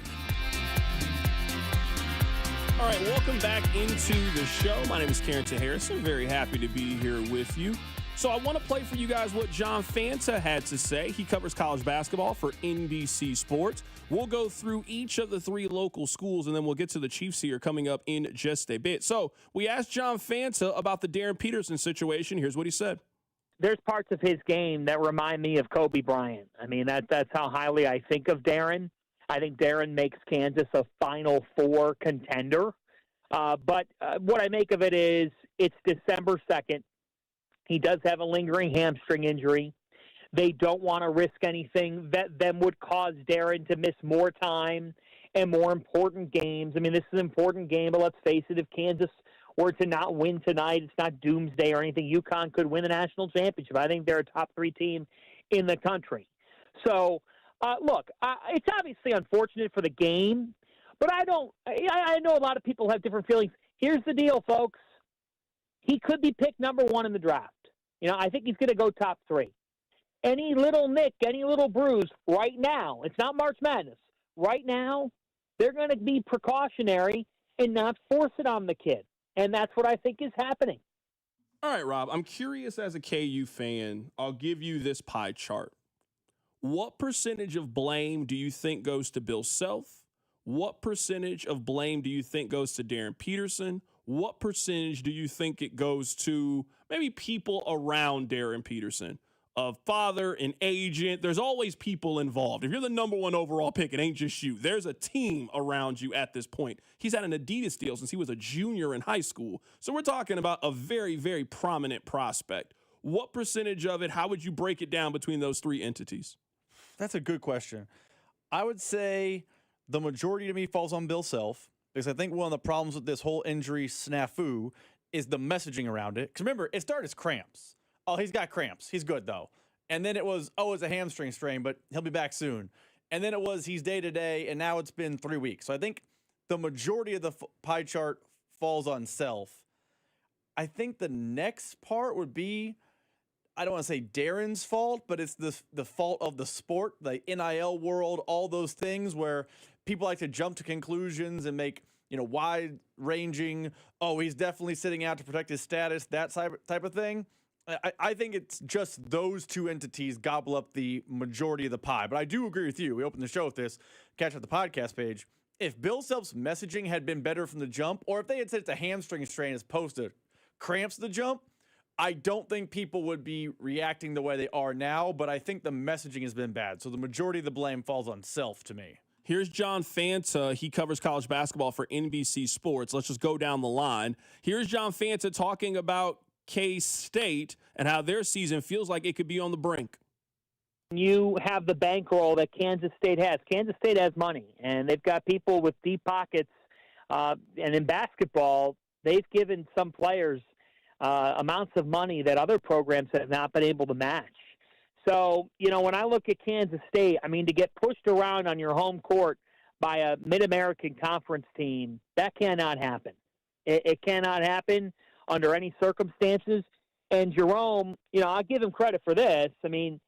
He took full accountability last night, so that was embarrassing. Well, they better respond on Saturday, because you're right. If you lose to Seton Hall at home on Saturday, the pressure it triples, because now you've had a nightmare week. You've taken 4 consecutive losses, and you just took a loss to Bowling Green, and then you would be taking a loss to a team that was picked to finish dead last in the Big East, a team that is improved. But if you can't get off the mat on Saturday, then what happens is your locker room starts to come into question, and then this thing could blow up. So K-State this weekend, they play Seton Hall at home. You would have to look at that as being a coin flip kind of game. When we're talking about 2 known programs, K-State certainly doesn't deserve to be a big-time favorite right now over any team right now in college basketball. So, that's a big-time game, especially when you lost 3 in a row. You built up a lot of goodwill. Their win against Mississippi State bought them a lot of goodwill. People were very optimistic about them. Those 2 losses to Nebraska and Indiana are not bad losses. Indiana is a ranked team on the road. Nebraska, they're off to a hot start. They look like they could possibly make the NCAA tournament. If this team was 6-2, we wouldn't be having this conversation. It was laying an egg at home to Bowling Green, in which you got beat by 16, and you never led in the game. So Kansas plays tonight. They got a game against UConn. Missouri also goes on the road to play Notre Dame. We had John Fanta on the show. He's a believer in Mark Mitchell. I like the way that this team is playing. And I think when you look at how they've played thus far, their ability to play through Mark Mitchell. Mark Mitchell's having a year where he could be a sleeper to be an All-American. There's not a lot of players that are averaging 17, 6, 4 assists per game, 65% from the floor. He's been tremendous for them. And I thought we would see this from Coach Gates this season. To what degree? I don't know if I would have had them starting the season at 8-0. But, to me, you look at what he's done, and he has done a really good job of getting a roster with a nice blend of playmaking guards, whether it be Jacob Cruz, who's in his 5th year of college basketball, his 2nd year with the program. Retention is everything in college hoops. He was able to retain him. You get Sebastian Mack from UCLA, who's been tough. And, guys, Notre Dame, the thing about Notre Dame is they're going to have a bit of a matchup problem trying to match up with Mark Mitchell. Mark Mitchell, to me, is the most dynamic player on the floor in that game. So that was John Fanta going through each of the 3 local schools. The gimme games for Missouri are just about over. They go on the road and play Notre Dame. They play Kansas on Sunday at T-Mobile Center. They got 2 gimme games right before the Illinois game. They play Alabama State and Bethune-Cookman. Missouri's going to win both of those games. And, Rob, listen to this. Listen to they have a stretch of 5 games. Illinois, Florida, Kentucky, Ole Miss, Auburn. So, yikes. That's a stretch. This stretch for Missouri where you've been beaten up on Prairie View and South Dakota and South Carolina State, it's been fun. They've played 1 test so far. They played Minnesota at home. They beat them by 23. That's a Big Ten team. It's go time now. The same way that this week is very important for Kansas with UConn, and then you obviously play Missouri, exact same way. You go on the road to play your first road game, your first true road test of the year if you're Missouri. And then you got a neutral site game against a ranked opponent, against a rival, against a team that is a slight favorite against you. I already saw the odds. Kansas is a 2-point favorite for Saturday. So Vegas thinks it's a coin flip kind of game. It's a rivalry game. Anything is obviously possible. Anything can happen in that game coming up on Sunday. We'll obviously cover that more as the week progresses. We did this earlier in the show. I just want you guys to hear the teams that Rob actually believes in. With the knowledge you've been given, you are now on the inside of what I like to call the Burns family circle of trust. See, if I can't trust you, Greg, then I have no choice but to put you right back outside the circle. And once you're out, you're out. There's no coming back. Well, I would definitely like to stay inside the circle. So, Rob, let's go through very quickly the teams that are in the AFC, and let's find out who you like and who you don't like. Let's start at the top. Let's start with the New England Patriots. I placed a bet earlier today on the Patriots. I placed a bet on them to win the Super Bowl. I don't know if they're going to win the Super Bowl, but, you can start to chip away at it. You can start to hedge a little bit as the season progresses. I think they're going to end up being the 1 seed. I think they're going to win their first round game. They get to the AFC Championship game. We'll kind of see where I'm at. We see how I feel about them going into it. So the Patriots right now, I have them in the circle of trust. Don't really know why you would have them outside the circle. I imagine you're there as well. 100%. No need to have any further thing. Let's move on to the next team. Denver. No. Jacksonville. No. Too many questions for both those teams at quarterback. Inconsistent quarterback play. Baltimore. Yes. Just barely. You didn't say it you didn't say it with a lot of confidence. You kind of gave me you didn't really say it with a lot of fervor. A lot of hesitation, but yes. Do I believe Lamar Jackson can get back to looking like Lamar Jackson? Yes. And if so, Harbaugh plus Jackson is a problem. So yes. Chargers. No, there's not healthy enough. Colts. If they get healthy, maybe, because coach quarterback. Yeah. Colts. No. Health of their quarterback plus Daniel Jones is regressing back into Daniel Jones. Buffalo. Yes, because I think when they play at their best, they're as good as anyone in the AFC. Coach quarterback again, but another team where there's just a lot of inconsistency, but I'll take track record. Can't stop a nosebleed either. That's going to be a problem for them. I mean, that defense is going to be a problem. They stopped the Steelers, but everyone does that. I mean, right now, that 2-7 matchup between Denver and Buffalo, that's going to be a tight one between Denver and Buffalo. If that's what we end up licking their out. chops to get that one on Monday night. Houston. No. I'm a Houston believer. I'm selling Houston for now. Their offense, again, inconsistency at quarterback. I think C.J. Stroud has a chance during this stretch here to really lock in and look like the guy we saw at Ohio State and we thought he could be in year 2, but inconsistency, no. Are the Chiefs in your circle of trust right now? If the Chiefs get into the postseason, they are one of the more dangerous teams. I'm not right now as we sit here. Are the Chiefs inside your circle? Yes. You're doing the tech. Oh, well, if they can get hot and go down the no. Yes. Right now, on December 2nd, the Chiefs are your circle of trust. The way you feel about the Texans, how I feel about the Chiefs. You're picking the Chiefs on Sunday, which kind of surprises me. I feel like you've been hinting that you're off the bandwagon. This is, what is it? This is Custer's last stand. It's either, how many last chances they get? I mean, they're 1-1 in them, so. I'm just asking, how many last chances are you giving the Chiefs? This is the third last chance you've given them. I mean, to be fair, everyone's given them at least 2 last chances. This is it. I'm believing that after a mini bye, they're going to bow up, and that D-line will take care of business against a really bad O-line. But if we're doing the show Monday and the Chiefs lost 24, I don't care what the score is, it could be 2-0. If they lost the Texans, we'll be having a funeral for their season on this show because it's over. Keep it right here. You're listening to The Drive. The Drive with Carrington Harrison, a show that prides itself on getting it right. I don't know what I'm talking about. Brought to you by DM Injury Law. Have you or a loved one been in a car wreck? Contact DM Injury Law today and get the money you deserve. Car wreck? Remember, Mike's got this. 96.5, The Fan. Hey, folks, it's Carrington Harrison from The Drive here. Many men remember their first time. Not that first time. I'm talking about the first time that erectile dysfunction ruined that special moment. And if you're over 50, then the chances are then you've experienced this before. That first time can be frustrating. It can be a little bit embarrassing. But here's the good news. At Heartland Men's Health, that first time can also be the last time. Heartland Men's Health specializes in treating ED when the pills and herbals fail. With a success rate of over 90%, many men see results just after one visit. So your first visit is just $99, which includes a consult, lab work, and if medically advised, you get a test dose. And if it doesn't work right there in the office, then your visit is on the house. So don't let ED define your sex life. Call my friends at Heartland Men's Health today at 844-447-6600 or check out the website, heartlandmenshealth.com today. You can also stop by and visit any of the 3 area locations, Overland Park, Independence, and North Kansas City. Be sure to stop by Heartland Men's Health.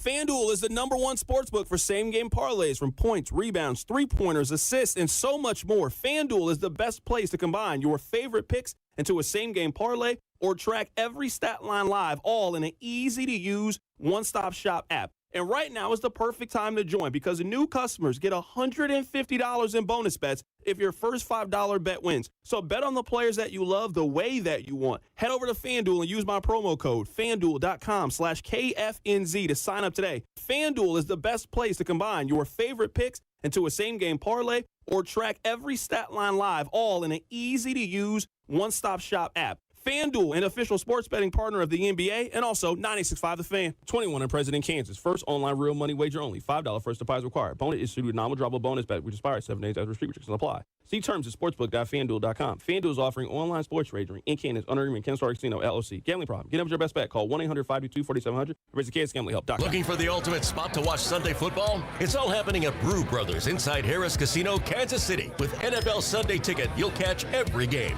every Sunday. So no matter who you root for, your team is always on. Add in ice-cold drinks, mouth-watering food, and a crowd that loves football just like you. And you've got the perfect game day atmosphere. Every snap, every score, every Sunday. Brew Brothers is football headquarters. Be there this weekend at Harris's Kansas City. 21 or older to gamble. Know when to stop before you start. Gambling problem? Call 1-800-GAMBLER. Arvest Bank believes in the power of serving others. That's why we're committed to supporting those who serve our communities. We believe that all communities deserve a financial partner who cares. Arvest. We believe. Thanks for calling the holiday gift line from the Missouri Lottery. If you still have presents to buy, don't panic. Missouri Lottery holiday scratchers and draw games are perfect for everyone on your list 18 and over. And you don't even need a gift receipt. Happy holiday gifting from the Missouri Lottery. Play responsibly. This is the story of the one. As the purchasing manager at a manufacturing plant, she knows the only thing more important than having the right safety gear is having it there when you need it. That's why she partners with Grainger for auto reordering, so her team members can count on her to have cut-resistant gloves on hand, and each shift can run safely and efficiently. Call 1-800-GRAINGER, click Grainger.com, or just stop by. Grainger, for the ones who get it done. At Audion Hearing, our mission is simple: to make better hearing affordable for everyone. This Christmas holiday, enjoy exclusive savings on our high-quality rechargeable hearing aids. Clear, comfortable, and ready to use right out of the box. And here's a study worth hearing. Research shows that wearing hearing aids can reduce your risk of dementia by up to 61%. Join over 1 million happy customers and shop Christmas holiday deals before they're gone at audionhearing.com. That's AUDIEN hearing.com. You're listening to 96.5 The Fan from the DM Injury Law Studios. Mike's got this. Here's traffic, brought to you by DM Injury Law. Have you or a loved one been in a car wreck? Contact DM Injury Law today and get the money you deserve.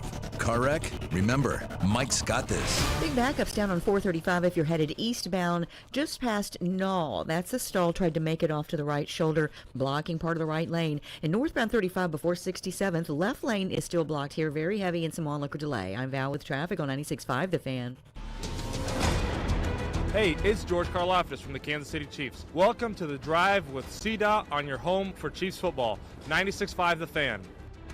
So on the text line says, CDOT, I haven't heard you mention the Bengals. They still have a chance. They absolutely have a chance. I mean, they only really have one chance. They have to win their division, and they can only win it at 9-8. So I'm not eliminating them by any means. They just got to win these next 2 weeks. They play Buffalo and Baltimore back-to-back weeks. They win those 2 games, happy to have a conversation about Cincinnati. And with their 3 remaining games, they are absolutely in play to win the AFC North. But, I mean, you got to go 5-0 down the stretch in order to win your division at 9-8. You just need a lot of things to go right. You also need the Ravens to just falter down the stretch. The Ravens also have to go 9-8, and you'll have the tiebreaker against them because in that scenario, you would have won both of the games. So I'm not here to completely eliminate them from the conversation. It's just going to be tough for Cincinnati to do it because in the same conversation that we're having about the Chiefs, they just don't have any margin of error left on their schedule. I mean, I think the Bengals are cooked. I just think, whether it's Joe Flacco or Jake Browning or whatever happened early in the season, man, the Bengals keep every year being so bad out of the gate. I don't think they have enough left to go out and win. I also think their defense is bad. Like, I understand why people are putting them in the hunt category, but I'm not buying with them. If the Bengals do it, I'll look like an idiot maybe, but the Bengals just feel dead in the water to me. Last thing I want to talk about before we get out of here, and we haven't had a lot of time to talk about it today. Did you guys see the hit that Jackson Dart took last night on Monday Night Football? That to me felt like a message from all the defensive players in the National Football League. If you remember, Jackson Dart was warned about this. During his quarterback camp with John Gruden told him, hey, if you want to protect your body, you got to start getting out of bounds. You can't keep doing this. He has not listened to any of that advice. He continues to stay in bounds. And yesterday, in a completely legal hit, you are still in bounds. A defensive player finally took the opportunity. Hey, you need to listen to the advice and start getting out of bounds. It is for your safety, for your protection. If you want to be a runner and you want to be a running back, we are going to hit you like you are a running back. And boy, it has been a while since we have seen a quarterback leave the pocket and take that kind of hit. And then he meets with the media. They say, oh, man, I got to play my game. Well, your game is stupid. Your game is not a game that you're going to play for a decade. That's not a game you play for 12 years as the quarterback for the Giants. And that is a game that eventually you end up missing more time than you are on the field. You got to hear this message if you're Jackson Dart. You're too important to what they're trying to do and how they're trying to turn things around. They need you next season. You got to take this message. If you're Jackson Dart, you got to start figuring out a way to get out of bounds. I'm going to tell you an NFL take that I've been coming around on. The Giants should offer up a trade to go get Mike Tomlin. If this Pittsburgh team ends up missing the postseason, and I think they are, if this Pittsburgh team ends up missing the playoffs, I don't think Tomlin comes back. I think the relationship between fan, coach, and team, I think is fractured. When they're chanting, fire you in the middle of the game, and we know the conversation around Pittsburgh has been, this guy's not good enough, get him out of here. I think Mike Tomlin's going somewhere else at the end of the season if things play out the way that I predict they are going to play out. I think it's just time for Pittsburgh to start over. Hey, you got a chance next year at a new quarterback, a new head coach, a breath of fresh air. You got a chance to start over if you're Pittsburgh. I think they're going to take it. And if you're the Giants, what's stopping you from offering up something? You already don't have a head coach. I mean, I think Mike Tomlin, for what you guys need, trying to establish a culture, you're going to turn things around quick. You already have a good foundation. You got a quarterback. You got Cam Scatterbo coming back. You got Malik Neighbors coming back. You're going to have another high draft pick. You got defensive line pieces. Man, Mike Tomlin going over and taking over the Giants job, to me, makes a whole lot of sense. I don't know what Mike Tomlin would be worth from a draft pick compensation standpoint, but put me in the camp of, I think it just makes too much sense on both sides. I think the Giants need Mike Tomlin. I also think Mike Tomlin needs to get out of Pittsburgh. I think Pittsburgh wants him out of there. I think the stars are going to align on this thing, and I think the Giants are going to have a really, really good chance to hit a home run when it comes to head coach next year. I understand the idea of trading guarantees you get him, so I understand that's the answer to this. But if I'm the Giants, don't I wait to see the Steelers just fire him? Like, think about we had Mike Florio on the show, everyone's favorite, a few weeks ago, and he talked about how the Patriots got very lucky that Mike Vrabel got fired and they were able to snatch him up. If you're the Giants, why am I trading a draft pick for a guy that might get canned anyway? I mean, we've never, ever, ever in his tenure seen the fan base chant for him to get fired. He got that chanted at him Sunday night. I understand that by trading for him, you guarantee him. If I'm the Giants, I might wait and see if the Steelers just can him outright and see if you can luck into him for no draft pick compensation at all, because the heat on Mike Tomlin is more than we've ever seen. Someone on the text line says, but C-Dot, you got to give Dart some credit. He got back up and started acting like nothing happened. He walks the walk. I'm just telling you. We all know your quarterback repeatedly taking hits like that. You've already missed the game with the concussion protocol. I forgot who was it. It was Dan Patrick. I was reading a quote earlier today where he was like, man, there's no value in proving you're a tough guy at quarterback. You know what being a tough guy is? Playing in all 17 games. That's being a tough guy in the National Football League. So, yeah, I get it. This is how Jackson Dart has always played football. Yeah, you could do that when you were in high school. You could do that a little bit when you were in the SEC. Bro, you're not in the SEC anymore. And these dudes, especially if you want to make it a point to show how tough you are, them dudes on defense are going to show you. He got knocked off his feet yesterday. I just wouldn't want my quarterback to keep taking those hits. My brother, you got to start moving out of bounds. Right now, it's about you got to live to play another down is what you need to be focused on if you're Jackson Dart and staying on the field. All right, we had a lot of fun. Tomorrow's going to be a lot of college basketball as well. We'll also start the transition and getting you ready for the Chiefs and Texans. Patrick Mahomes will be on the show tomorrow. Take care of yourself. It's The Drive. The Drive with C-Dot.